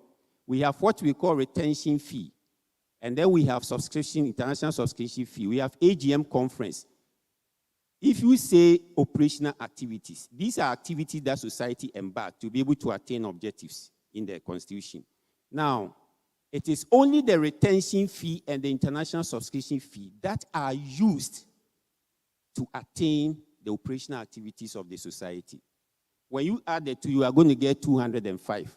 So out of the 800, 595 Ghanas this will be set aside as a fund because all the other components left are ring-fenced. The first one is regional branch. So that regional branch just goes straight to the regional. It cannot come to our operational activity. Then we have practice group. President mentioned the various wings or organs. The practice group dues also go straight. That money cannot be touched. You have to invest it and use it to, you spend it on the regional branches activities. Interest group, you spend that also on the interest group activity. Welfare fund, there's a welfare for the society. That fund money there goes straight to that welfare account. There are accounts for all of these. And then we have the building fund, which is also a levy. There's a building fund, everybody pay the same amount of money, which is 100. So it goes straight to that fund without coming into the operational account. Then we have advocacy fund, it's also ring-fenced.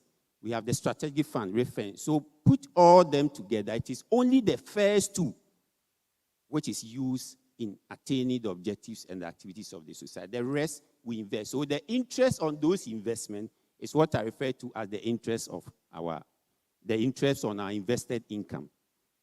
Okay.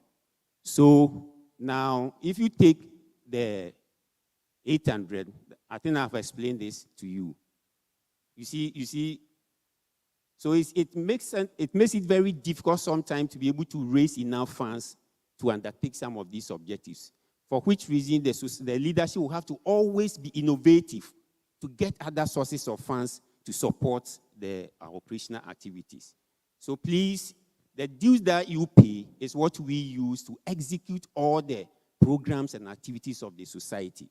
It is not enough at all, to be honest with you, but leadership, because of, trying to also support the welfare of members, wouldn't want to burden you so much with increments. And for so many years, we have not increased our dues. So many years. We have more than 5 years to almost 7 years, we have not increased our dues.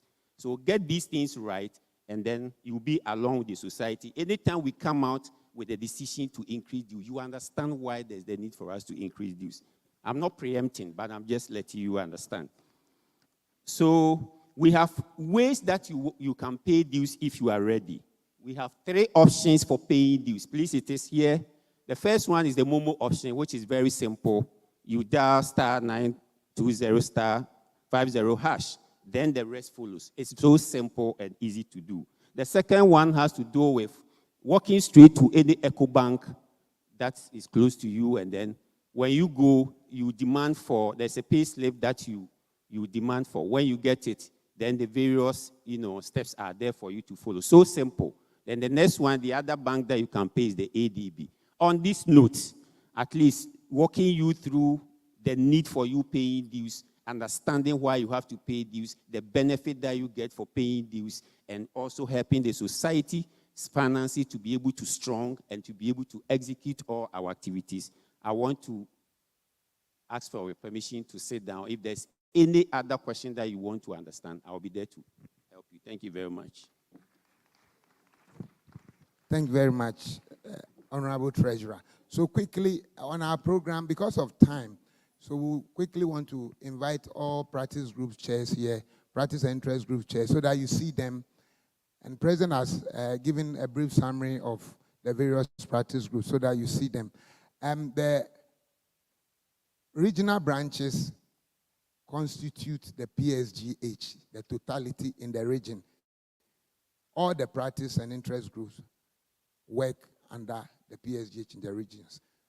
They are being represented here by the PSGH Greater Accra Regional Chair, the chairperson of the largest regional group. Let's welcome Pharmacist Stephen Bona. And then the largest practice group, Community Practice Pharmacists Association, the chair is here, Dr. Emmanuel Ireland, an alumnus of Central University. And then GOSPA chair, Government and Hospital Pharmacists Association. He alone commands both government sector and private sector pharmacists working in hospital. Nathan Kumson, give it up for him. IPA chair is not here, but he is Nana Ansai Eji. He works at the Food and Drugs Authority. Is not here. And then we also have, I call them ASREPA, but we say ASPA, Academic, Social and Research Pharmacy Association. The chair is Professor Isaac Ayensu. They are being represented here by Dr. Mark Radusi of IMA.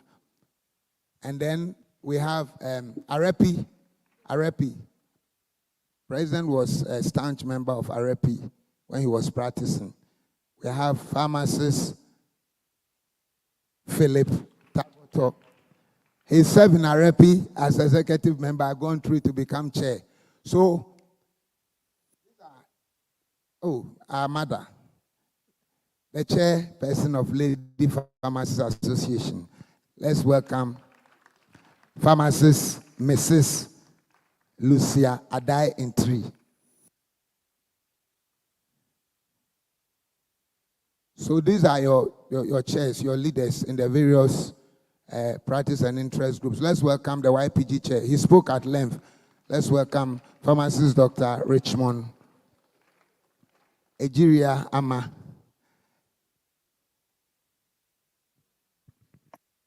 There's one important person who serves on the governing board of the Pharmaceutical Society of Ghana. She also serves on the governing board of the Pharmacy Council.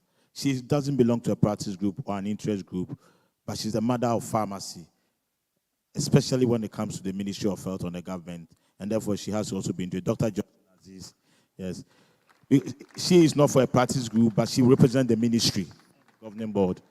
So it's important for you to know that she's also a governing board member of the Pharmaceutical Society of Ghana. So when we are taking decisions on your house job, on your salaries, when we are doing negotiations, she plays a very pivotal role. So ladies and gentlemen, I think that you now know all the governing board members here. We don't have time, so we are going to open up for questions and answers. You can all come and ask your questions. The ones you can direct the questions specifically to, if you want a LAPAC question, to a LAPAC chairperson. You can direct to CPPA chair, to Gospel chair. Feel free and direct your question where you want it to go. Please, I've answered a lot of questions today. So as much as possible, direct it to somewhere else. Thank you. Thank you, Mr. President. So every region or any region you are coming from, we are still using the old regions based on the previous 10 regions. So each region has a PSGH chair. So when you go ask for your PSGH chair, go to the biggest hospital, a government hospital in the region, and ask for the PSGH regional chair from any pharmacist there. They will let you know. Introduce yourself as a newly inducted pharmacist. We have welfare issues we do. As part of the treasurer's presentation, you saw that there's a component for welfare. So they will tell you what qualifies for welfare so that you don't send things directly to the secretariat, because when things happen in the region, they are the people who support you. So you need to introduce yourself and be involved in the regional activities. When you send things directly to the secretariat, who mind you? Go to the region, be part of the region, and then they'll forward it, and then we'll send anything we need to send to them. They have the way they organize at the local level. Practice groups also do similar things. So when you are in a practice group, you need to get close to the executives. So these are your chairs, practice and interest group. So where you belong to, make sure you get close to them. So we now open the floor for questions. And then hopefully in the next 20, 15 minutes, we should be out of here to have our dinner. So if good, please help us with the mic.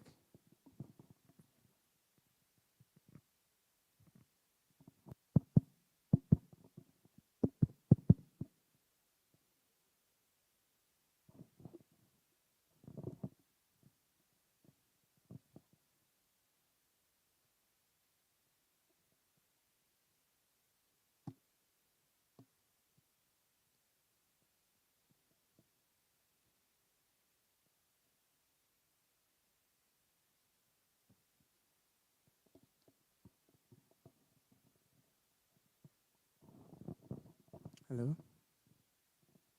Thank you. So my first question is, can an individual, can a pharmacist belong to more than one interest groups? For instance, because we are newly inducted, I'm thinking definitely we are part of YPG because we are young pharmacists. And we'll be doing a housemanship, so we are part of Gospel. And then maybe you'll be doing a locum, so you are part of AC, whatever, yeah. CPP, yeah. So does that mean that an individual can belong to more than one interest groups? And then what are the things that an individual has to do, apart from the fact that you're a pharmacist and you belong to an interest group, what are some of the things that an individual should do to really be part of the interest group? Or just because you've registered you are part, then you just move on?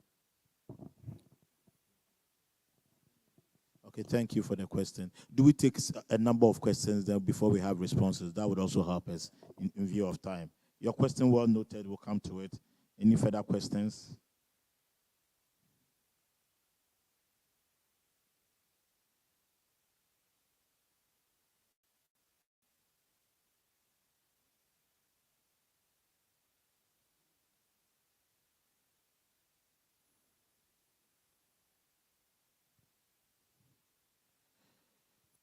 Okay. All right, then let me respond to this question. You are allowed to join all the different groups, as many as possible, if you qualify. We know that diversity is part of it. Multitasking is today part of the world. Like you rightly said, you're a young pharmacist, you are part of ECPG. You are doing locum, you are in some community practice. You may be working in a government hospital, you can join GOSPA. That is allowed because you don't pay individual dues at all these levels. Our dues, we have a dues that is consolidated. In time past, what would have happened is that you go to CPPA, you pay a dues. You go to GOSPA, you pay a dues. You go here, you pay dues. But we don't do that. PSG takes the dues once. So you are free to join any group of interest. If you have 2, 3 days. There are people who are in the industry as industrial pharmacists, but they still have community pharmacy. After they worked as production pharmacists, when they come back home, you find them practicing as community pharmacists. So they can be at IPA, and they would also be part of Community Pharmacy Practice Association.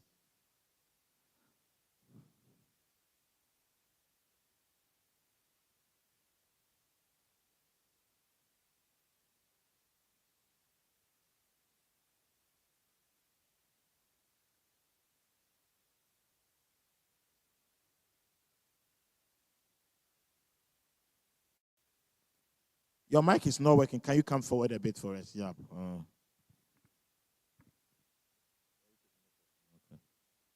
You can repeat the question.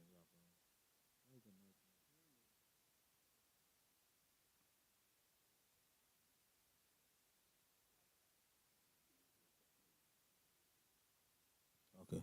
So, okay, thank you. So that will be your main group that you belong to, because ideally, as far as we are concerned, as PSGH, even though, like I said, you may be an industrial pharmacist, but would be doing community pharmacy or doing locum, your primary group will be, or your primary or main group will be the IPA, because you're an industrial production pharmacist. You may be a medical representative, so you are an REP, but you can still own a pharmacy that you do community practice.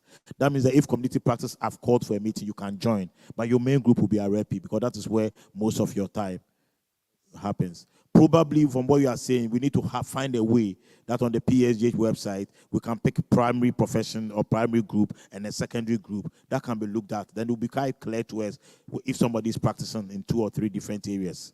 So that is room for improvement, which we can work on. So just to add to what Mr. President said, so we have an API with the Pharmacy Council portal. So when you register, it populates the PSGH website. But however, you need to log onto the PSGH website, www.psgh.org, and then go through, and that will give you the option to choose the various groups. So that one, you can choose LAPAC. I hear that link was sent to you by YPG, so the option was just one interest group. But you can go onto the PSGH website.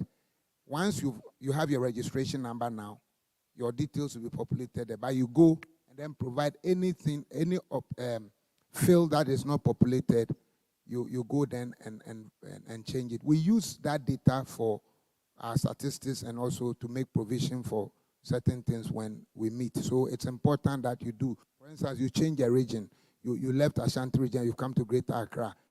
Just go onto the website on your own and then change it. You've changed your email address. Go and change it so that you are current. When we send bulk emails, you can receive them. When you change your numbers, when your phone, you misplace your phone, these days you can get your number back for one reason or the other. If you cannot get your number back, you go onto the website and update your number. And the interest group as well as a practice group. Of course, somebody can be in GOSPA and also be a member of CPPA. But we don't, so your primary group will be GOSPA. So when at AGMs, we normally do parallel meetings. But we also have, we also know that a lot of people who are in GOSPA or other practice like academia also have their own community pharmacists. They have an interest in CPPA. So we sometimes allow CPPA to run on its own at a time that nobody else is meeting. So it's something that we've done for years. So we'll continue to look at it based on the data and facilitate it as such. What do you do to be a member? I believe we've spoken to that. You just go onto the website and change when your group changes. You don't need to do anything. We download or we import the data and then we see the number in that group. That is the basis for which we allocate the consolidated use. So if you go to a region and you don't update that you are in that region, we'll see 5 pharmacists in that region, and we'll give them small allocation. Okay. Do we have any other?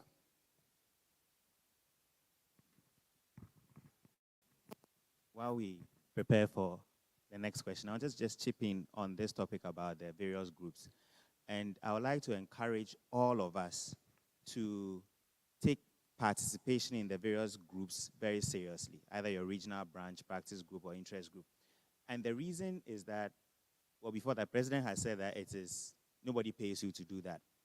But there's a benefit that goes beyond paying. Because as young pharmacists, now what you need to do to succeed is to be able to be well connected, be able to get things done, things moving, and all that. And one way you can easily rise to that point is when you participate fully in these meetings. You know, and I'm sharing this as an example. Recently, somebody called me and said, oh, we have been trying to have a meeting with a big pharmaceutical company. We've been trying to have a meeting with the CEO of the Food and Drugs Authority. It's been 4 months or so. We are not getting through to her and all that. So it was just a passing comment the person made. And I said, oh, hold on a second. Then I took my phone and I called her. And she picked up and said, oh, madam, these people are trying to have a meeting with you. Oh, really? And I didn't know, okay, can they come on so and so date and please come with them. And then in a couple of days, we were able to have the meeting. And how did I have that link? Because of PSGH. Because through PSGH, you have opportunities to interact with her, right? Madam is sitting here. Today, you have the opportunity to ask her questions. When you go home, you can't take your phone and call her and ask her what. You won't be afraid to even call. You even get the number to call. But if you are closely associated with the PSGH and working closely, going to her office and getting her to work with you on various things will become a part of the things that you do. She will have your number on her phone. When you call her, and even if she doesn't pick up, she will find opportunities to call you back. And the kind of things you'll be able to get done with your career, with other things that you need to do, will be so easier for you than somebody else who doesn't engage at all. So I would like to encourage all of us. Don't say that, but how many positions are there for me to be in? It doesn't matter.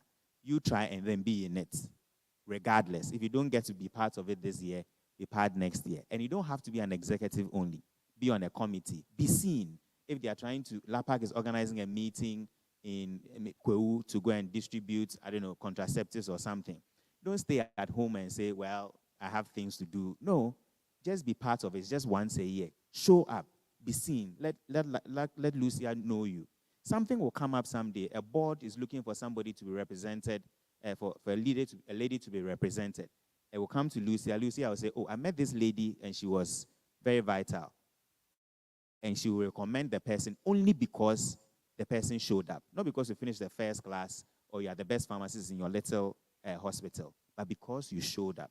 So I would like to encourage all of us, my brothers and sisters, that let us be deliberate about participating in the various activities of the various groups of the society. Thank you very much. Thank you very much. I just had a prompting from the housekeepers here. They said some of our colleagues are eating and it's not permitted to be eaten in the hall. Please, those of you that are eating, please. I was just prompted that we should put a stop to it. Pharmacists are not only lifelong learners, they are also good citizens and obedient citizens.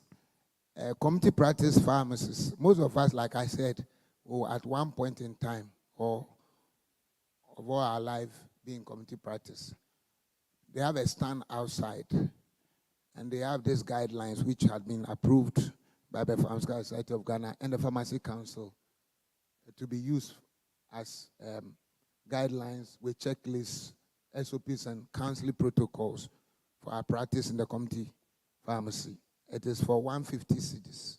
150 cedis. So it has all that you need to even your support staff. And told by the chairman, this is the chairman, a very handsome gentleman. There's this newsletter that will be you free when you buy a copy. So please, it has news on community pharmacy and its structure and current happenings. Mr. President, with your permission, if there's no other questions, okay. Thank you very much. Hello. Yes, so I just want to say a few things that beyond the hurdles that, I know that most of you are a bit demoralized because of the issues of the financial clearance. But beyond that, there's life, after pharmacy. There's real excitement ahead. And I just want to encourage you. First of all, I want to let you know that you are not the first and you won't be the last. Even me, as I sit here, I remember those days, we were not PharmDs, we were B-Farms, and we were going through the National Service Secretariat. It took us forever before we were paid, unfortunately. To add to that, when we qualified, almost everybody here will tell you who has ever worked within the public space, that the minimum was 18 months before you get your. So it's not like I'm happy to say this, but I just want to assure you that that's not the end of the world. There's a lot of excitement ahead of us, and I want to encourage you all to think more, educating yourselves. Getting the PharmD is not the end of the world. Right now, a first degree is nothing, and I'm sure a lot of you have siblings, you have friends, and you know. So I will encourage you, and I would like to give you options to think about, okay? Look at me. I did my B-Pharm. I went on to do a master's in an MBA in finance, as if it wasn't enough. And all this time I was working. I went on to do a master's in procurement. So as I sit here, I've been the director for procurement at the Ministry of Health for over 12 years before I moved on to what I'm doing now. Why am I telling you this? There's a lot that you can do with yourselves. As for this hurdle of financial clearance, before we say jack, it will be a thing of the past. In no time, most of you will be occupying the same seats that you see us occupying. It doesn't take long. What it takes is hard work. What it takes is having a passion to improve upon yourself, okay? As I sit here, I've done so many things. It's not like to blow my horns, but it's just to inspire you. If you sit in your own small corner complaining, life will go past you. Please add value to yourselves, okay? My doors are always open. I don't mind displaying my number for all of you. Yes, my doors are always, you can call me over the weekends, especially, okay? There's a lot that you can do with yourselves, apart from the community pharmacy. The College of Pharmacists is a very good place to also enhance yourselves and add value to yourselves. Right now, as we speak, there are a lot of pharmacists who are supply chain specialists. I'm one of them. There are lots of pharmacists who are now looking at even the clinical practice. They are oncology pharmacists. There are pharmacists who are looking at pediatric medicines. We are now looking at training pharmacists to be part of the surgical teams, when you are working in the hospitals, the surgery teams. Kwalebu has one, and the whole lot is going on. So don't be left behind. Ask questions, get involved, add value to yourself, and in no time, we'll all be smiling. Thank you very much. So it's not that gloomy, okay? There's excitement ahead, provided you have what it takes to do the needful. Thank you. Thank you. Mr. President will give us the closing remarks. Okay. So our executive member is from Kumasi. He has a special message. So those in Kumasi, I know what it is like to experience what Madam is talking about. It's been ongoing. I finished school 29 years ago with the president. And I worked for Pharmaceutical for over 12 months. I actually left and joined Johnson & Johnson before I came to take my salary. And still after 29 years, the same cock and bull story is still going on. Nothing has changed. But like Madam is saying, you are baptized into the real world. Real baptism. Don't cry. Don't worry. But push ahead and find your feet. You can blame the government forever. You can blame the leaders forever. But the point is that even the elderly are being given haircuts. How much more the young ones? So for those of you in Kumasi, I'm heading to the airport. That's why I'm holding my bag. I'm at Garrison Pharmacy, within the Udaya Barracks, behind Kofanoti Teaching Hospital. You see a story building painted green, Garrison Pharmacy. Those of you in Kumasi, please come. Introduce yourself as a newly registered inducted pharmacist. Then we can do the talking. I can give you the guidelines. He was at Roche. I was at Johnson & Johnson. We worked together. We did a lot before we transitioned into private practice. So don't give up. Don't give up hope. There are many, many things you can do, but it all takes guidance. And I'll be ready to mentor those in Kumasi. Thank you very much. Thank you all. I think they've all touched on one point finally, mentorship. So that's something we would work on. The YPG chair is here. These are the freshest pharmacists in town. Let's try and find them areas of interest. Let's identify some good mentors for them, and let's give them good mentorship. That will help them to really make it. So we would work on mentorship. Please make yourself available through YPG, and you will get a lot number of pharmacists to mentor you. That's what I would say. I know you all, time is fast spent. We would engage you further on Zoom meeting. We've done it before, so just take notice that in the next maybe possible weeks, we would come back and continue our discussion on Zoom or virtual, wherever you are, you can join us, just to still give you more information about PSGH and why you should belong to PSGH and why you belong to the best profession, pharmacy. Yes, we will need to be able to let you know that. Don't give hope. Just know that you have joined the best profession ever. And I always say that, I take myself as an example.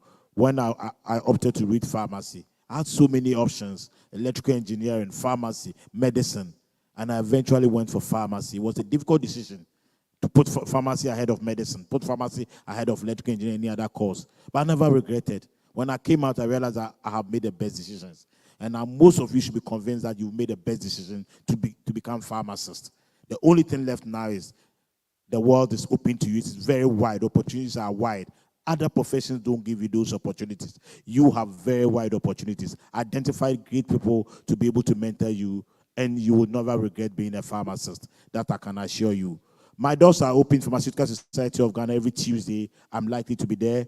If the group wants to come, just give a shout to the executive secretary. They would always arrange an appointment, and we can continue to have our discussions further. Thank you. And on behalf of my SEC members, I would want to say thank you. I would acknowledge a Pharmacy Council Head of Education is still here. Madam is here. Madam, at least she's done very well to still stay here. She's responsible for everything as far as education is concerned. So even your postings and all that, it will still go back to her. So Pharmacist Cynthia is here with us, soon to also to become Pharmacist Dr. Cynthia. She's with us now, and we really appreciate you for joining us. So wherever the difficulties are, we would work together to resolve it. I want to assure you, I told the last year executives when they met me, and I told them they were going on strike.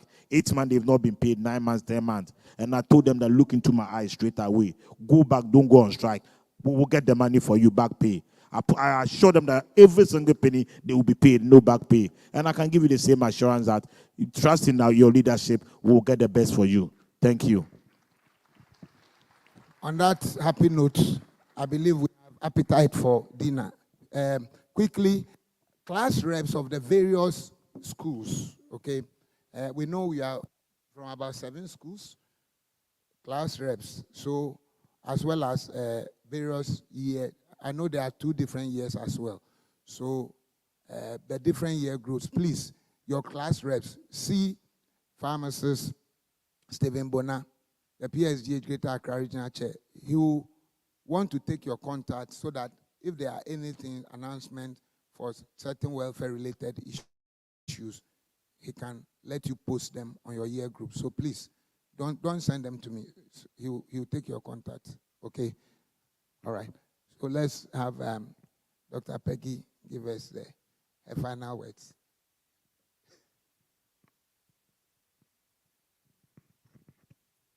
So we've finally come to the end of the session.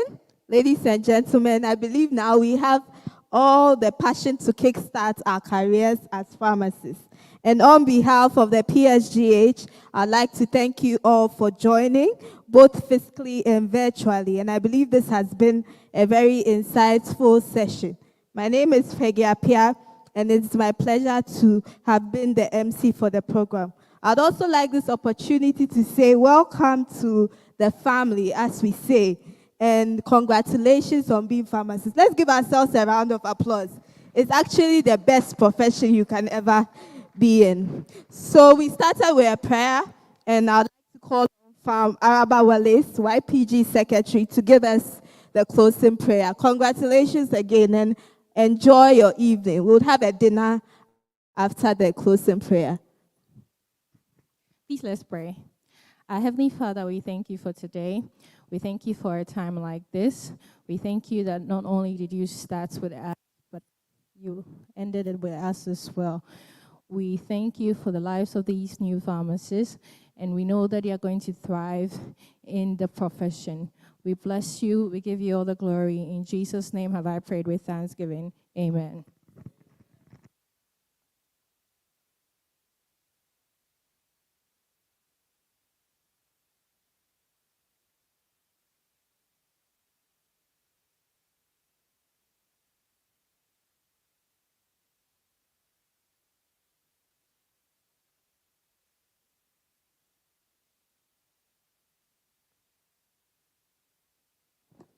So please, the dinner, when you go out, on your right, you see the tables are arranged in the garden, and dinner is there. When you go out on the right in the lawns, tables are set there. Okay.